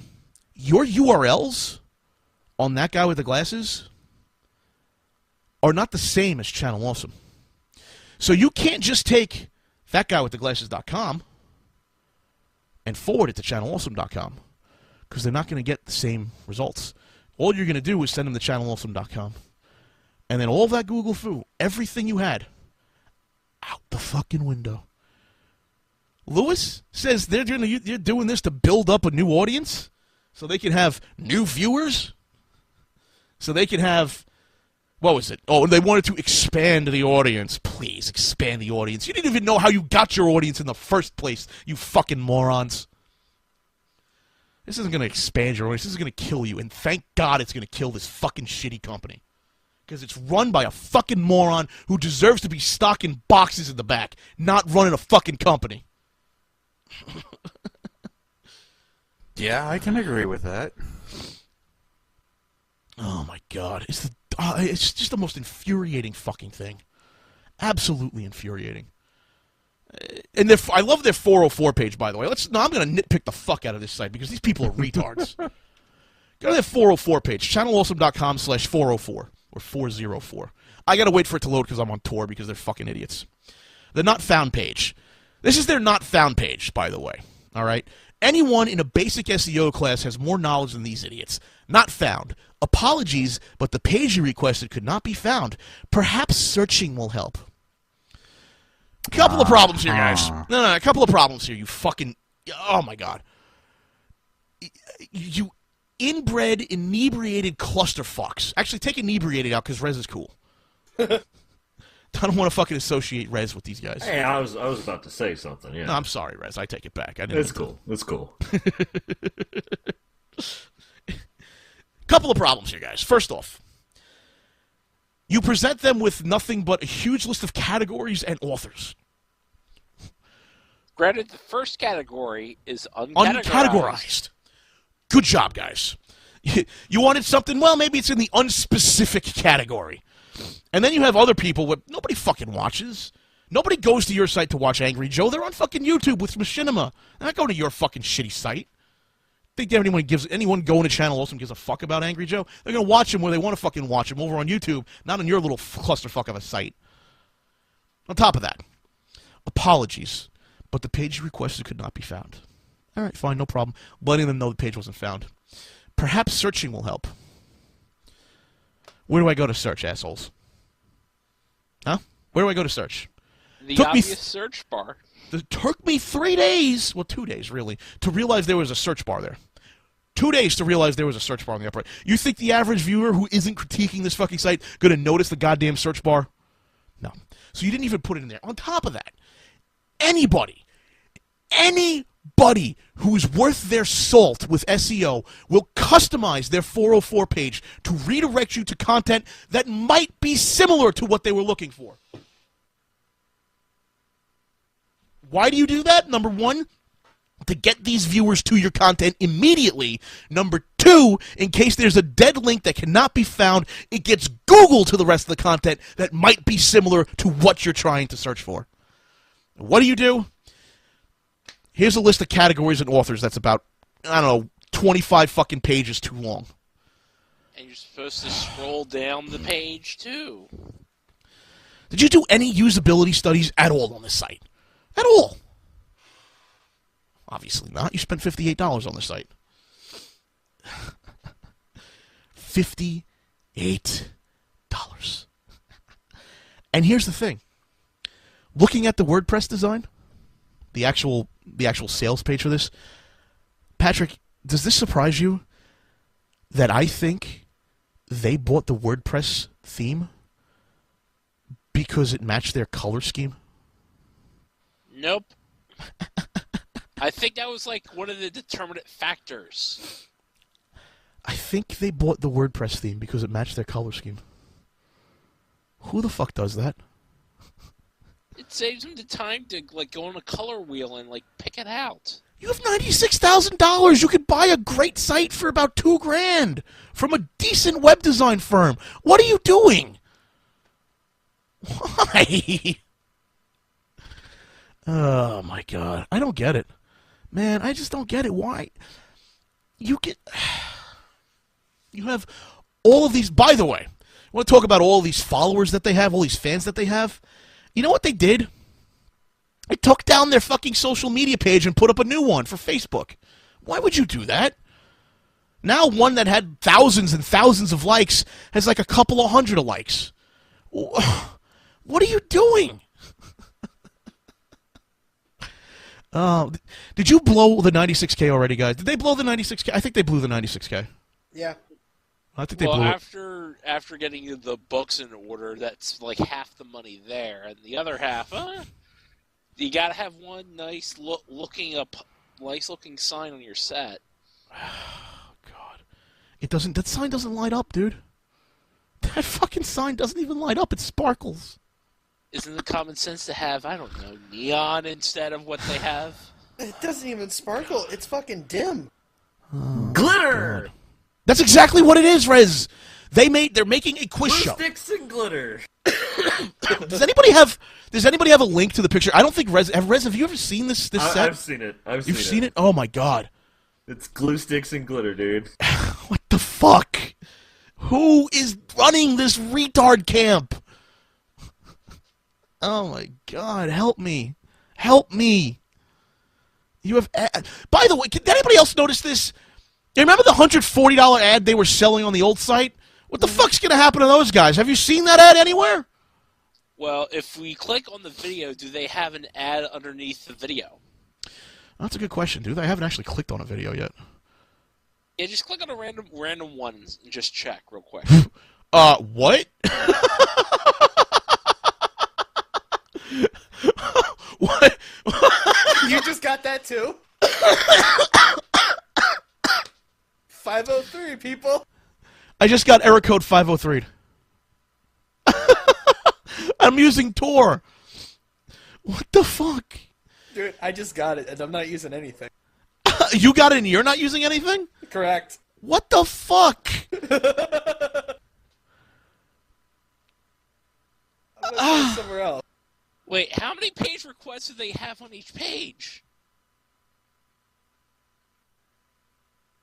Okay, try it again, Jay. What the fuck?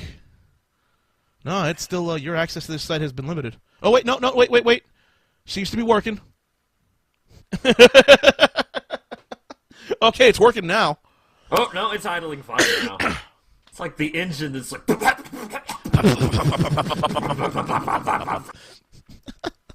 Who is running this fucking circus? Obviously, it's not Michaud, because if he's running, this is terrible. This is terrible.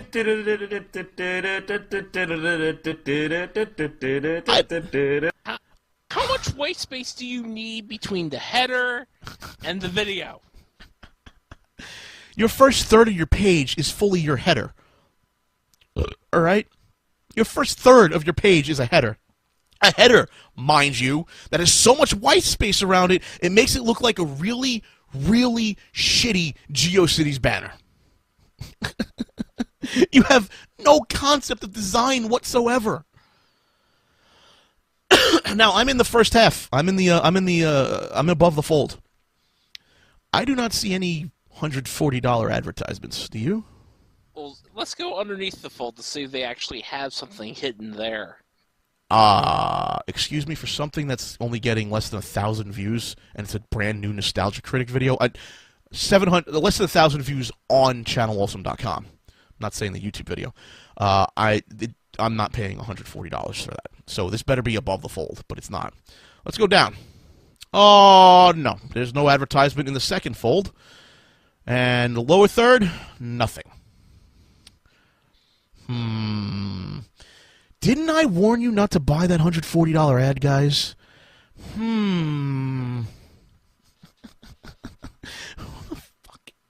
Who's running this show? At this point, can people legitimately go to InddieGoGo and complain for not delivering on the goal? Well, the goal was to get new equipment for the studio and get the quiz show out, and then they had the extra goals for the other shows. It's been a year. I think now it's legitimately time to complain to InddieGoGo about fraud. I honestly think Doug and Rob Walker and Michael Michaud have committed fraud. Committed grand larceny at this point. I think these people are criminals and should be in jail. I really do. I think Rob Walker, Doug Walker, and Michael Michaud are criminals and should be in jail. That's what I think. That's my opinion. No, wait, everybody. Stop trying to talk Jason out of it. Don't, no. I do got, By George has a good question. Did anybody actually buy the $140 ad spot? A bunch of people did, apparently. Really?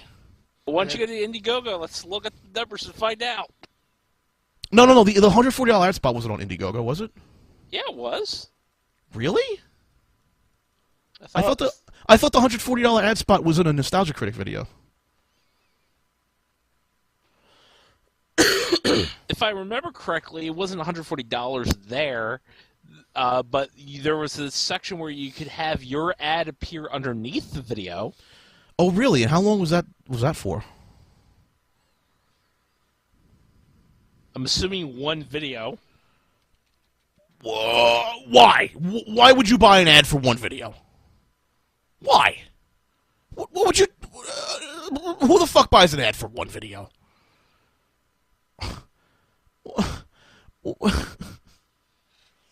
Oh my God, what is this? Why do stupid people have money and why are they allowed to spend it? Why? What am I looking... Could I have some of the stupid people money? I could really use it right now. Oh my Jesus fucking Christ. All this time I've spent learning about SEO, learning about web design, learning about how to run my own fucking server, programming in C and C++, Java, C#. All this time, I should have been beating myself in the head with a bat so I can get dumb people money. By the way, I'd also like to announce to anybody who's interested out there. They're running WordPress.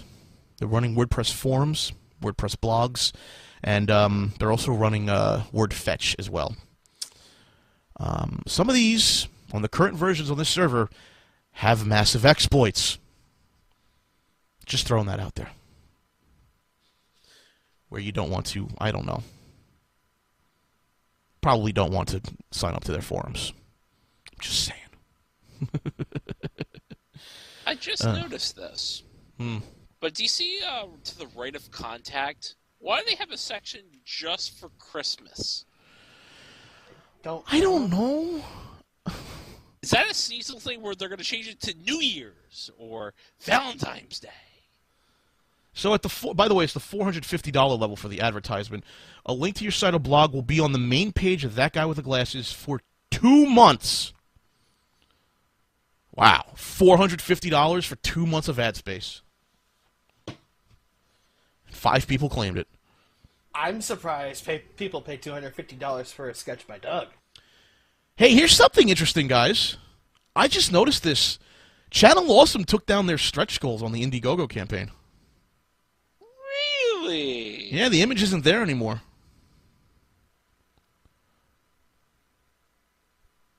This is a scam. This is a fucking scam. So they took down the thing in regard to the comic book show. Yeah. And the other show they were going to do. And the video game show. That is fraud, my friend. This is a scam of the highest order. These people are fucking frauds. These people are scam artists. These people are frauds. These people need to be put in jail. This is Joel Osteen levels of fraud. Uh-huh. This is what Dio referred to as a TV crime. Yeah, seems like it now. These people should be criminals. These people should be in jail. This is the worst part about that. Remember this website that I apparently shut down because I touched someone's boobs? Remember that website, Reviewtopia? Oh, mm-hmm. That site was better designed than this fucking piece of garbage. Whatever. And she was still fine with it, right?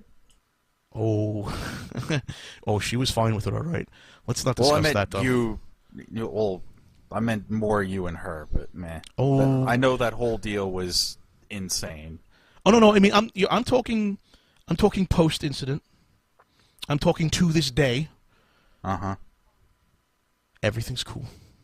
Okay. Everything might be more than cool. Who knows? Things might go places, you know. Okay. Well, hey, I hope for good things for you. I hope so too. But let's not talk about that because Okay. We don't have to talk about it. Because nothing's happening right now. But hey, there's always the potential. Jason. Yo. I want to grab my baseball bat and start smashing myself in the head. Did Doug pay for your flight in Suburban Nights? I was not in Suburban Nights, so. I would also say that Channel Awesome kinda paid for my flight in Kickassia, but kinda didn't. It's one of those things. Oh, that sucks. So apparently Iron Liz drove and didn't get reimbursed. Yeah. I would be yelling at them. No, you're gonna fucking pay for the gas. Yeah, I mean, hey, if she wants to come on and bash Channel Awesome with me, fuck it. Let's bash Channel Awesome. Bash Channel Awesome Day again because they've done something stupid again. I mean, there was the CM Punk podcast, but shit, that might not even get touched at this rate. I got all Kazi, man. This is your blow off. This is your blow off episode of LK Live, bro. We're getting to CM Punk. Don't worry. Okay then. It's usually 2 hours. It might go longer at this rate. I'll go 6 hours. I don't give a shit. Get a campfire going. Iron Liz comes in here. We just get s'mores. Break out Channel Awesome's corpse over the bonfire. Sing Kumbaya. See, if you gave money to Channel Awesome, do you not see what I'm saying? Like, I've been criticized by Channel Awesome fans over and over and over again. Well, one of the excuses was, well, didn't Channel Awesome give you your big break and didn't you make yourself off the backs of other people? Fuck you, I didn't. You know what I did? I worked my ass off, you little fuckers. Didn't you have your own site already to begin with? I had my own site already. I was building up my own site. Still been building up my site. Still building up my business. I didn't build myself off the backs of. I didn't throw them under the bus. They work hard too if they want to work hard. I worked hard too. I made myself. You think Doug Walker made me? Fuck you. Doug Walker didn't do shit for me. If anything, he fucking hamstringed me. That was it. You know what? You know what Doug Walker did for me? All right, he got me laughed at GDC, and Channel Awesome got me accused of rape for like 2 fucking years. That's what Channel Awesome did for me, guys. Thanks. I appreciate it. Let me tell you. Let me just give you my fucking eternal gratitude right now. Channel Awesome's done nothing but give me hypertension.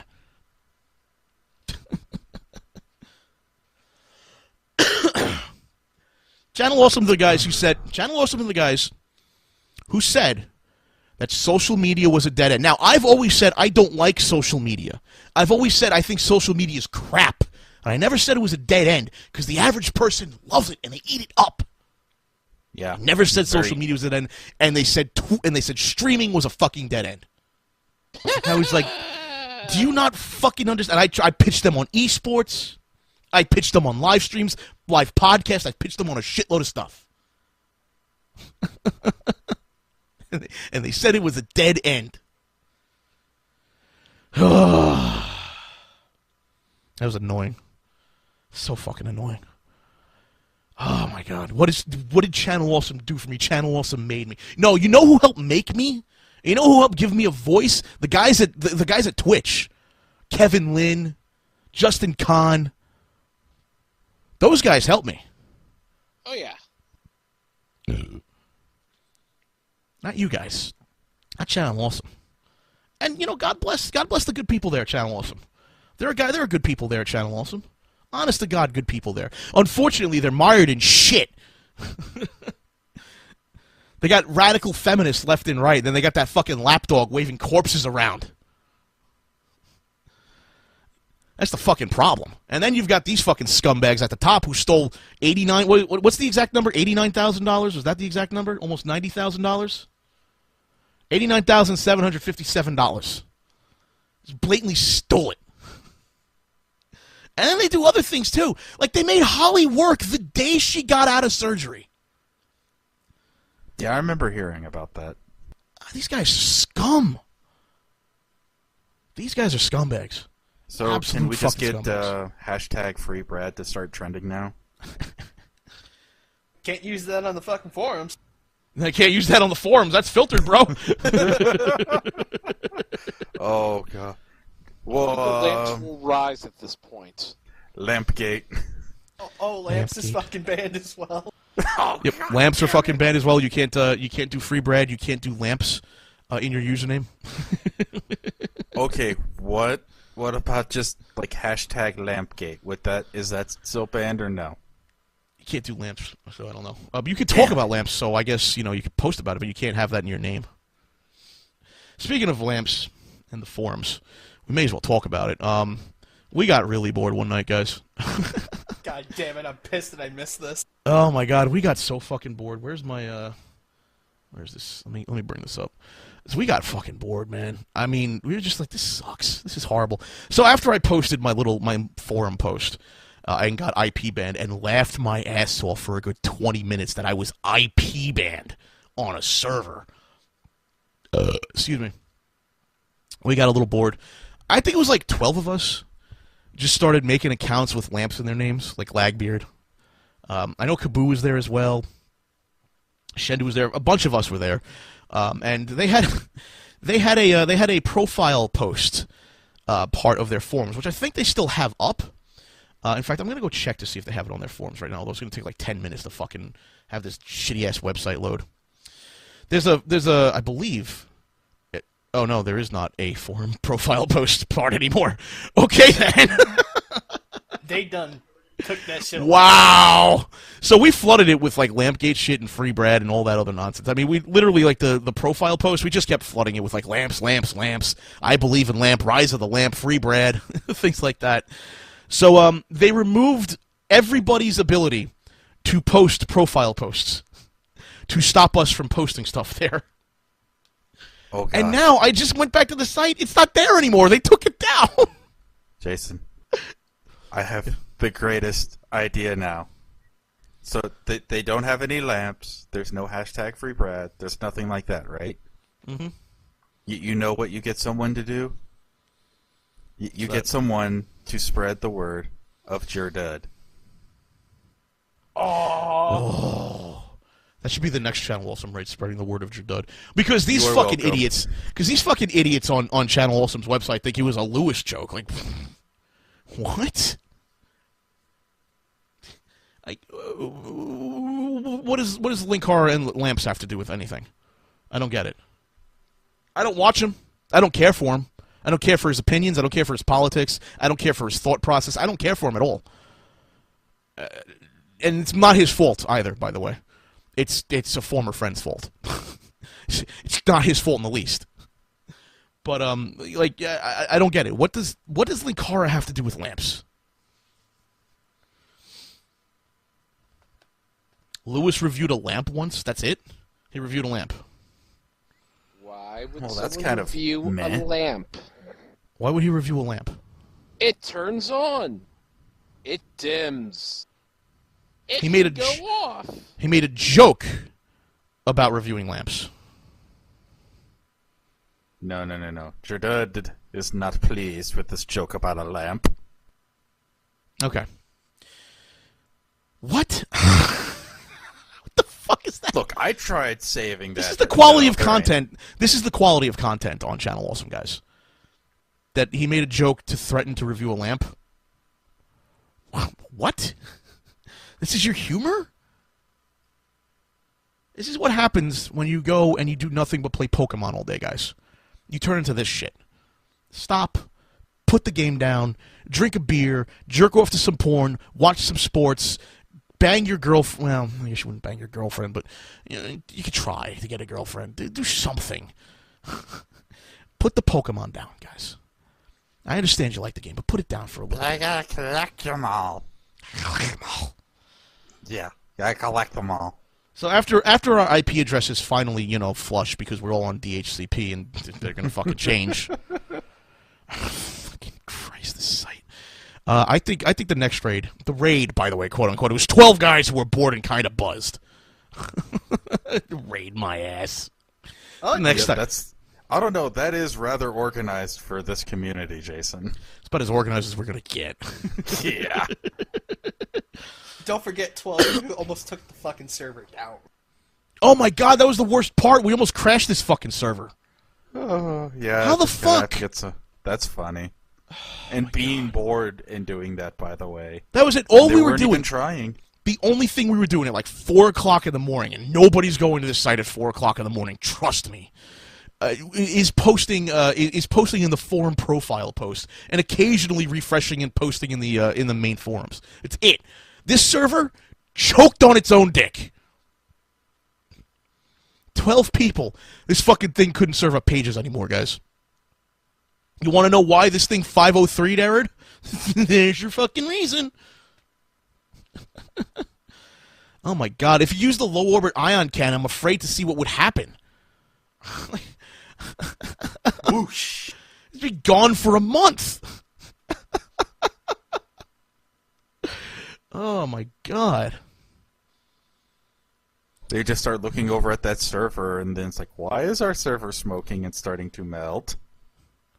I doubt they even know what's going on with their server. Probably. I doubt it. I really do. I'm honestly surprised they knew how to IP filter via a firewall. I'm surprised they knew how to IP filter at all. I actually wouldn't be surprised if they have a WordPress plugin that does it for them. I honestly wouldn't be surprised. Why? Really basic. Oh my god, why would you do that? Oh, no. No, you never, ever, ever, ever, ever, ever, ever, ever, ever, ever, ever, ever, ever, ever. Did I say ever enough? You never, ever, never, never, never, ever, ever, ever, ever have front-facing software on a public web server control your server's configuration. Ever. Ever. Ever. It is the worst thing you could ever do. These fucking web hosting companies that do it, by the way, are hacked a lot. And you know why? Because those fucking programs are shitty. They're programmed poorly. And as soon as you get one account exploited, you've got all of them exploited. Don't fucking do it. Never, ever do it. Forever, ever? Not even on Tuesdays. That's serious. Ever on Tuesdays. Never on Tuesdays. Especially Tuesdays, because I got Bites of Madness on Tuesdays, all right? That's the tech show. You should fuck around with tech. You know, the more and more I think about this, I think their fucking server's running on like a goddamn Pentium 4. The server has never been... The server has never been upgraded since, I think, I was told the server was built in 2006. That reminds me of the time I had a computer client that I had to go in for and fix their server, so to speak, because it kept crashing. And this is a client that is a non-profit health organization where I live. And I go in there, I look at the server, and it's pretty much built with gaming machine parts. And I'm like, well, the whole reason your server crashes is because it was built by somebody that likes to build a server to play Quake 3 instead. Oh, yeah, and he's hosting it on your server. Whoops. We're going to get this shit out of here, and we're going to get you a Dell Enterprise server because you got 3 satellite offices that are trying to connect VPN to this piece of shit box. We're going to get you about, a 28-threaded machine with, 48 gigabytes of RAM. That'll help quite a bit, I think. The only problem was Dell, when they shipped the server, they put all 6 of the RAID 5 hard drives. The serial numbers were sequential. And they all died at once. I can't imagine why.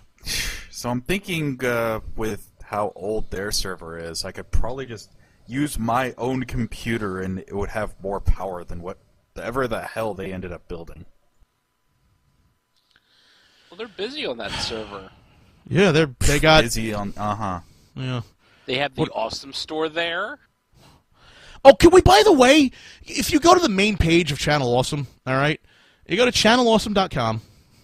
By the way, I know we're like the driving force of traffic on this site now. You go to Channel Awesome. These guys should be fucking paying me for advertisement revenue. You know that?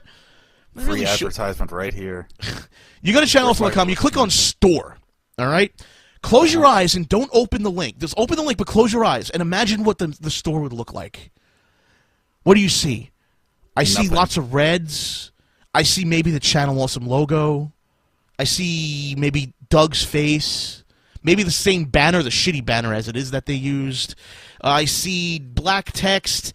I see links in maybe like a bluish link type of thing.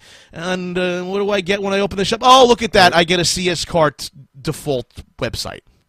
I was about to say, I see as much planning as there is in a WWE creative room. It's pretty low, Kazi. Yeah, and? This basically looks like a basic eBay store. Yeah. This is CS Cart. This is the default presentation of CS Cart. There is no theming. And I'll tell you why there's no theming. Because you can't go to Theme Forest and buy a theme for CS Cart. Oh my god. This is the worst thing that has ever been created by man, sir. What does the contact us on the Awesome Store have? Send us a message using the form below. Wow. Wow, guys. Wow. I really want to get that DVD signed. So, Jason. I really want to get... You know what I really want to get, Patrick? I want to get royalties for that fucking Kick-Assia DVD. That's what I fucking want. Kick-Assia and Suburban Nights, both of which I signed no contracts on, signed no rights away to. I want my fucking royalty check. So what's up, Kazi? Are you just going to start laying it on us that you've just been, like, this secret... You've been in with Channel Awesome all this time. They've been just giving you money. It's like, no, hate us. It'll be awesome. Just keep on promoting us. It'll look great. This is not a work, Kazi. Not a work? No. This is not a work. I'm sorry. I mean, it would have been one hell of a swerve, but, That'd have been a hell of a swerve, wouldn't it? No, this is not a work. This is not a work. This is my campaign to get Michael Michaud fired. Okay. That's not going to happen because Doug and Rob are like fucking gay butt buddies with him. Yeah. No, so I just had that thought. I just had that thought pop in my head, and like that would be hilarious to me. Actually, my demand for royalties, chat room, who's bringing up, what would you get, like $100 in royalties, $50? No. My demands for royalties would be the rest of their Kick-Assia and the rest of their Suburban Nights stock, so I could burn it. That'd be it. Oh god. So yeah. I'm thinking of trolling them again, and by trolling them I mean actually getting a lawyer involved. And the reason I'm thinking about this is because they have my content on their site. I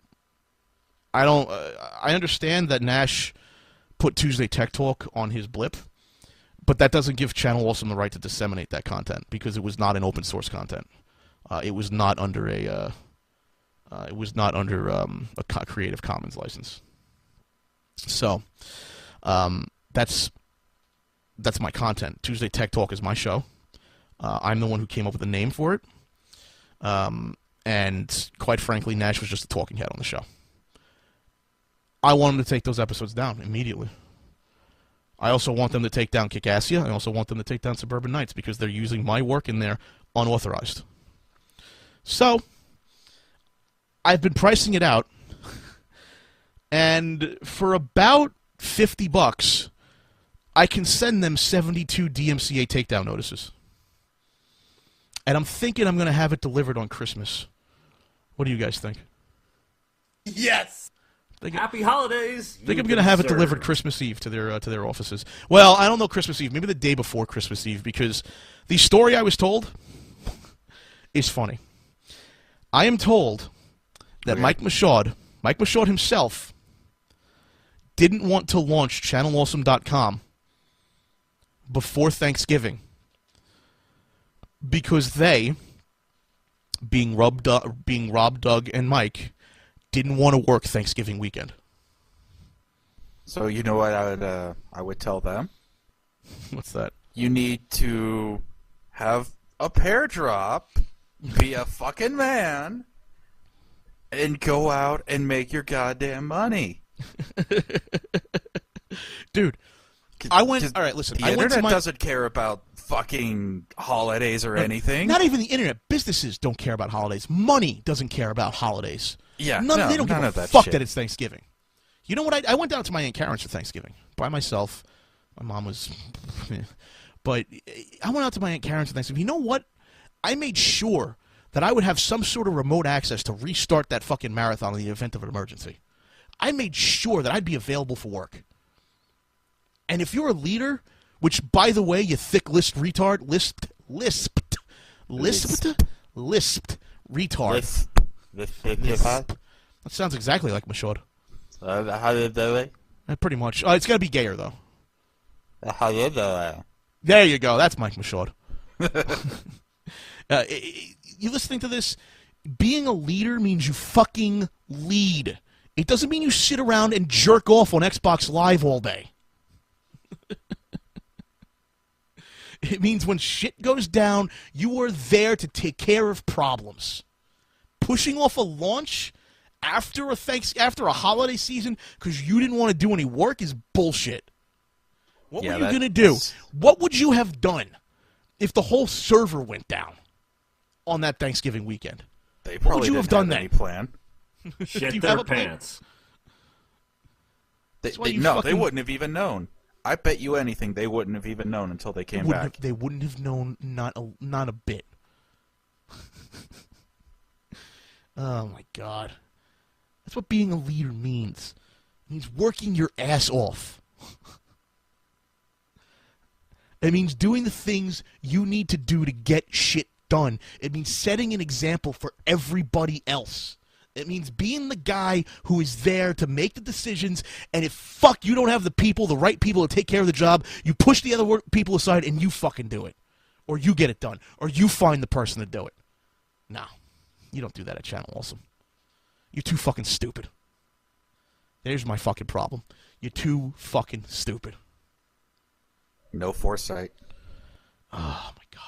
None of that. And now they're probably just gonna get hit with lawsuits and sues and civil actions. I really do hope they do. They took down their fucking. They took down the extended the stretch goals for InddieGoGo. Are you fucking kidding me? So you know what you need to do, Jason, since you want to have it delivered on Christmas Eve with all of these lawsuits and such? What's that? You need to have all of these things rhyme out to 12 Days of Christmas.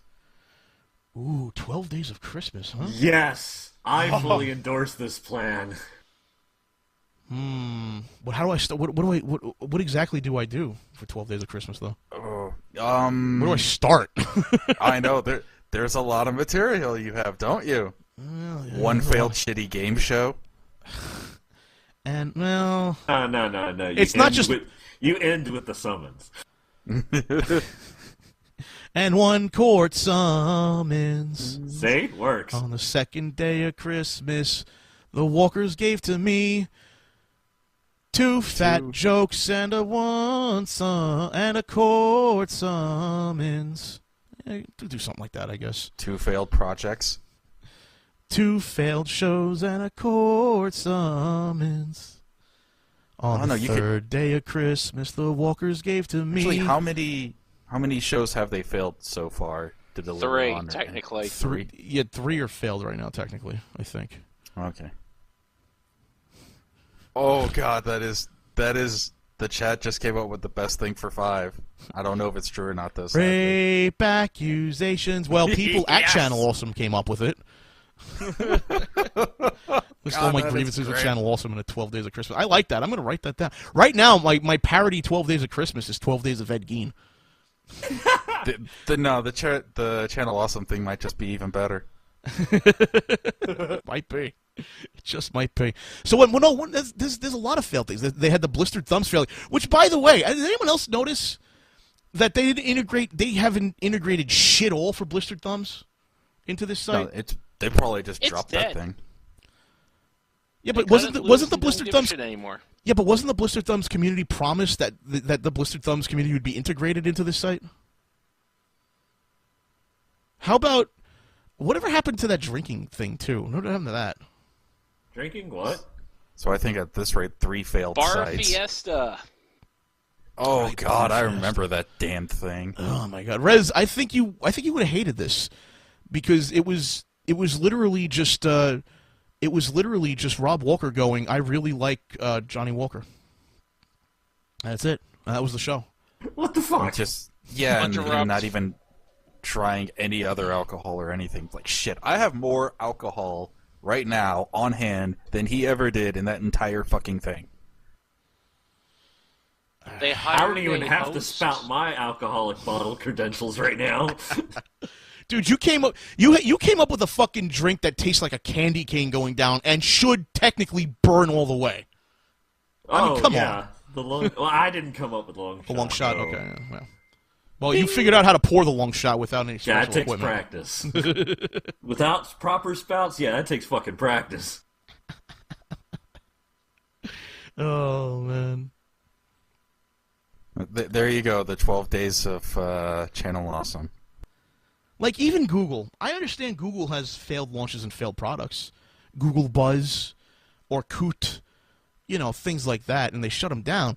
But they have hits, too, Not everything's a goddamn failure. Bar Fiesta, Blistered Thumbs. God. What was that show that Nostalgia Critic wanted to do after quitting Nostalgia Critic? Demo Reel? Demo Reel, yeah. That one. That piece of garbage. I mean, there are other hits, guys, when you're successful. There's no hits here. There's nothing. Nope. Oh, God. I just, by the way, I have to ask. Okay. I was told, and I quote, this site kept getting delayed for 2 years. Now that we've seen the site, and we've seen everything that's gone behind it, and on with it, I have a question for you. Why was it delayed? How? Or how? Laziness? How is this delayed? Nobody knew how to do anything. Nobody knew how to actually do HTML. Or Java, or anything. You hire people to do this. You gonna say something? Microsoft had to pencil it in for the 2 hours per week. The 2 hours per week where he's not on Xbox Live fucking around with Call of Duty? Yep. Oh, God. Like, I didn't want the company. Why do I need to do anything with it? I'm an executive. Why should I work? Oh, my God. So it's official, folks. I want royalties from Kick-Assy and Suburban Nights. I want those videos taken down until I get my royalties. Oh, God. All right, we'll get to the CM Punk stuff in a second, but I think it's time for that XP Fest badge giveaway. What do you guys think? Speaking of old bullshit, you know what? Let's start the show off with some Channel Awesome bullshit. Let's get this out of the way. Oh, really? What did they do now? Oh, do tell. What did they do to your surf the last week, in which we spent an hour and a half criticizing the website? Oh, please, oh, glorious one. Shine a light on this. This is here for your Channel Awesome Suck update. So we criticized the website and the layout and everything about it. They haven't changed much with the layout, except... by the way, it's been a week. I just want to point this out before we talk about what I really want to talk about. The Spotlight section still features atop the fourth wall, so I don't know when the fuck they're going to update that.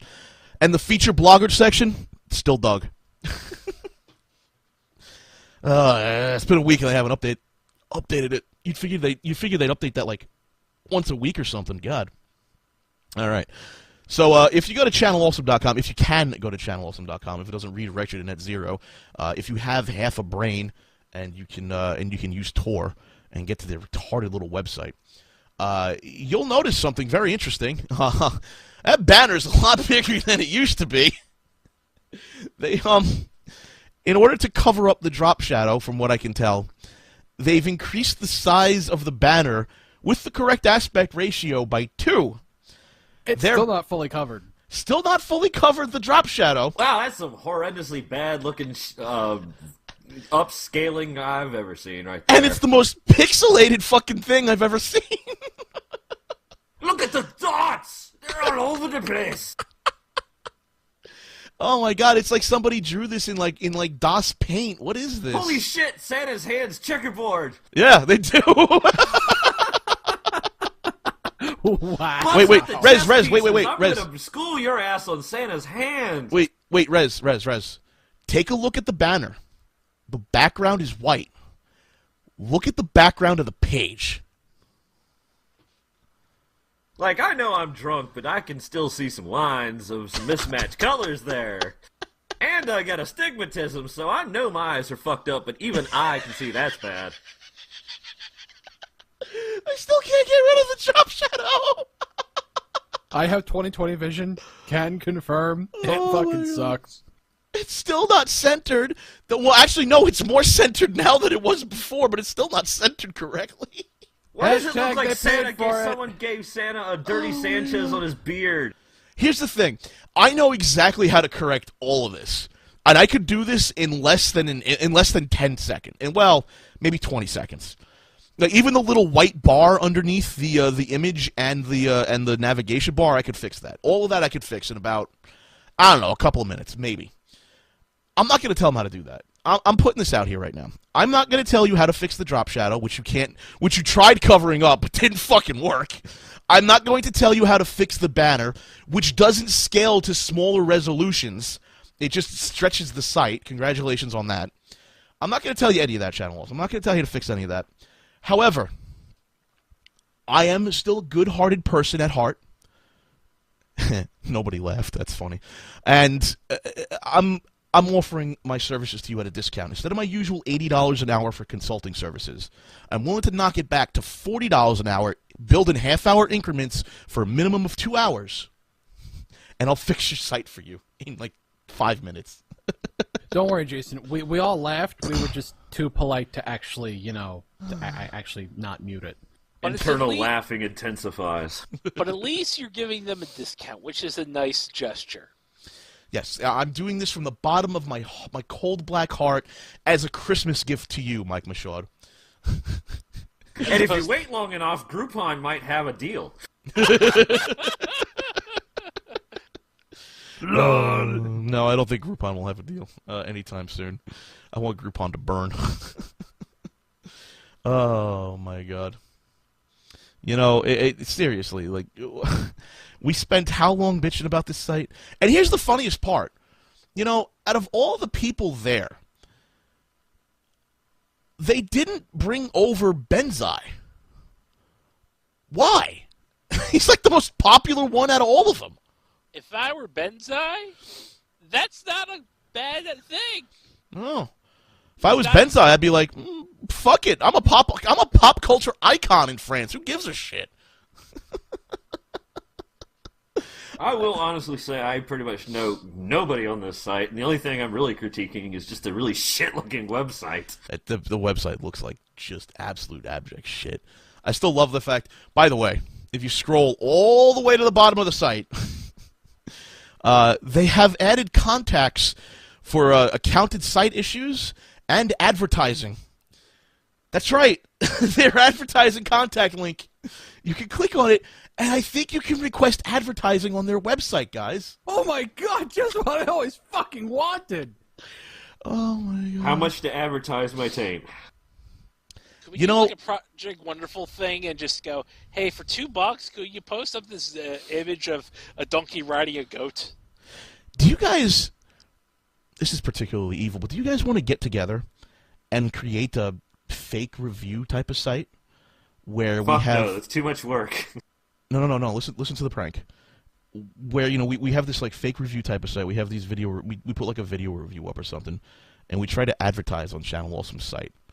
And we've got to make it sort of like the advertisement is basically a big fucking in-joke that says, fuck you, Channel Awesome, essentially. You guys want to get together and do that, or is that too much work for a joke? Yeah, that's too much work for a joke. It's too much I don't know. work, Just how much spite do you have for them right now? Not enough to do that, to be honest with you. I mean, honestly, do you really want to go through the hassle of writing enough articles and lining up perfectly so every first letter of every article listed in order spells out "fuck you, Channel Awesome"? No, I didn't think so. Yeah, that's a good point. I guess beating them to pop quiz hotshot was better. Was good enough. Swing for the cheap seats. Oh my god. I can't believe we fucking... seriously, it's been a year. It's over a year. Over a year. Still haven't And you only fucking... did that with $10,000 is amazing. $10,000? I didn't do it. I did it with Kazi Preston in 15 minutes, dude. So, anybody want to talk about Channel Awesome? Why the fuck not? Oh, God. I would say no, but we have more show to film. Happy birthday to you. Happy birthday to you. Happy birthday, dear Dropshadow. Happy birthday to you. Yay. It's been around for a month. They still can't fix the fucking Dropshadow. What the fuck? That hard? What the fuck, man? Like, come on. I don't...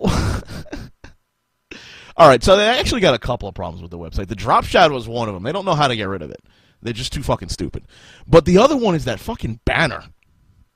That banner is not sized correctly for the site, and they don't have different sizes of the banner. So, for each different resolution, it looks fucking stupid. On the maximum resolution of the 1080p resolution, which I shouldn't say is the maximum resolution. I mean, on like anything 1080p and up, it will 1920 by 1080. It will the Dropshadow shows.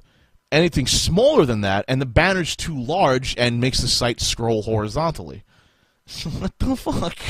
Oh. What the fuck did they do, Cole Guy? Why? I don't get it. They don't know how to fix it, so they mitigate it so that most people are not going to notice it. Why are they this stupid? I don't get it. Because they only know Joomla. They don't even know Joomla that well. I mean, come on. Exactly. Oh, man. Oh, God. What do we want to talk about first?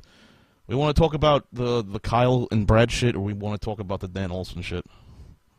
Let's save Dan for last. Let's save Dan for later. Let's talk about Kyle and Brad. What the fuck is going on with Kyle and Brad? I don't get it.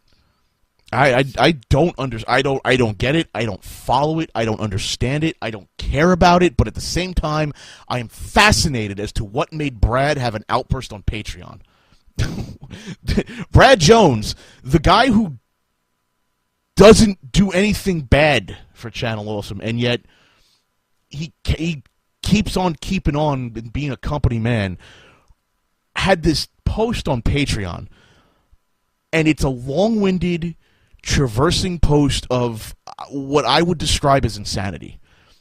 Brad, I wouldn't say Brad flipped, but I would say Brad is extremely, extremely, extremely tired of whatever the fuck is going on between him and Kyle. Patrick, you seem to be a little bit more connected to this than I do. And so when I read this from Brad, I went, what happened that made him do this?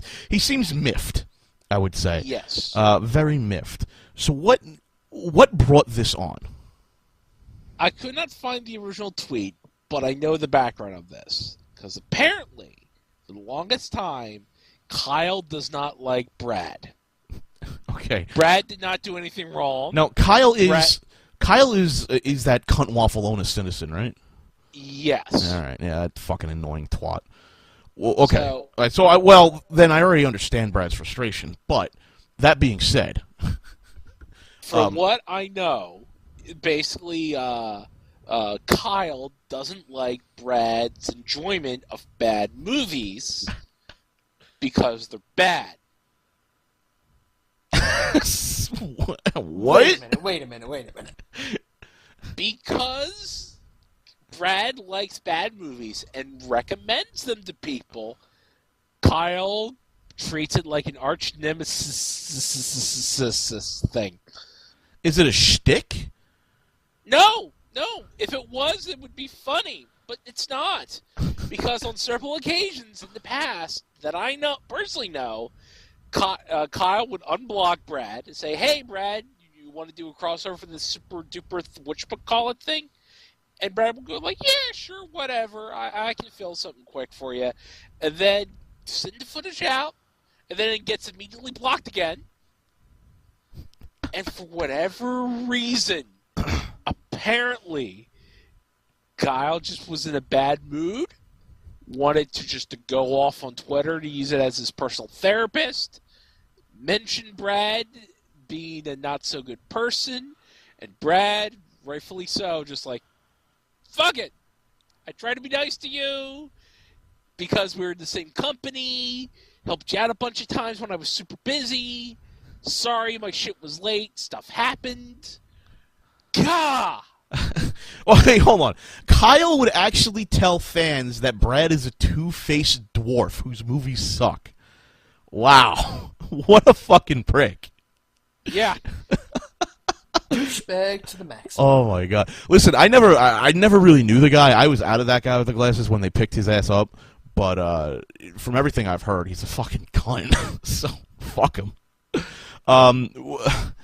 Listen, I've made fun of Brad's movies. We haven't done them on Secret Project yet, but I'm considering them. But, like, I mean, they don't suck. Like, they're not, you know, the Channel Awesome fucking get-together movies, or whatever the fuck they are, the anniversaries. They're not, and they're not nearly as bad as that fucking one from James Rolfe, whatever, the AVGN movie. That movie sucked. Oh god. Like they got Brad's movies got a real panache to them, you know? They got a real cheesiness to them. That's actually really, and they've got some actual talent behind them. So I mean that helps too. But like I don't say it seriously. Like, oh, you know, that movie sucks. Like I don't say that seriously about his movies. So why would you call him a two-faced dwarf? I don't get it. Like what the fuck is Kyle's problem? Oh my god, I don't understand it at all, man. I really don't. Brad's like one of those guys that just sort of fucking smiles and carries the company banner and just lives with it. And then what the fuck? Rob Walker got involved with this, didn't he? Yeah. Apparently, after the whole Patreon thing, Rob did a post. Basically, I'm going to summarize it real quick. If you're not going to comment on something, then why comment on something on a semi-private area? Basically taking Kyle's side into this argument. So again, why I do not know. So hold on. So basically, what as a founder of Channel Awesome, as an executive of Channel Awesome, Rob Walker has literally said, "We don't want Brad Jones, the cinema snob, on our side anymore." That's basically what he said. Yeah. Do these people not know how to run a fucking company? What the fuck? No, and that's the thing that baffles me the most. Look, I would assume you're taking Brad's side on this because I don't know if he has a contract, but he's working for you on that pop quiz hotshot show that you keep trying to go in production with. So, wait a minute. Hold up. So, hashtag Free Brad is actually happening now. Apparently. Holy shit. So, wait a minute. So, instead of doing what he should have done, and that was keep quiet, yeah, and then deal with it privately, he made a public statement about Brad's semi-private statement. Yes. You do realize that's throwing Brad under the bus, right? Like, why the fuck would you throw him under? Would you throw one of your more popular producers under the bus? Certainly a much more respected producer than Ona Cuntwaffle is. Why would you do why would you do that? I don't get it. I mean, I'm just pointing out again the terrible leadership at Channel Awesome. Why would you do that? I gave up so long ago. Oh my god. All I know is free Brad, goddammit. Hashtag free Brad, bro. Hashtag Free Brad. Free Brad, my friends. Free fucking Brad. Free Brad from Channel Awesome, who, by the way, has some of the dumbest motherfuckers working for them. Yeah. Wait, I gotta mention the Dan Olson shit. This happened 2 weeks ago. Yeah. We gotta talk about it. We gotta get... God damn it. I'm not clearing the air here. I'm not gonna clear the air in the least here, all right? I'm gonna say this. This is the dumbest fucking thing I have seen anybody at Channel Olson do. Hands down. One of the stupidest, most immature. By the way, could you not blow into the microphone? Holy shit, that hurt. Oh my god. This was the dumbest thing. And you know, like, I hate talking about Gamergate because I do a funny show. I try to do a funny show. Like, I don't want to bring Gamergate into it unless I can make something really fucking funny out of it, or troll someone with it and later laugh about it. But god damn, Dan Olson should be fucking disgusted that he's a human being. I mean, what the fuck? So if you missed what happened, I don't even know who Dan Olson is. I don't give a shit who some of these producers are on Channel Olson. But he's apparently the sock puppet guy, foldable human on Twitter, who, by the way, does not like me in the slightest. I've told him to go suck my cock. Surprise. Wait, somebody doesn't like LordKat? The hell you say? Oh, he's not the guy who called me the racist lamp. Although that was pretty fucking funny. Tony still doesn't understand why I associated myself as a racist lamp. But, oh my god, he's a fucking idiot. But Dan Olson don't like me. I don't give a shit about him. Like, I don't even know the guy. I think the show sucks. He fucking talks to a sock puppet. Like, whatever. He made a post on Medium.com, not on Channel Olson, but he's a Channel Olson producer. He made a post on Medium.com purporting to out child pornography that is let go by... Oh, that's right. Dan Olson's the guy who called me a fixture in his first video. Well, fuck him. But he purported to out child pornography on 8chan, a popular image board that's being used by a lot of Gamergaters, a lot of pro Gamergate posters. Like, you know, whatever. Except, here's the problem. He posted blurred images of what he said was child pornography that was allowed to be on 8chan. This is the wrong thing to do. Like, every time there's been an expose on child pornography, which is child rape, let's be honest. Let's not mince words here. Child pornography is child rape, okay? Let's a kid who's, 8 years old cannot have the mental capacity to make up their minds and agree to having sex. It's just not... No, it's bad. So it's child rape. Every time a journalistic outlet, every single time a journalistic outlet, quote-unquote, outs child pornography, they do so in conjunction with law enforcement. Not an addendum to calling up law enforcement and letting them know you think you found CP. In conjunction with law enforcement, so that the activities of the child pornographers can be deterred and these people can be detained and sent to prison. What Dan Olson did was be a typical Channel Olson fucking retard and post about this and whine about this and try to get this message boosted and echoed so much that he destroyed any and all chance of any prosecution happening to any of these people involved. What he did was immoral. What he did was reprehensible. What he did was stroke his own fucking ego by abusing child porn. If he had half a fucking brain, which he doesn't, because, again, one of his best friends that's giving him a fucking reach around is, Todd, I'm too fucking stupid for my own good because I know what dead people would think fucking in the shadows. If he had half a fucking brain, which he doesn't, he would have gone to the police, he would have sat on this, he would have developed a relationship with the police, with the enforcement officials that he spoke with, and in conjunction with providing them with an investigative service, he would have released this in conjunction with them arresting these people. Instead, what happened was, this blew up, 8chan got rid of the boards in question, and I guarantee you, here's exactly what happened. They scrubbed their fucking hard drives. Now there's no evidence, Besides a few pictures that you saved to your hard drive, you dumb shit, which doesn't prove jack fuck. There's no evidence. There's not going to be any evidence. There's no obstruction of justice. There's no destruction of evidence because there's no warrants out for any of this stuff. Good job.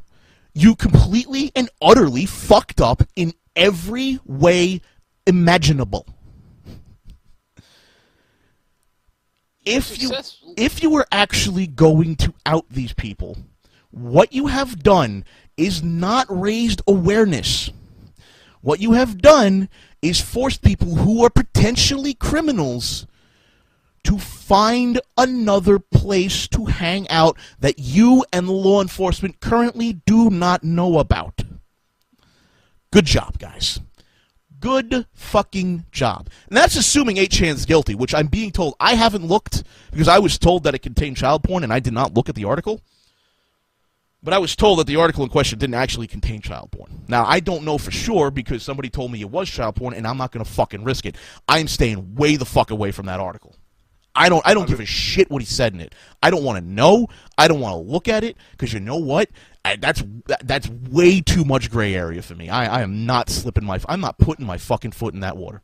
Fuck that. It was, what was it now? Russian modeling. It is technically by U.S. law not child porn. Again, Harris, don't care. Yeah, I'm just saying.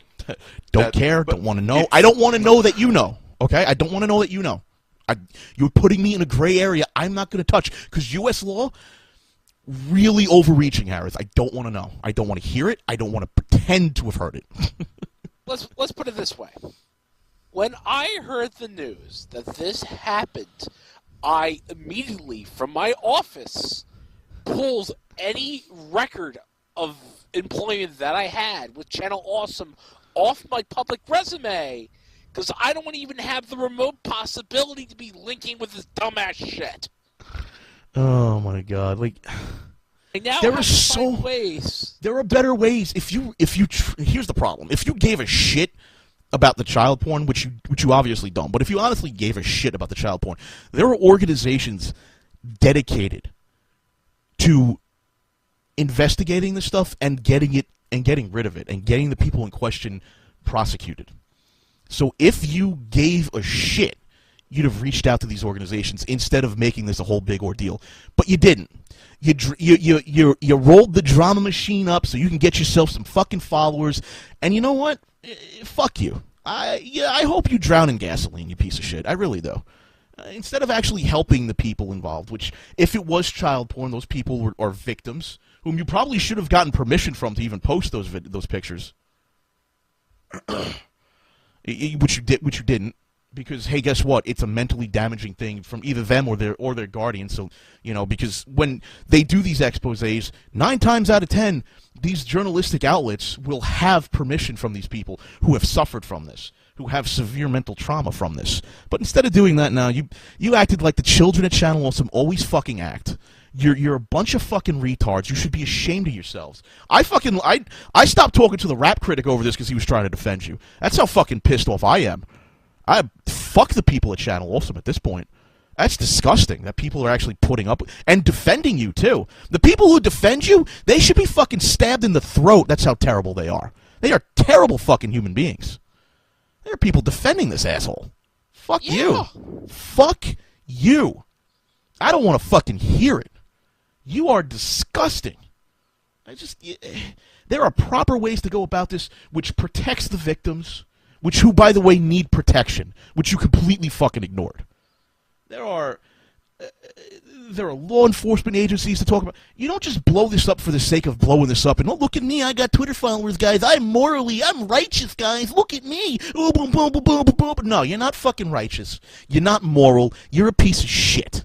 All right, Dan Olson, you are, without a doubt, human fucking scum. Go drink some fucking gasoline and light yourself on fire, you piece of garbage. You're almost as bad as the fucking rice picker, all right? Let me tell you something. You two are some of the most amazingly incompetent pieces of garbage I've ever had the displeasure of knowing of. You seriously pieces of shit. It makes me sick. It makes me absolutely sick that you'd use child porn to promote yourself. Good God. Have a little fucking decency. Jesus Christ. It's bad enough you're corpse fuckers. But child fuckers too? And Jesus Christ, Channel also clean up your fucking act. Good God. Again, if this goes to bad leadership, I think Rob Walker and fucking Mike Michaud and Doug Walker are just as culpable. It's terrible fucking, absolutely terrible fucking leadership. Terrible fucking leadership. It's awful. Absolutely awful. Yeah. And then fucking Magfest and their leadership. These fucking idiots. Nick Marinade, whatever the fuck his name is. This guy's like, hey, let's talk about Gamergate at Magfest, but that child porn thing? Oh, we got to keep quiet. We're not going to mention that on Magfest at all. Fuck Magfest. I was in the IRC. Fuck Magfest. I know. Fuck Magfest. Fuck it up the asshole with a rusted fucking steel goddamn gauntlet. At least Kineticon had the goddamn decency to say, hey, you know what? What he did was wrong. But we don't do business with him. At least they had the fucking goddamn decency to say that. You're hiding behind a fucking bush and saying, we don't want to get involved in Gamergate even though you're already fucking involved. Fuck Magfest. Oh my God. I can't believe shit like that. I can't believe shitheads like that actually run that fucking company. Oh, Nick is a piece of shit. Oh my God. I'm tired. I am so fucking tired of Magfest. It's coming to the point where there's people in key positions that need to be removed from that in order for that organization. Well, Nick needs to go right the fuck now. He's the worst PR. He is terrible. I am telling you right now, Magfest, fire Nick right now. He is the worst PR guy you could possibly have. The worst. Do you want to hear something? Yeah. So in IRC, somebody asked him, hey, what do you do as the PR guy for Magfest? His response was, his job is to make sure that the environment at Magfest is conducive enough for everyone to have a good time. That's not PR. That's not PR. It's not public relations. That's terrible. Fire him. Fire him now. Throw him out now. I don't care how long he's worked for you guys. Throw him the fuck out. He's terrible PR. You guys want to grow into something huge? No. You're not going to do it with him as PR. Get rid of him. It's at the point where you're not as JCW says, that's not PR. You're the fun police at that point. That's all you are. Nah, it's coming to the point where people need to seriously go to Dom, the guy who basically does all the big boy work with the business side of Magfest, and basically say, dude, we need to talk. There's certain people that are ruining your company. That you're now getting a bad name that nobody wants to touch you. No, I don't think that's true. I think there's some incompetencies that need to be fixed.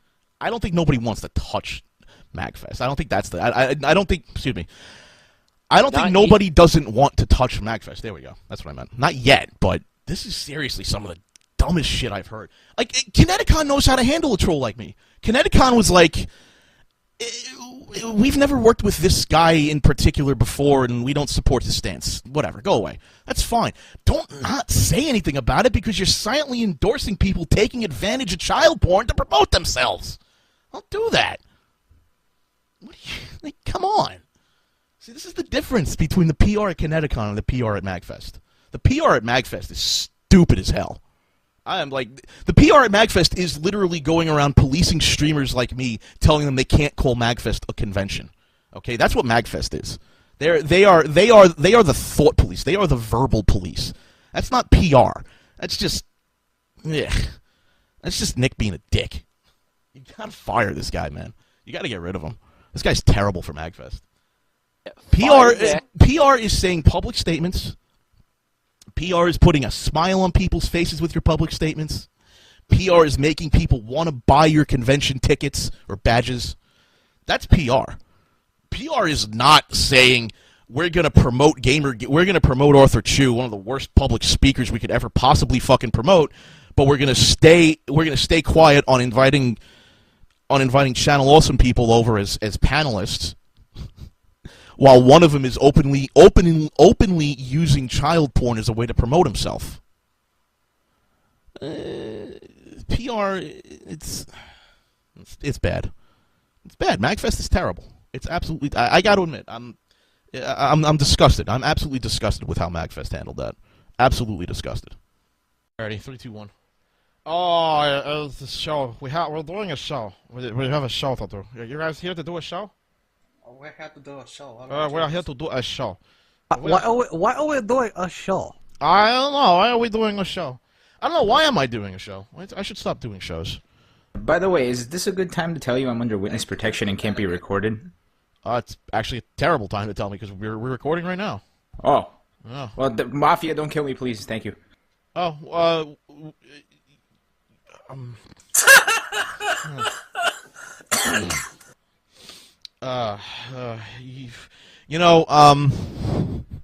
we may have to talk after the show, Elon.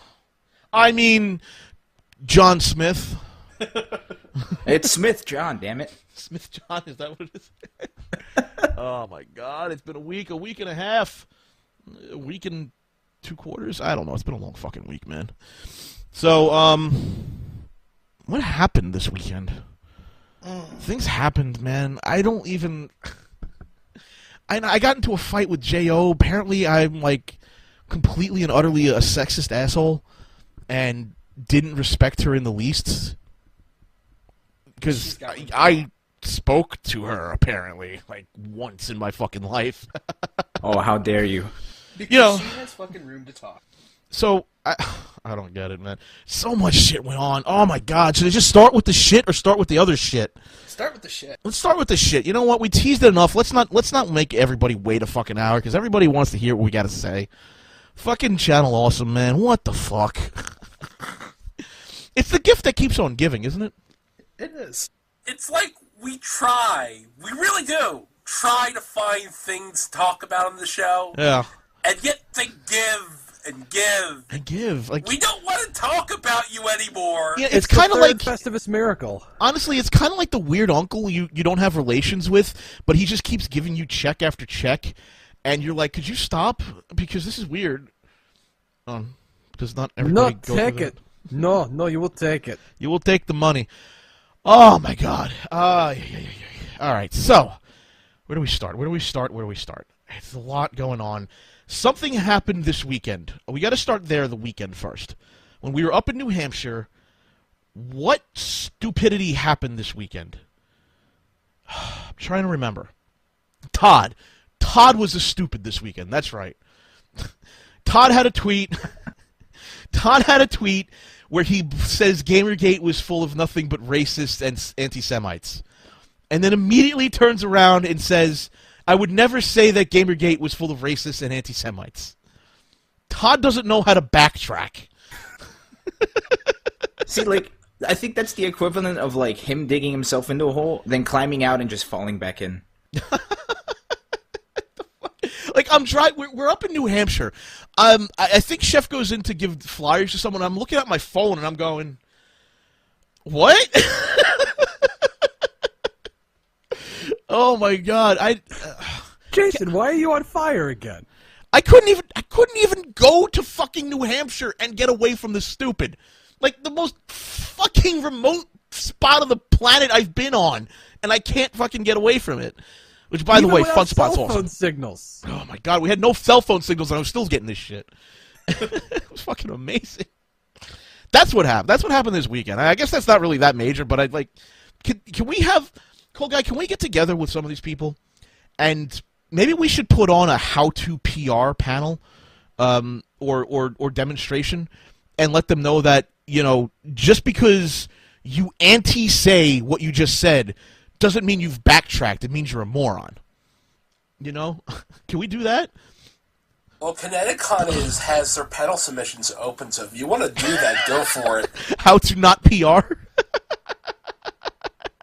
I'm the fucking golden case for how to not PR, man. Come on. Oh my God. What panel should I submit to Kinetic? I should submit a panel to Kinetic. We'll talk about that later. Let's keep talking about Channel Awesome, because, you know, that's what everyone here is here to hear, and then, you know, we can do our bullshit afterwards. But, so, oh God, it's so stupid. It's so fucking stupid how this went down. I know Kyle whatever the fuck his name is left.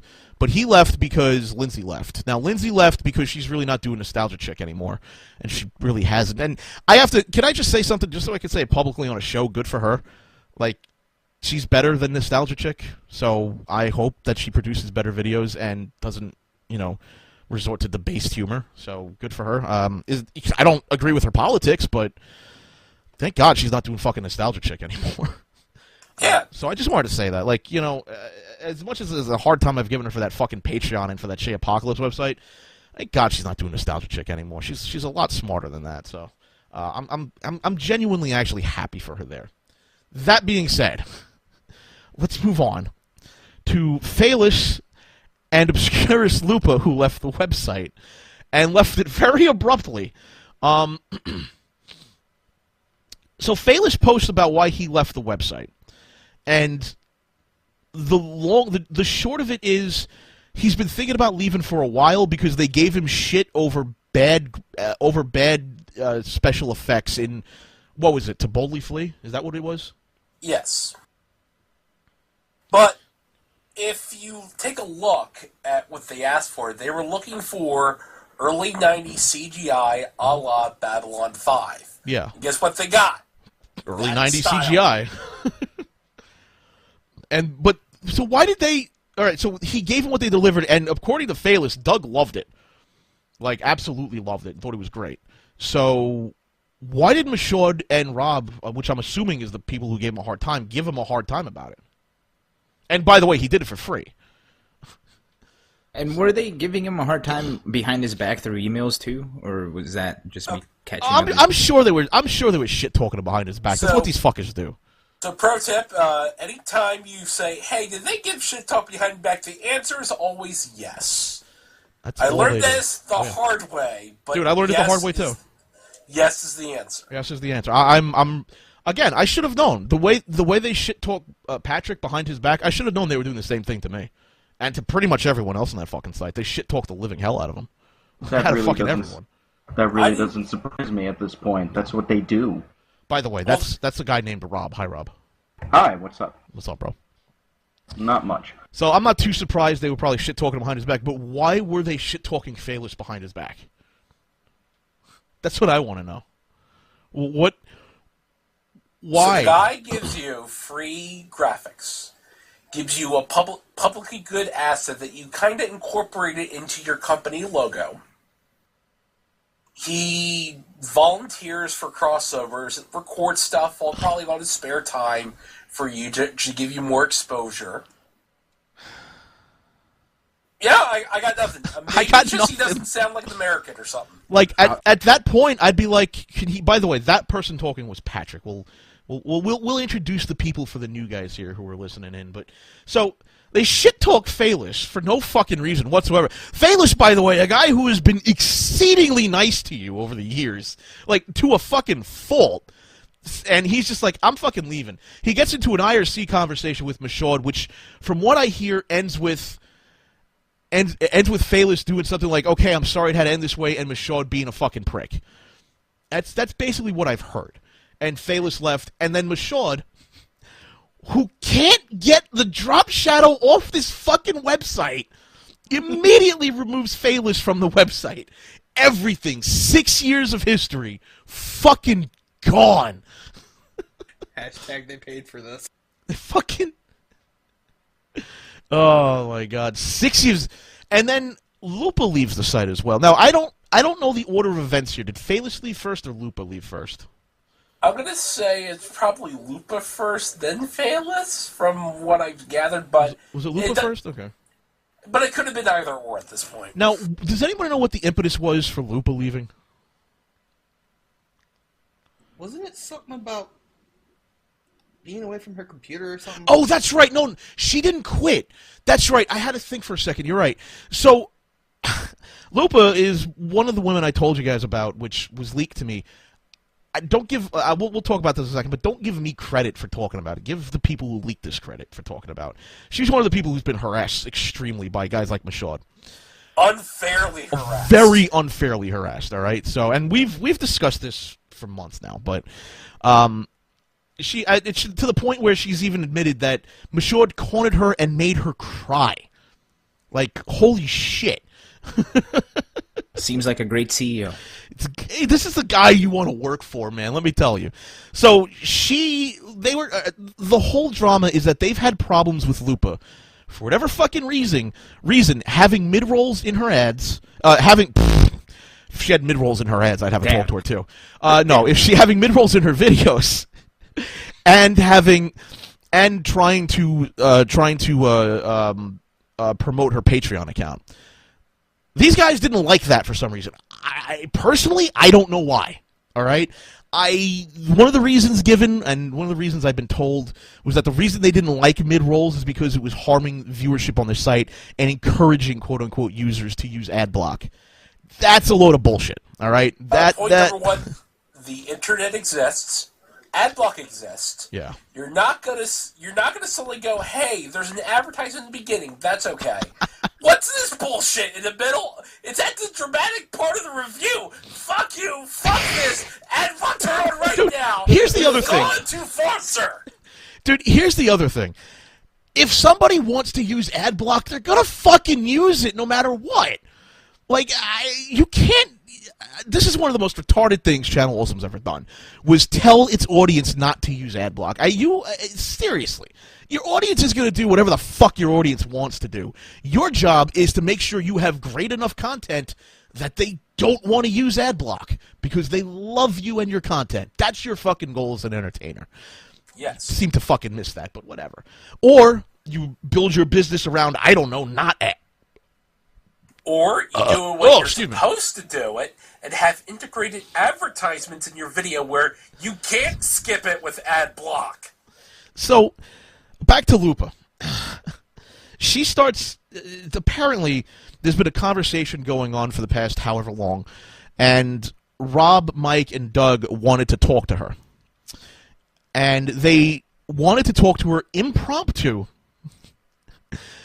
and gave her 15 minutes to get back to the computer to talk to them.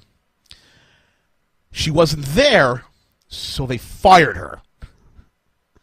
Okay, mind you, this is a company that even I could say it is impossible to get in touch with any one of those three fuckers, all right? It is impossible. Unless you are on Xbox Live playing Call of Duty, then you might be able to get in touch with Michaud. I only spoke to Michaud twice in my life, and it was within 2 years of working at BT. Every time we tried to contact him, he never responded. Never. So that's some bullshit right there. Listen, I'll back it up. Rob will back it up. Cold Guy will back it up. Holly will back it up. Every single person that has ever left this fucktard of a company will back this up. Will back Lupa up in her statement. You cannot get in touch with these motherfuckers. They are the most impossible people to get in touch with. And I don't understand it. They run the fucking company. You'd think they'd be on the fucking ball, but no. They just don't give a shit about you. Oh, my God. Unless you're in the top-tier circle of trust, you're not going to be able to go and talk to them. Can't. You got to be there. You have to be their close friends. Otherwise, they don't care about you. Which is why I got summarily dumped from Blistered Thumbs a month and a half prior to me knowing about it. They did the same thing to Birdman Dodd, dude. Yeah. They did the same thing to Birdman Dodd, bro. At least Holly was nice enough to tell me this when she was there. You know. At least Holly's competent, you know. Very competent. Yeah. Guys, dude, the three at CA, man, they gotta go. They're terrible. Or at the very least, they gotta stop fucking around with these other people. They really do, man. They gotta stop this. And I feel so bad for Lupa, man. Like, when she first posted that, she got shit for that, man. I don't know why. She just told it like it was. And the fact of the matter is, I fucking told you guys. Told every single one of you. Thanks, by the way, to a couple of anonymous people who are still at Channel Awesome. All right? So, thank those guys. Thank Lupa for coming forward. You know, hey, you know what? Even thank the guys at DHI, Dead Horse Interchange. Thank the guys at Busy Street, because they've been trying to point this shit out, too. They've been doing a lot longer than... By the way, DHI have been doing a lot longer than I have, but I do have to admit, the information I got... sorry, guys, didn't come from DHI, but they've been doing it longer than me, so... Thank Lupa, man. Thank her. Because all absolute the dude, shit- it is absolute. I'm sorry to interrupt you, Cole guy, but it is absolute horseshit, in my opinion. The way Lupa got thrown under a fucking bus by the people at CA after she made that post. Yeah. It's to the point where I thought she was going to leave years ago Yeah. when the first spat of drama come out. And was shocked when she didn't. You would think she would have enough gumption to go, but it's like, the fuck? Yeah. It's... Dude, here's the worst part, all right? You got Lewis. Lewis, you know... I don't. People say, you know, oh, he's just lovable. He's maybe just a little naive. That is a load of horse shit. Lewis is probably the worst fake feminist on this fucking planet. All right, I've got this motherfucker threw everyone under the fucking bus, and he called himself Obscurus Lupa comes out, says she's been harassed. She was cornered and harassed by Michaud, made to cry by Michaud. And Lewis comes out and says, oh, there's nothing wrong at Channel Awesome. He fucking throws Lupa under a fucking bus. What a piece of shit. Come on, man. Are you fucking kidding me? I know his girlfriend. It's just so disdain of me of a guy who, if I talk to, who seems really nice to everyone, I would have to question at this point, is he just going through the motions as a company man? A tough shit if he's going through the motions. He should know fucking better. You don't be such a company man. Somebody's gonna say, hey, there's blatant sexism going on, and by the way, it's one of the women who is getting harassed by these assholes. And you're just gonna you're gonna stand there and you're gonna be like, oh, Channel Awesome's fine. Don't worry about anything, guys. So he's a feminist only when it's convenient to be a feminist. Pretty much. God. Props to Lupa, by the way. Fucking good on her. Fucking good on her. I'm glad she did. It's about time someone else who's actually part of this fucking problem said something. Because I'll admit, I'm not part of this fucking problem. The only problem I'm a part of is, let's be honest, I think J.O. was right yesterday. J.O., by the way, decided to get in on this, Jesu Otaku decided to get in on the, on this Channel Awesome drama by whoring herself out to the Something Awful forums. Okay. Saying, don't give LordKat credit, he's abusive. Well, now I'm going to be abusive. See, abusive? How? I'm abusive. She's right. In a way, I am abusive. Her complaint was that I take drama and I wring people dry of drama for profit. Absolutely. I absolutely take these drama queens and I wring them dry of every last emotional value they have left. And I laugh at them for it. You know why? Because this is fucking stupid. This really is. This is also talk radio. That's kind of the point. Shock jock radio, that sort of stuff. That's what we do. But, don't see. This is the other problem with Channel Awesome. These guys will do anything to put their names out there and make a name for themselves. And this fucking woman, she goes out there. Lupa's the one who puts her face out there and says, "Hey, these guys are shitheads." All right, and she makes direct fucking accusations against Michaud, Doug, and Rob. All right, she puts her face out there, and Jo jumps in and acts as the brave woman who's like, "Yeah, they're really bad. They were bad to me too, guys.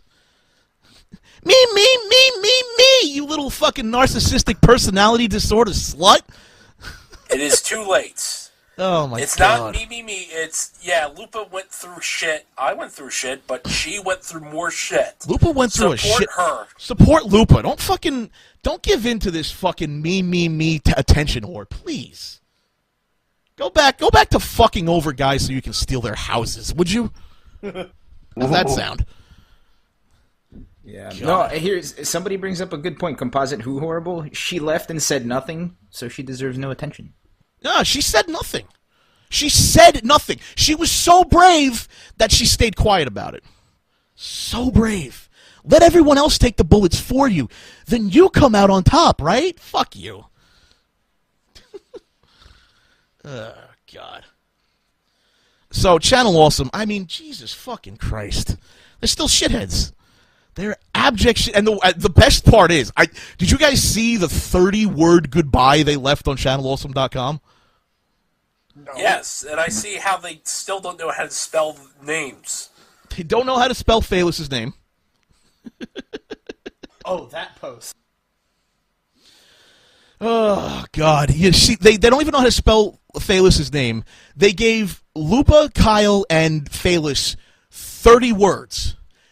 After 6 years of dedicated service to your company, you gave Phelous, and I guess was Lupa around for 6 years? Around that time. Let's call it 6 years. Why not? 7 years, 8 years, 20 years. It doesn't matter. You give him 30 words.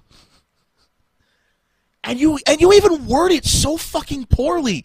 You said Channel Awesome would like to announce the departure of Obscurus, Lupa, and Phelous, and what you would like to announce this? How about we're saddened to announce it's with our heartfelt gratitude that we say goodbye. It's something, anything we would like to announce? Like?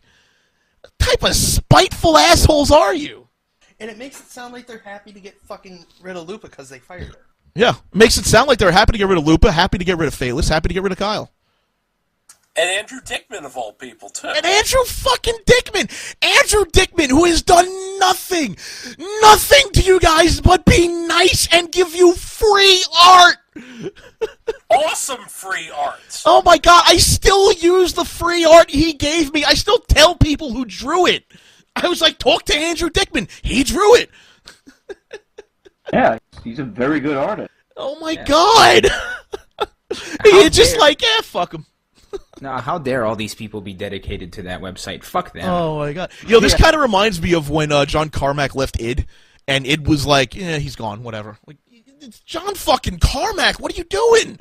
Throw this motherfucker a party, give him medals, build a fucking bronze statue on your office in his honor. It's John fucking Carmack. He gave us the modern gaming industry.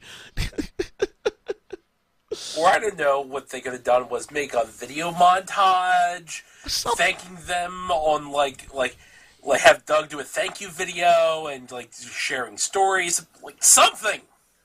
Something, anything, like, I don't know, when you indefinitely suspended Spoonie, and you were like, goodbye, Spoonie, we love you, Spoonie, even though you told a black woman to kill her future child, her future criminal, we still love you, Spoonie.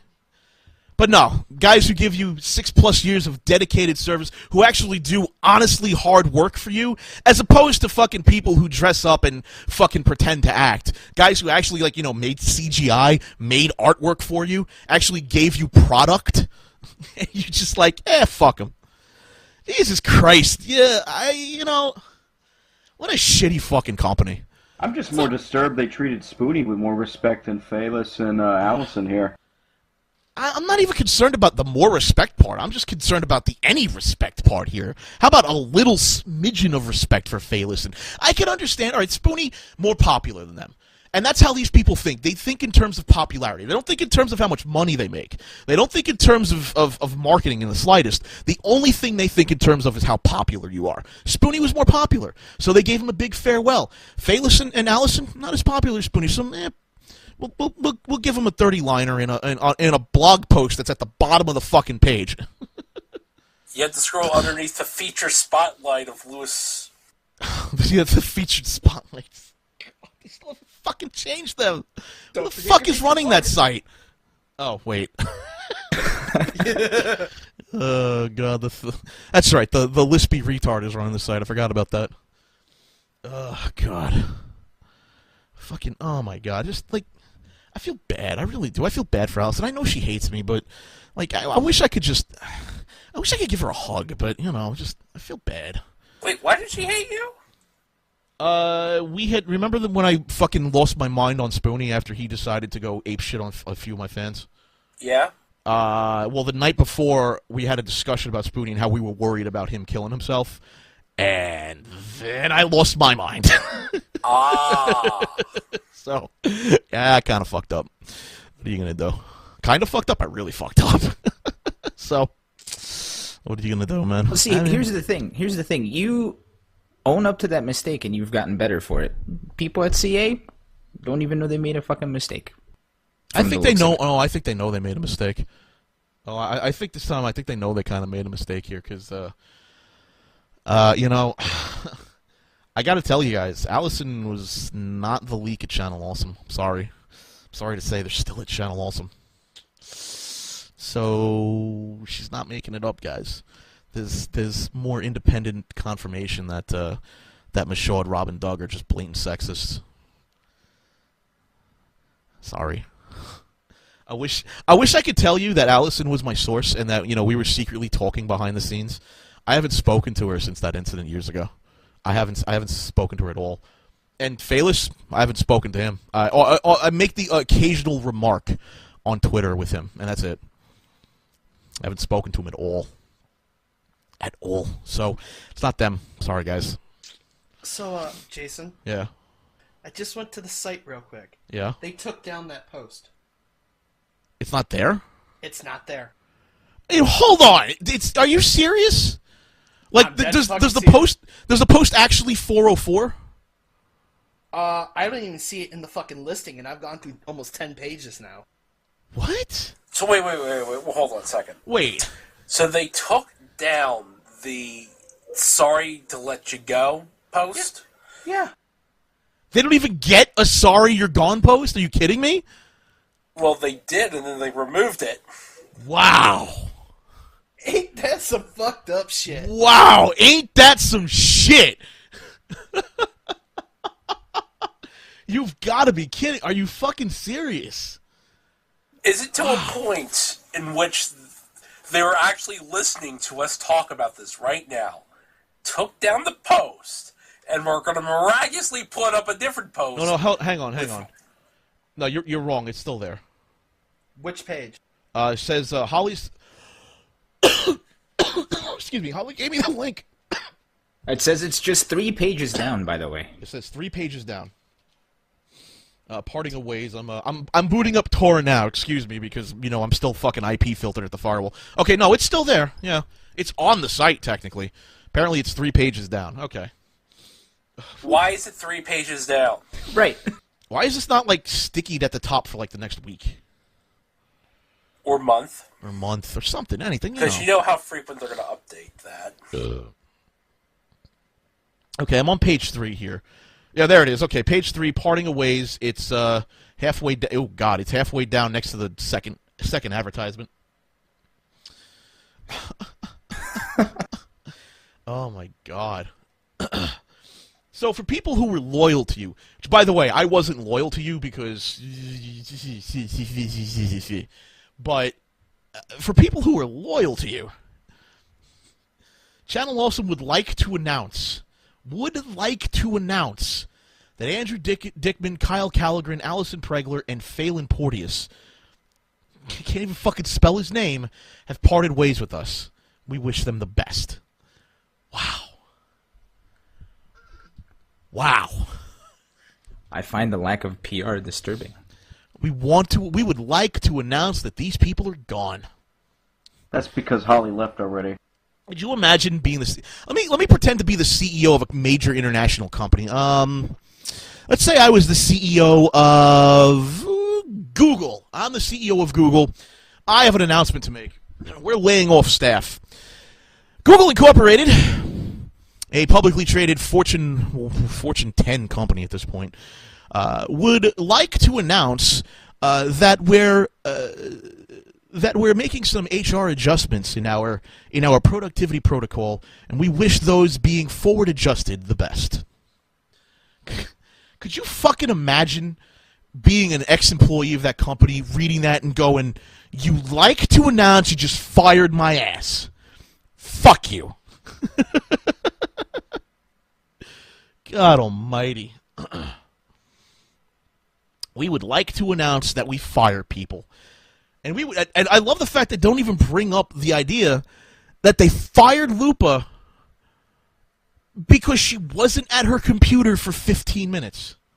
Wasn't the story that she also notified people that she wasn't going to be near her computer that day? Yeah, she wasn't going to be there at all.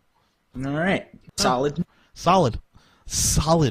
This is a company people gave $89,000 to make a fucking quiz show. I really want to know what they did with that money. Liquor's a blow for everyone. Oh wait, only the 3 idiots. I would love to know what they did with that money. What did they do with that money? Is there any way like any Patreon supporter can request that It's not a information? Patreon, InddieGoGo. All right, is there any way I'm like waiting. InddieGoGo? I'm waiting to hear back on any more photos of the set that they have. That's what I'm you waiting mean on. you mean the duct tape and glitter set? Well, yeah. Apparently, they've made some changes to the set, and get this. This is another thing that Lupa has pointed out, which I was not aware of.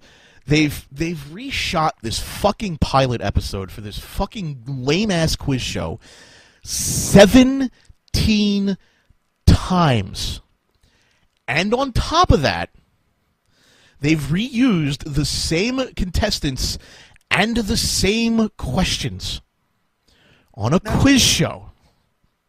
So, if I'm on said quiz show, and by attempt 3 of a recast, I should go, hey, I know all the answers now. And you know damn well those people aren't getting fucking anything to show up for it. Well, I mean, they've only got $89,000. They're not getting any fucking prizes. That's for goddamn sure. The only prizes they're going to get are going to be like, the shit Doug took that morning, essentially, because they used that money to pay off Doug's house. I mean, let's be completely honest. Let's be honest with what they're doing with this fucking money. If I was one of the 3 people, at what point would you go, you know what, fuck this? I ain't going back to Phil to pretend to be excited about something that I know sucks. I have a question. Yeah. How many episodes of Pop Quiz Hotshot have you done? 2. And I did it in 2 takes. Thank you. Oh my god. So, Lupa, if you're listening, Allison, I understand. I get it. You don't like me. It's fine. But I really am sorry. Honestly, from the bottom of my heart. I didn't know that they were doing this to you or to any of the women at Channel Awesome. I sat here and I did my thing and I made my little derpy videos and then I jerked off to midget porn, all right? I wasn't part of any of this. So I am sorry about this, though. I didn't know. I would have spoken up and said something if I did. And then, when I was told, I did. So, I am sorry. I do apologize on behalf of everybody who never said anything. I'm sorry, from the bottom of my black, dirty little heart. Oh God, InddieGoGo, fucking Jesus Christ. I can't even, I'm reading Lupa's post, and I'm like, yeah, pretty much, that's what I was told. And that sucks, and I'm sorry. And I've been here on the show telling you that she should have left upon issue number 1. Yeah.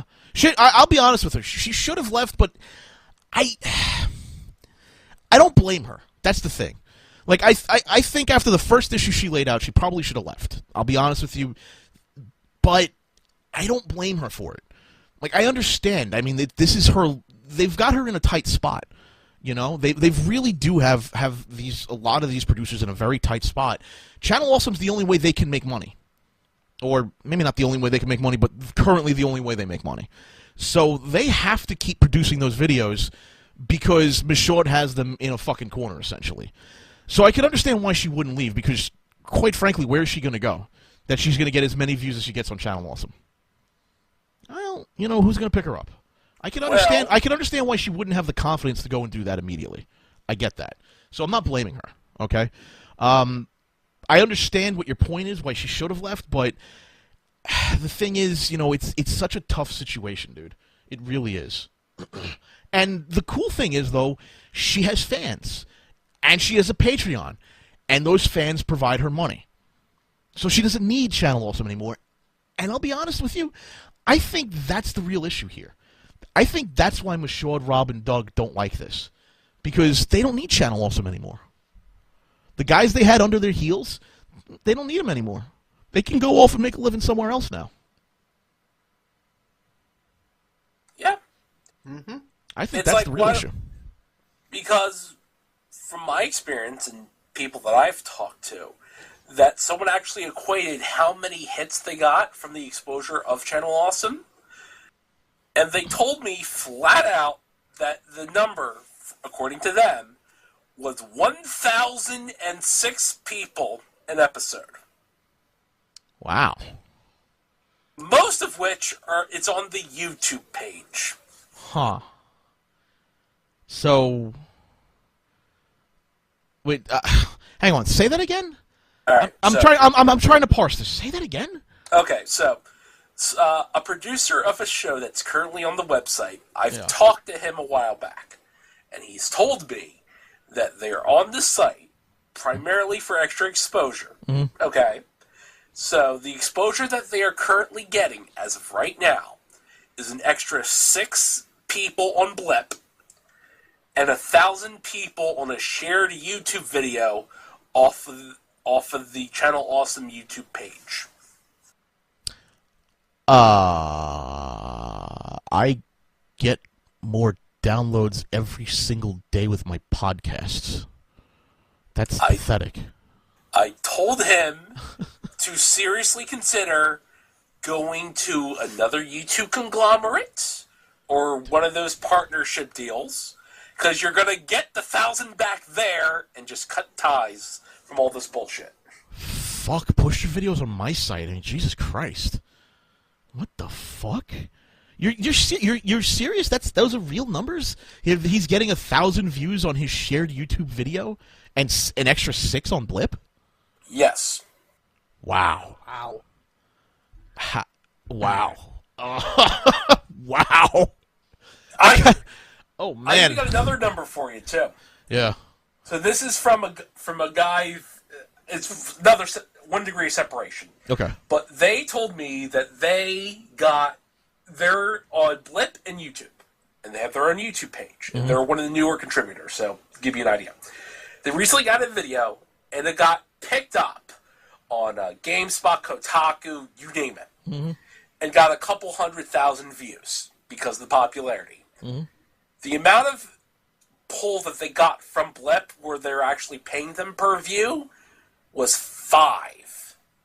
They were not even featured on Blip when they were making headlines in the gaming media sites on the gaming section on Blip.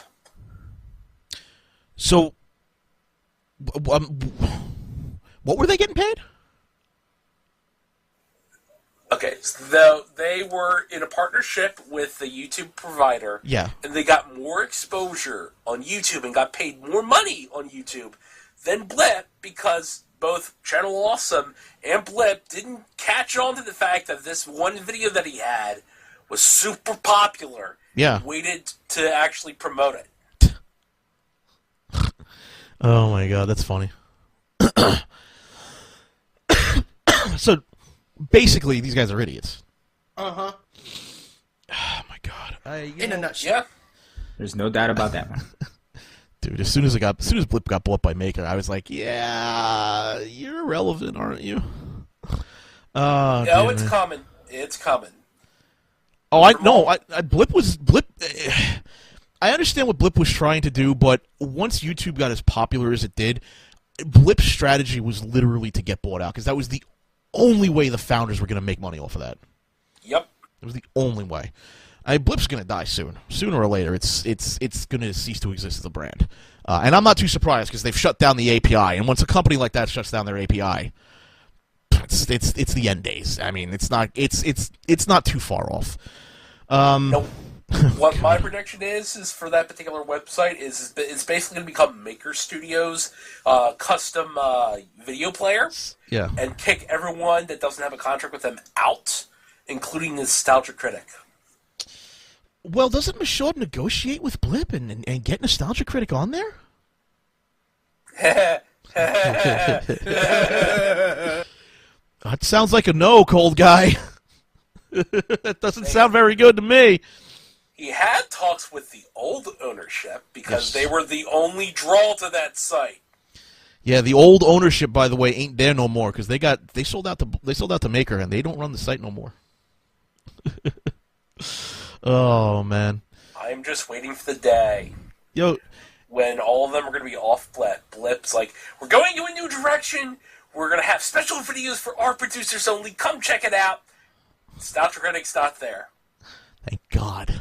I'm gonna feel so bad for Doug, but kind of not. I'm not gonna feel. No, I'm not gonna feel bad for Doug at all. Did you see the fucking post he made and then deleted really quick? What's that? No, what did he post? Oh shit! It's on it's on my Twitter account. Let me see if I can go get it real quick for you guys. But he essentially said that I just don't want any drama on my website, and I just kind of really want to avoid talking about this stuff. Oh, God, where was it? Oh, here it is. Let me load this up. This is from Doug Walker, by the way. My friend, he's not talking to me. Doug, my friend, I will respectfully hide this post in a moment, but not before I tell you why. I feel strongly that my job as a performer is to either entertain or give people something that will make them better and stronger. I very much want this place and Channel Olson to be a place people can go to for this. Discussing personal work drama is never something we have done in the past, as we feel it wouldn't benefit anyone or make them feel better or stronger. I'm sure there are plenty of places to indulge this sort of thing, and you are welcome to go there, but I believe very much there should be a positive environment for people to escape trauma, not find more of it. I hope you understand, and I appreciate your concern. At least he understands how to do a PR statement. Yeah, why is Doug not doing the PR statements? Why do you have Michaud doing the PR statements? Because Michaud's the business guy. Michaud's Doug a does retard. worry about the videos and making them as best as he can, and Michaud has paid him money. I don't know how, but he is. Can somebody explain to me how a Staples or Circuit City, or whatever the fuck Stockboy, is supposedly putting money into this company that makes no money? Can someone explain that? No, and also he doesn't have any VC money. Yeah, I know he doesn't have any VC money. This company is not backed with VC money. Thank God. Could you imagine, dude? Could you imagine a venture capitalist backing this company and seeing the moves they've made? He would force these people out and put his own people in. Uh-huh. Oh man, God Almighty! I will respectfully hide this post in a moment, but I want you to be able to read this first. I want this to be a drama-free place. To be fair, he probably does. He probably doesn't want to discuss any of this nastiness. But the fact is, I think the problem is they don't discuss any of this nastiness ever. The only thing they do is talk shit about people like me behind their backs. Did you know, Patrick? And I'm going to ask this to Rob, too, if he knew, because he was there longer. But if you guys knew, or if even Holly, if you knew as well, if you're still in the chat room, if any of you knew, Michaud refers to me as a troublemaker behind my back and insists that I am the cancer killing that guy with the glasses, a.k.a. Channel Awesome, from the inside out. I did not hear that when I was working there, no. Well, Go ahead. Yeah. I was so far out of the circle that I never got any of the backs that talk. Yeah, apparently that's the way he's been referring to me recently. But how can you be killing something from the inside out if you're not inside it? I've been gone from the site for 4 years, dude. Right. I've been gone from the site for 4 years, and I honestly find it fascinating because you have people who you think are good people, and they call you their friend, and then as soon as anything bad happens, they drop you like a sack of fucking bricks, man. They drop you like a sack of fucking bricks. And then they stab you in the back. And do you know why, Patrick? Do you know why he calls me a troublemaker? Because you're pointing out the bullshit? No. No, not at all. He's hated me for 4 years now because I gave an interview to Busy Street. Wait, what? Yeah, that old site. He's been angry at me for 4 years because I gave an interview to Busy Street. Really? Yeah. And this interview said what exactly? I like beer until we when's fun to produce, and I have fun with my fellow producers. And that made me a troublemaker and cancer. How fucking retarded is this guy? I have no fucking clue, but he's a moron. He makes our sped sled look fucking brilliant. It really does. Yeah. If you want to see the dumb peak of Michaud, there's a show called Phelous that he was a part of one episode. Oh God. Oh God, no. Do we have to remind people of this fucking interview? I fucking watched that. This guy. This guy is like one notch off the autism spectrum from staring at a floor and walking in a circle. I thought that's what he was doing. Do I really have to see him flinch every 2 seconds and go, yeah, no, social media is not going to be big. No, Facebook's just a fad. Twitter's just a fad. I have to fucking listen to that. I watched that, and I'm like, at one point, I'm just yelling at the screen, pull your fucking tongue back in your mouth, you dumbass. It fucking hangs out like a dog. Oh my God. So someone in the chat room asked what was Busy Street. Busy Street was actually kind of a really cool website. It was like the parody site of Channel Awesome, essentially, is what it would be. They took shots at Channel Awesome, that guy with the glasses. They said, hey, this sucks, that sucks, or the other thing. That sort of shit. And whatever. And they try to get interviews with producers and shit, but nobody ever gave him interviews. And I was like, I'll fucking talk to you guys. What's up? What? Why do you guys? I don't get it. They were they were that guy with the glasses haters, but they were funny. They made some good points too.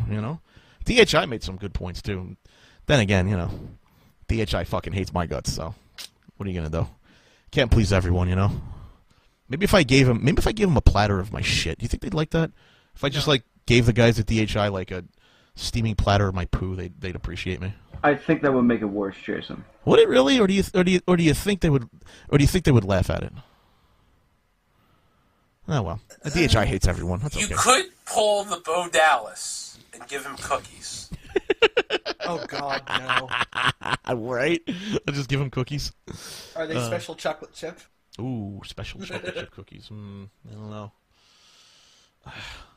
By the way, I'm being told, this is interesting, Channel Awesome itself owns the Nostalgia Critic intellectual property, and Mike holds the majority shares because Channel Awesome, as a concept, was his. So Mike Michaud owns the Nostalgia Critic. So pretty much he's got dug by the balls. Whatever. Let him. That's sad. That's, it may be sad, but I think it's well earned at this point. I think it's very well earned. You know what the really sad part is? No, here's what the really sad part is. We were told, we were made to feel, we made our own decisions, but we were basically told that Amazing Atheist was a complete and utter asshole. And not worth socializing with, and we were basically told to ignore him. All right. Now, is he a complete and utter asshole? Probably. I don't know him, but he said some things about that guy with the glasses at Channel Awesome, and he was fucking right, man. He really was. Amazing Atheist was fucking right, dude. He's when he left that site after being the distressed watcher, he was like, yo, that company's fucked up. You gotta get. He has one of the. If you guys go find his video where he basically calls him out and says, "Fuck that guy with the glasses," he's right. He was absolutely right. And when you're inside of it, man, you don't see it. You just don't fucking see it because you're part of that clique, man. And that's dangerous. That's a really dangerous mentality. But I got to admit, he was right. He was absolutely right. May not love him, may not like him, but he was right. So, fucking Lewis. God damn it. So yeah, Michaud would call me a troublemaker because I gave an interview to Busy Street, and I shared a beer with them. How dare you have friends? Oh my God, I should never have friends that Michaud doesn't approve of. There should be a Michaud-approved friends list. Well, first you gotta talk to the asshole. Yeah, you gotta get in touch with the asshole to begin with, because he's never fucking available because he's always playing Call of Duty. He's never actually doing any fucking work. It's the Mike Michaud Club, the club you don't want to be in. Ugh, please. Yeah, dude, this motherfucker. This motherfucker had a quote. Had one of the dumbest quotes I've ever heard. Do you guys remember the site Bar Fiesta? I remember that. I remember the idea of it. Wait. They actually got to the point of website with that. Yeah, Yes, it was up. It was up. I registered for that website. Nope. And how long did that last? An episode, if that. A month? Maybe. Mike Michaud had a quote about Bar Fiesta. It's hidden away on the internet, in the annals of the internet, but if you can go find it, it's pretty funny. Mike Michaud said, quote, Bar Fiesta is the site that's going to kill Facebook. He is a fucking visionary. As Oh my someone God. who actually went to Bar Fiesta when it was online for the 2 weeks. No. A site that hosted a show, The Inebriati, where they basically talked about alcohol for a little bit and then gave up on ever doing the site again, was supposed to kill Facebook. But that wasn't... There was other shows on the site. There was? Oh, yeah. There's other shows there. Dude, I don't even fucking remember there being other shows. Are you sure about that? Yes, because there was a pilot episode with a completely different person. I forget her name, but it was so far back that someone on the wiki managed to record this shit. Oh, wow. Yeah. It was basically some hot barfly girl going to tour a bar and sampling drinks and telling you what's good drinks to get and what drinks to pass on. All right, so I'll be honest with you. That's a cool concept for a video series. It is. That's a cool concept for a video series. It's not going to kill Facebook. No. It had an achievement system where you could unlock certain perks by watching videos, commenting, getting friends. Shh, what the fuck? It was a Joomla social media site. Oh my God, more Joomla. Why? Now they've moved to WordPress with ChannelAwesome.com. Which was a great move, by the way. I'm so glad that they moved to ChannelAwesome.com and then just redirected the thatguywiththeglasses.com domain name to ChannelAwesome.com and proceeded to not link any of the old content because why would you SEO ever? At least they fixed that whole Dropshadow. Oh, right. Well, at least they've got the correct dimensions on the banner. Yeah, about that. That site's got issues, bro. Well, at least they're holding on to all their talent. Oh. Oh, God. At least you can see all the important stuff. Oh. No. Hey, what about that studio that they're... Oh, wait. They, Yeah, no. Well, they got that game show set that they... Oh. No. Hey, they've got a producer spotlight now with the new blogger and... Yeah, it's still the same asshole. Yeah. You know what's even the funniest part that we never even brought up? About that InddieGoGo thing? Yeah. The other incentives that were hit? Not even mentioned. They haven't even started the other two fucking shows. Yeah, like there's supposed to be a comic book show Oh. and a video game show. Comic book show and a video game show. Well, I'll give them credit. They at least have forums. Right? Yeah. Yeah, forums. They have forums. They got forums. They've been deleting every single thread, almost every single thread, except the one thread they're allowing, where they're moderating very heavily on why people left Channel Awesome. So that's how you get people to stop talking about it, guys. Oh, my God. So no mention of those two new shows at all? No? That's good. That's good. Any mention of any of the new producers? Did anyone else actually get like a public statement after all this, like as a new producer? No, there was. Anybody else find it really funny that the Channel Awesome Twitter account mentioned even critics can be criticized because Nostalgia Critic was going to make fun of, I don't know, some fucking award show or some shit? Anybody else find that ironic that, you know, even critics can be criticized line and you can't criticize Channel Awesome because they're the most thin-skinned fuckers on the face of the planet, and they get really fucking butthurt the second you say you don't like this shit? I find that interesting. That's all I'm saying. Oh, my God. I just fucking Channel Awesome. I wonder what other projects they're going to start and then stop. You know, in a way, Channel Awesome's a little bit like Google when you think about it. How? Well, because the Google starts these projects, and they build these projects up, but then they sort of abandon them when nobody uses them. Channel Awesome's similar in that they start these projects, and then they just don't give a shit anymore, and then they abandon them. Oh, I guess it's not like Google at all, huh? No. Oh. What company would I compare Channel Awesome to?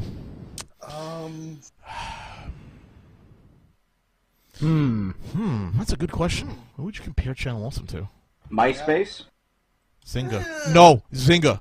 I compare it to Zynga. Oh, that is low. No, I definitely compare it. Think about it. Zynga comes up with a game, they make a game, and they abandon the game. Channel Awesome comes up with an idea, then they abandon it.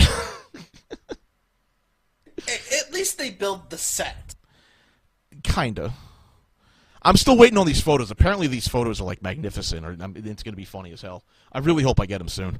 I'm looking at a picture right now where it's the first one I linked. Oh, hang on. Is this a different photo?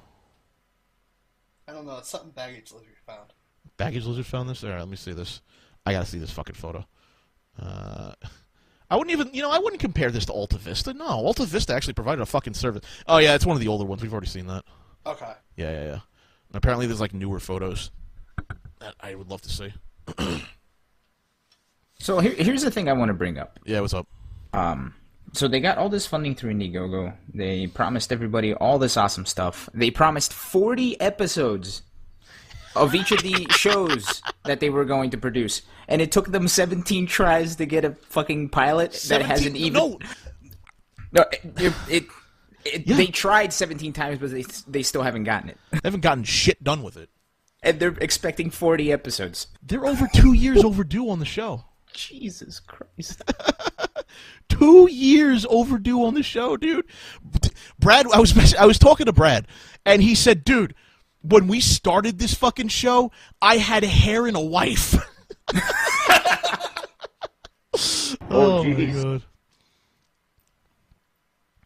That's just crazy. Can you believe some of the craziness too? Yeah, on That Guy with the Glasses wiki. In 2009, Michaud claimed to have over 300 show ideas in production.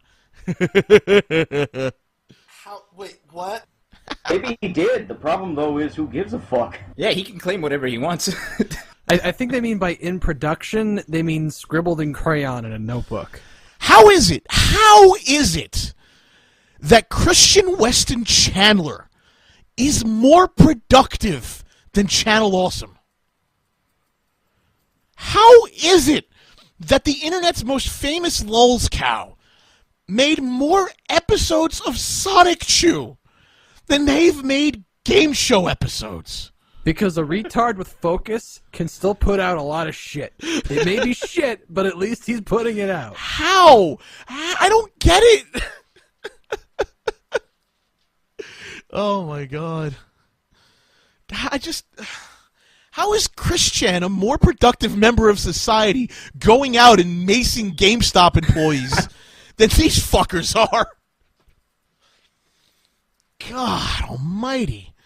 I don't get it. I just don't get it. All right, I got something else to talk about. I gotta get this off. I gotta get this off my chest. I gotta talk about Jo. I know I mentioned it, but I gotta talk about Chez Otaku because she opened her fucking mouth and bitch, you called the storm. Well, here comes the thunder. I don't know how else to explain this. Don't open your fucking mouth. Don't ever open your fucking mouth to me because the problem is I've got a dick and your mouth isn't opening and I've got to shove my cock in your mouth time and time again. So Jo, who's a liar, she makes things up, and she exhibits typical personality traits of narcissistic personality disorder, and this is my breakdown of the mental handicap that is Chez Otaku. Chez Otaku claims to have worked with me in the years that I was at Channel Awesome, in the years that I wasn't at Channel Awesome, doing things like Tuesday Tech Talk. I worked with Jo a total of none. 0? I don't even remember doing videos with her. I remember conversing with her over Skype a couple of times. She was in the background on Tuesday Tech Talk several times, but never was actually on the show proper. She claims that she wanted to be a part of Tuesday Tech Talk, yet we never had those conversations. She never expressed any interest in the show, and anytime we discussed anything, she feigned interest at most and sort of mumbled a bit and never discussed anything. So, in my experience with Jesu Otaku, she's a liar.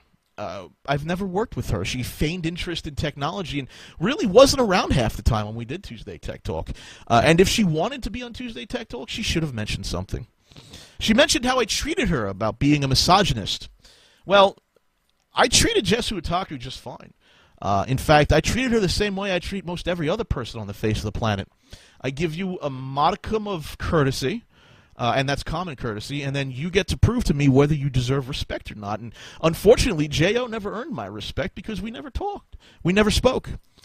We never did anything together. I barely knew her. I drove her home with Nash in the car from an airport once. And that's when I went down to visit Nash and say hi to him. That's it. I never spoke to her. I drove her home with Nash to their place, and that was it. And then I went to my motel room. My interactions with her have been minimal at best and non-existent at most. Jesu Otaku is a liar. She has made things up in her head. I believe she makes things up in her head in order to compensate for the lack of any experience she has working with people. We've never really done anything together. We didn't hang out. We weren't friends. We were at most acquaintances, but I barely knew anything about her. And like I said, she seems to be exhibiting personality disorder, a narcissistic personality disorder, especially with this latest set of dramatized events. For example, as soon as Lupa came out with this, and she took some of the brunt force of all of the hate, which, by the way, I would like to credit myself here, J.O., since you decided to shit-talk me and say I didn't do anything and I didn't deserve any credit. I was the one who came out and spoke on behalf of my friends who came to me with this stuff and said, hey, this stuff needs to get out there. I took a lot of the fucking heat, too. So I'm going to go give myself a pat on the back. Not that I deserve the credit, okay? But I'm going to give myself a pat on the back. Give these people credit. Give Lupa credit, because she had the fucking balls to come out and say what she said. And then little Miss Otaku here comes out and says, oh, but I was harassed worse than she was.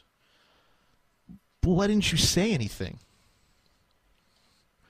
If you were harassed so badly, why didn't you say anything? Why didn't you go to the police? Why didn't you go out and say, hey, these guys are so terrible? Were you intimidated? If you were intimidated, why didn't you do what these people did and contact someone and have them leak it for you? Why didn't you do any of that? If you were so brave, J.O., and you're such a strong woman that you are, why didn't you out Michaud and Doug and Rob before all of this? See, the truth is, you're narcissistic, and you want the attention, and you want the attention, and you have to be the center of attention. So you're just trying to steal Lupa's thunder. That's all you're trying to do. Where were you when all this shit was going down? You know where you were? You were busy fucking another guy behind Nash's back and stealing a townhouse. That's where you were. See, I don't think you got abused at Channel Awesome the way you say you got abused. I think Lupa was made to cry.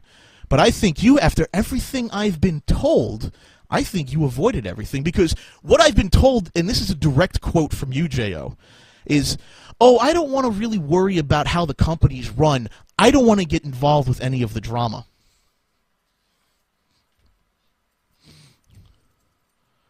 That's your quote to this individual who's helping me leak stuff. You didn't want to get involved in any of it. I may not know what's going on behind the scenes at Channel Awesome. All I'm doing is telling you what I'm told. And these people know. And these people have known. And these people continue to know.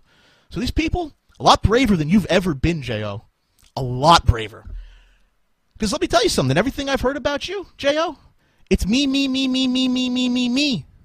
You don't give a shit about anyone but yourself. You don't give a fuck about it. So that's why you're full of shit. And by the way, your mouth, it's writing checks you can't fucking cash. Because you open your mouth again, and then I get lawyers involved. It's that fucking simple. Because you lied about me.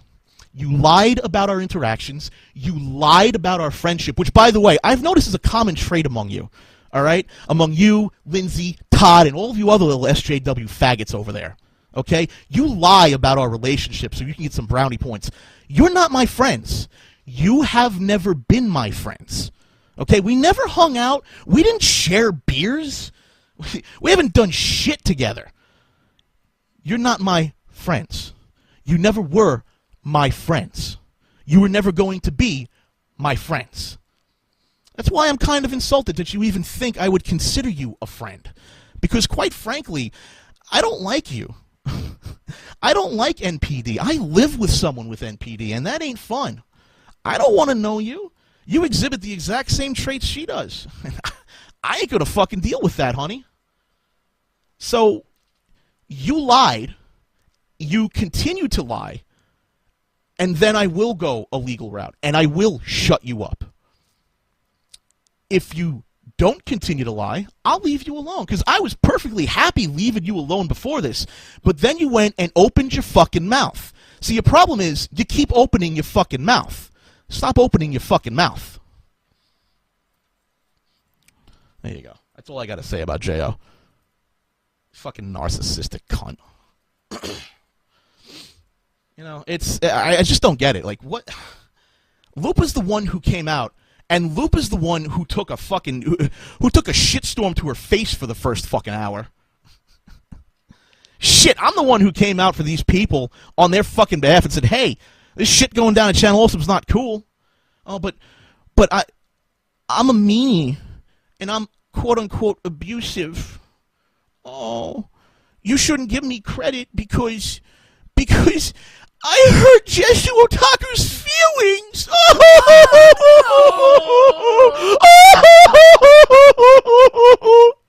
Please, you stupid cunt. Good God almighty.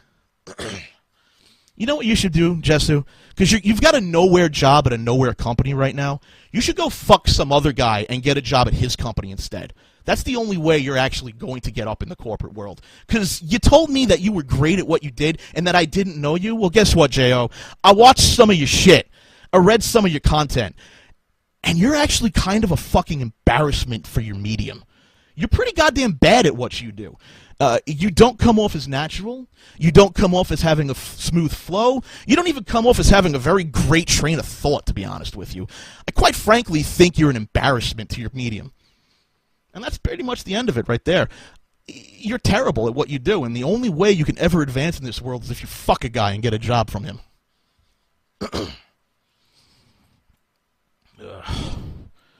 I'm really fucking tired of this shit.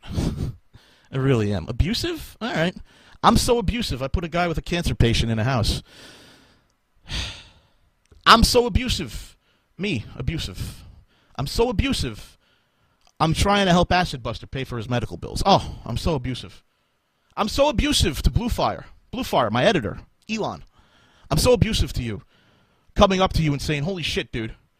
Your car got wrecked. How the fuck are you going to move? Do you need money? Do you need me to help? Oh, Elon, I'm sorry for being so abusive. I'm sorry. What I should have done, Elon, honestly, what I should have done with you, I should have yelled at you and said, how dare you get into a car accident? I need you to edit UW. All right? I need you to think of me for once, okay?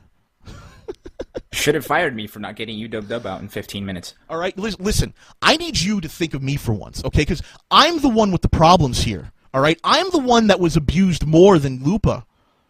I need you to think of me, okay? I need you to think of me and all of the bad things that have been said about me. Oh, my God. By the way, J.O., you look like a transsexual. Get that Adam's apple file down. Ooh! God. Ugly fucking whore. Please, tell us how you really feel. Hey, you want to play with fire, you're going to get burned, you dumbass. Seriously. Anyway, Elon, I'm sorry. I really am sorry for being so abusive towards you. To be fair, J.O. is right, though. She is right about one thing. My abuse, quote-unquote, is to squeeze people dry of drama. And that's true. That is very, very true. That's why this show exists. Turning shit into gold, baby. Oh, baby. Hey, if there's anything that's shit, it's ANN. Have you guys fucking seen that shit, man? No. Oh, my God. I hate to break it to you, Jason. Yeah.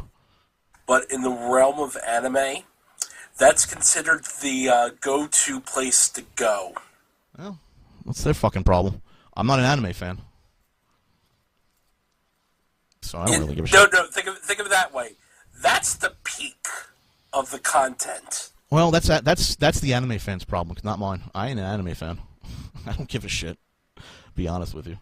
I mean, that's the peak? All right. Well, that's the pinnacle of anime news. Congratulations, guys. Your hobby sucks. I don't know what else to tell you. That's like you're telling me the peak of gaming news is Kotaku. Are you fucking for real? Actually, I am serious. Considering the state of games journalism, yeah. I know you're serious, and I'm telling you, great. Fuck it. It sucks. Yeah, I know. That's great. Congratulations. I mean, I'm happy for you, I guess, and it still blows. You're telling me, you're basically telling me the peak of gaming journalism is Kotaku. I'm like, well, it still blows. So, what does it matter if it's the peak? Peak's pretty shit, if you ask me. Then it's not a high mountain to climb. Well, no, it's a pretty high mountain to climb. You still have to get all the viewers. Congratulations, right. But you know, I'd personally be embarrassed if some of my work was J.O.'s work. So that's just me. What else? Oh yeah, I'm so abusive. Hey, Elon. How'd that trip go? By the way. Well, where do I start? You know what? Why don't we do this? Why don't you? I know you went on a trip recently too, right? You were up in the northeastern. Yes, area. So it was when we went up to the northeast area. You want me to start my trip, or you yes? Want to? So here's what's going to happen. You're going to tell the story of your trip, okay. Of how a trip is supposed to go, and then we're going to hear how my trip went. Okay. Chef, we had a marketing trip. By the way, if you came here for the channel awesome stuff, thank you. We're done. Chef, now. You can go now. You're free. You're free. You know, we gave you an hour. We got other shit to talk about. We got other funny things to talk about. We're going to talk about how to properly run a company and get advertisements out there. Dude, in one weekend, Chef and I have done more for a company than Channel Awesome and Mike Michaud has done in 8 fucking years. Well, Dude. considering. Well, it's not very hard to do. Well, when you don't go marketing, you don't go to conventions, you don't go to conferences, you don't go to expos, you don't get your company name out there, you don't make connections, well, you don't get to do fucking much, and then you just got to ride on the coattails of someone else's popularity. No. He's totally networking with the 12-year-olds on Xbox Live. Oh yeah, that's right. That's how he's getting all of his views. Oh my god, these fucking idiots. I got an idea. Yeah? Make an InddieGoGo campaign. Offer people 40 episodes of UW. Raise $90,000. And fucking move. And then never tell anybody where you spent that money. Should I just make a GoFundMe? Here, GoFundMe. I get to move. I'm going to buy here's what I'm going to do with the money. I'm going to buy a house in New Hampshire. That's what I'm going to do with the money. That's the GoFundMe. What do you get in return? Not a fucking thing. There you go. Also, fire everybody you work with that does good work for you. Except for me, though. No. You will get a e-card via email once. No, I should give people a 30-second voicemail once, right? Dude, I was about to mention that. Damn it. How about I pay you $500 for a Skype call? Ooh, $500 for a Skype call. I don't know, man. A 20-minute Skype call. Oh yes, 20 minutes. 21 minute, because I like to go one beyond. Okay. Get it? Or how about like an annual Google Plus meetup where people can ask you questions? Hold on. I'm saying this in jest to mock these people, but Rap Critic is literally using a GoFundMe to pay for a vacation in Italy? What? At least he's not lying about it. I mean, at least he's upfront and honest about it, but fuck off. I said this in jest. Come on. Wait, why does a rap critic want to see an opera? He's a lover of all music. He's not just a rap critic, okay? He is a classically trained vocalist. Is he really? Yeah, he is. No, seriously, yeah. No, That's kind of cool, actually. Which is fine, but I mean, like, use your business money for that. Don't fucking... I mean, at this point, I may as well fucking put up a GoFundMe to buy me a house. Jesus. Why go to Italy for opera when there's the Metropolitan Opera in New York that's one of the best in the world? I don't know. They have been doing shitty operas here lately, although they're bringing back Carmen. Dude, Metropolitan Opera, man, doesn't get any better than that. You know, I'm kind of feeling left out of the e-begging scam here. Like, I just got this Patreon that I keep pouring the money back into the business. I feel kind of stupid here, Cold Guy. I should have all this time. I should have been using the money for my fucking self. It's like you get the money, you use the money to promote shit that you're currently doing. Next month comes, you do it again and again. It's a vicious cycle, man. You can't stop promoting yourself or enhancing the content of your website. I feel like I'm caught in a vicious cycle. I think I need to change my Patreon campaign. I think I need to change my Patreon campaign. Every month from now on Patreon, I'm not giving you anything. Instead, you're gonna have to re-up, and our minimum level is gonna be $50. Okay, so at $50, what I'll do is I will send you an automated email thanking you for your Patreon sponsorship. At $75, I'll give you a voicemail, and at $100,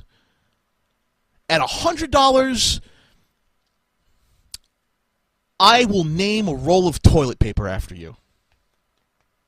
Yay, that could be shit. Wait.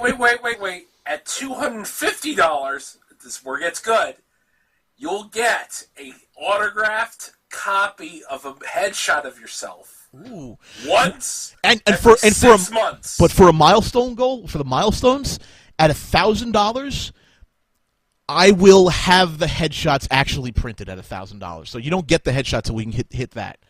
And gotcha. And then at $2,000, I'll have headshots with a different background. At $3,000, I think what I'll do at $3,000, I'll take a vacation to Key West every month to keep in line with the whole Patreon monthly thing. How's that sound? Yeah, money well spent.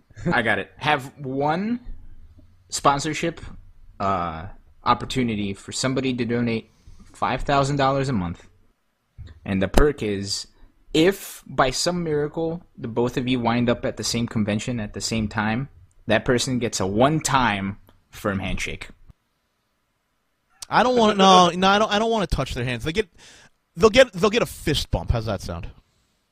Perfect. Yeah, elbow bump also works too. Elbow bump, fist bump. Depends on how slimy and smelly they are. You can touch shoes. We could touch heels. Heel click. Yes. Once. Only once. I really feel left out on this whole Patreon scam thing. Instead of using the money on my business, I could have been using it on myself this whole time. I could have had my own RV by now. I could have started traveling America. Shit, man. I've been doing this the wrong way. God almighty. That's what you get for being an honest person. Honest. I'm an asshole. Come on, don't lie. Yeah, but you're an honest asshole. Yeah, but I'm abusive. Come on, you know that.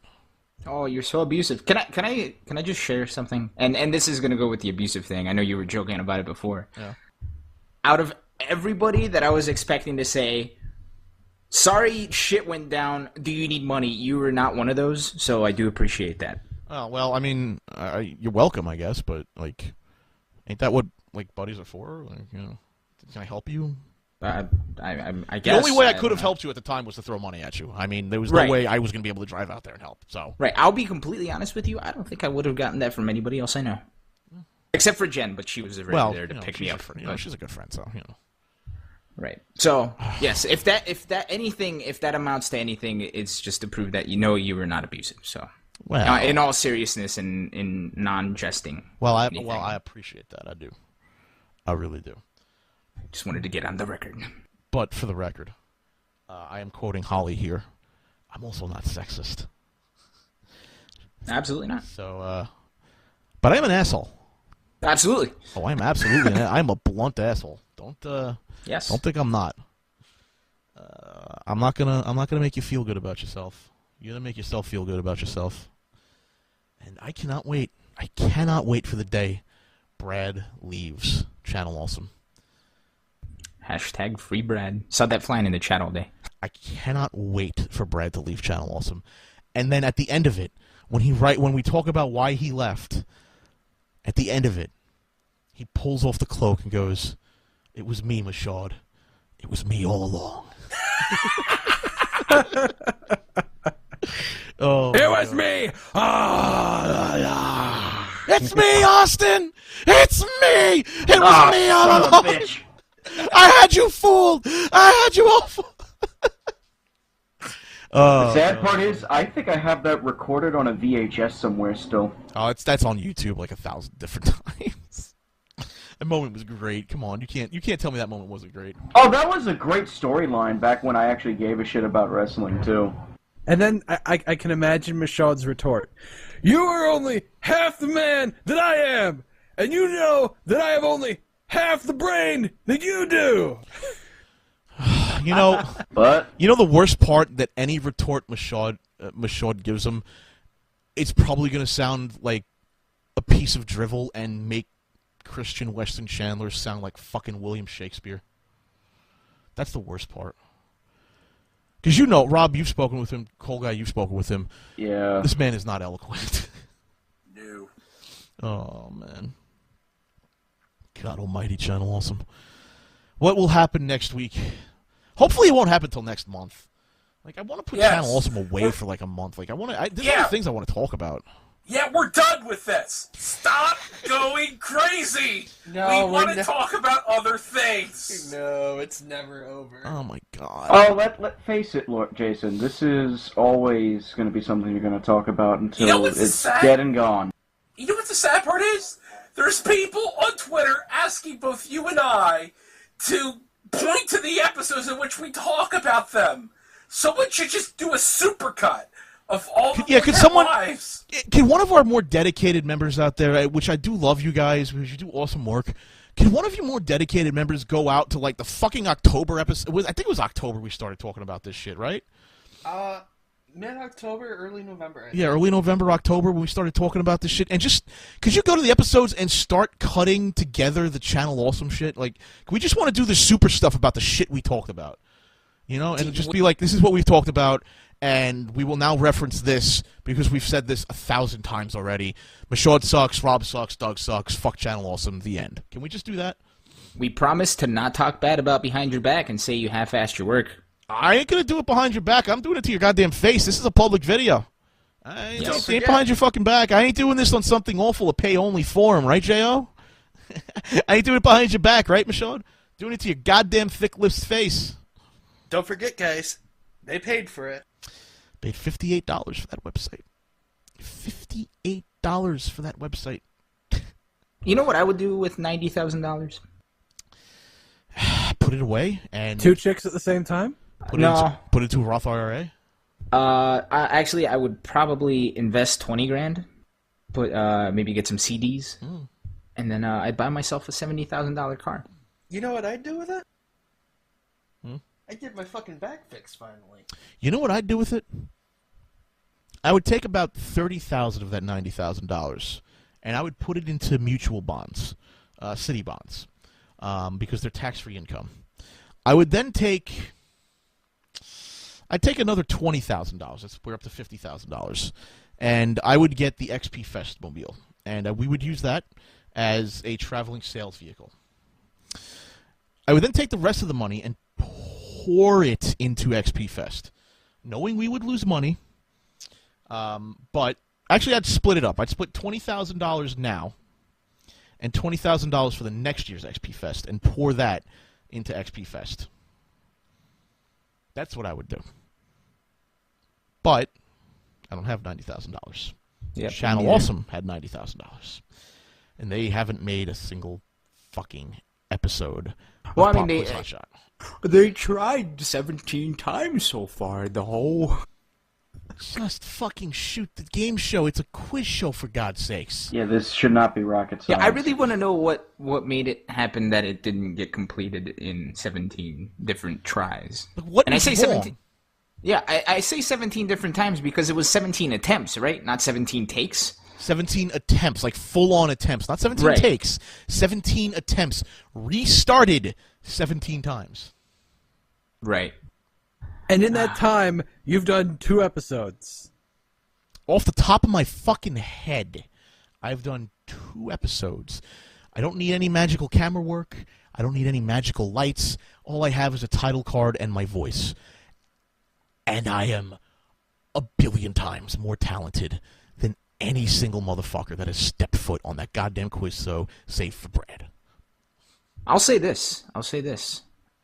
A buddy of mine and I, when I lived back in Bumblefuck, Pennsylvania, we shot a quiz show. We shot 5 episodes. All we need to do is do the green screen effects. You know how much money we had for that?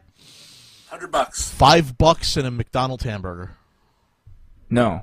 $5 and a Burger King hamburger. Oh, Fancy. Fancy. You got the flame broiled burgers. That's not bad, yeah. As opposed to McDonald's microwave shit. Right. I mean, never mind me getting sick after that. But anyway. Listen, sometimes you eat food and you feel good, and then your body's like, you probably shouldn't have eaten this, and... Yep, absolutely. Mr. fucking fancy here. Oh, my God. Fancy goddamn hamburgers. But yeah, so if me and a friend who have minimal equipment, aside from a green screen, a table, and a camera, can fucking do 4 episodes of a show and just be waiting on, like, doing green screen shit, why did they take 17 tries? And also, like, what?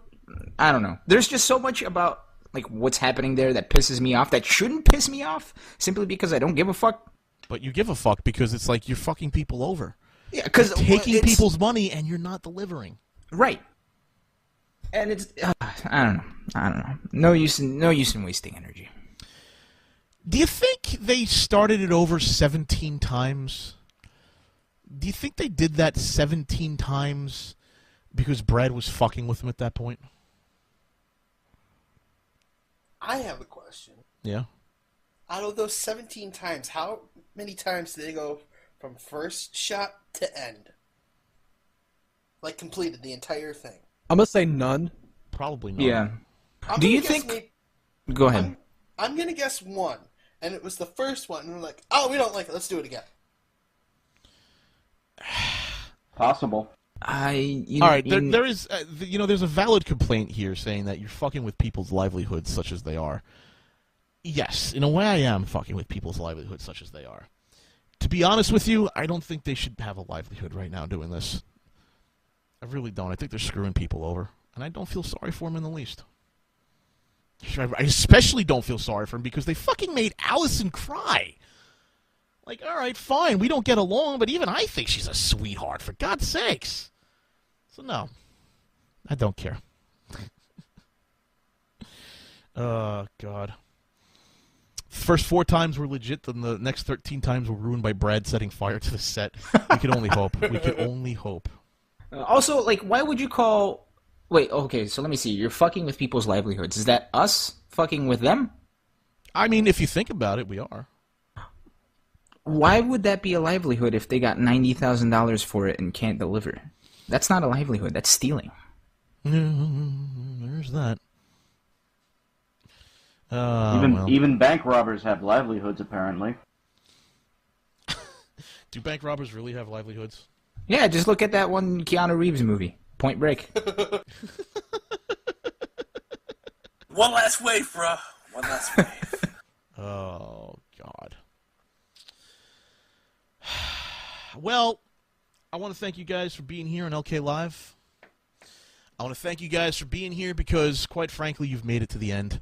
You've made it to the end of this show, and you deserve an award. I'm not going to give you an award, but you deserve an award for getting this far. Congratulations, you have reached the longest episode of LK Live! Woo! Yay! No one gives a fuck.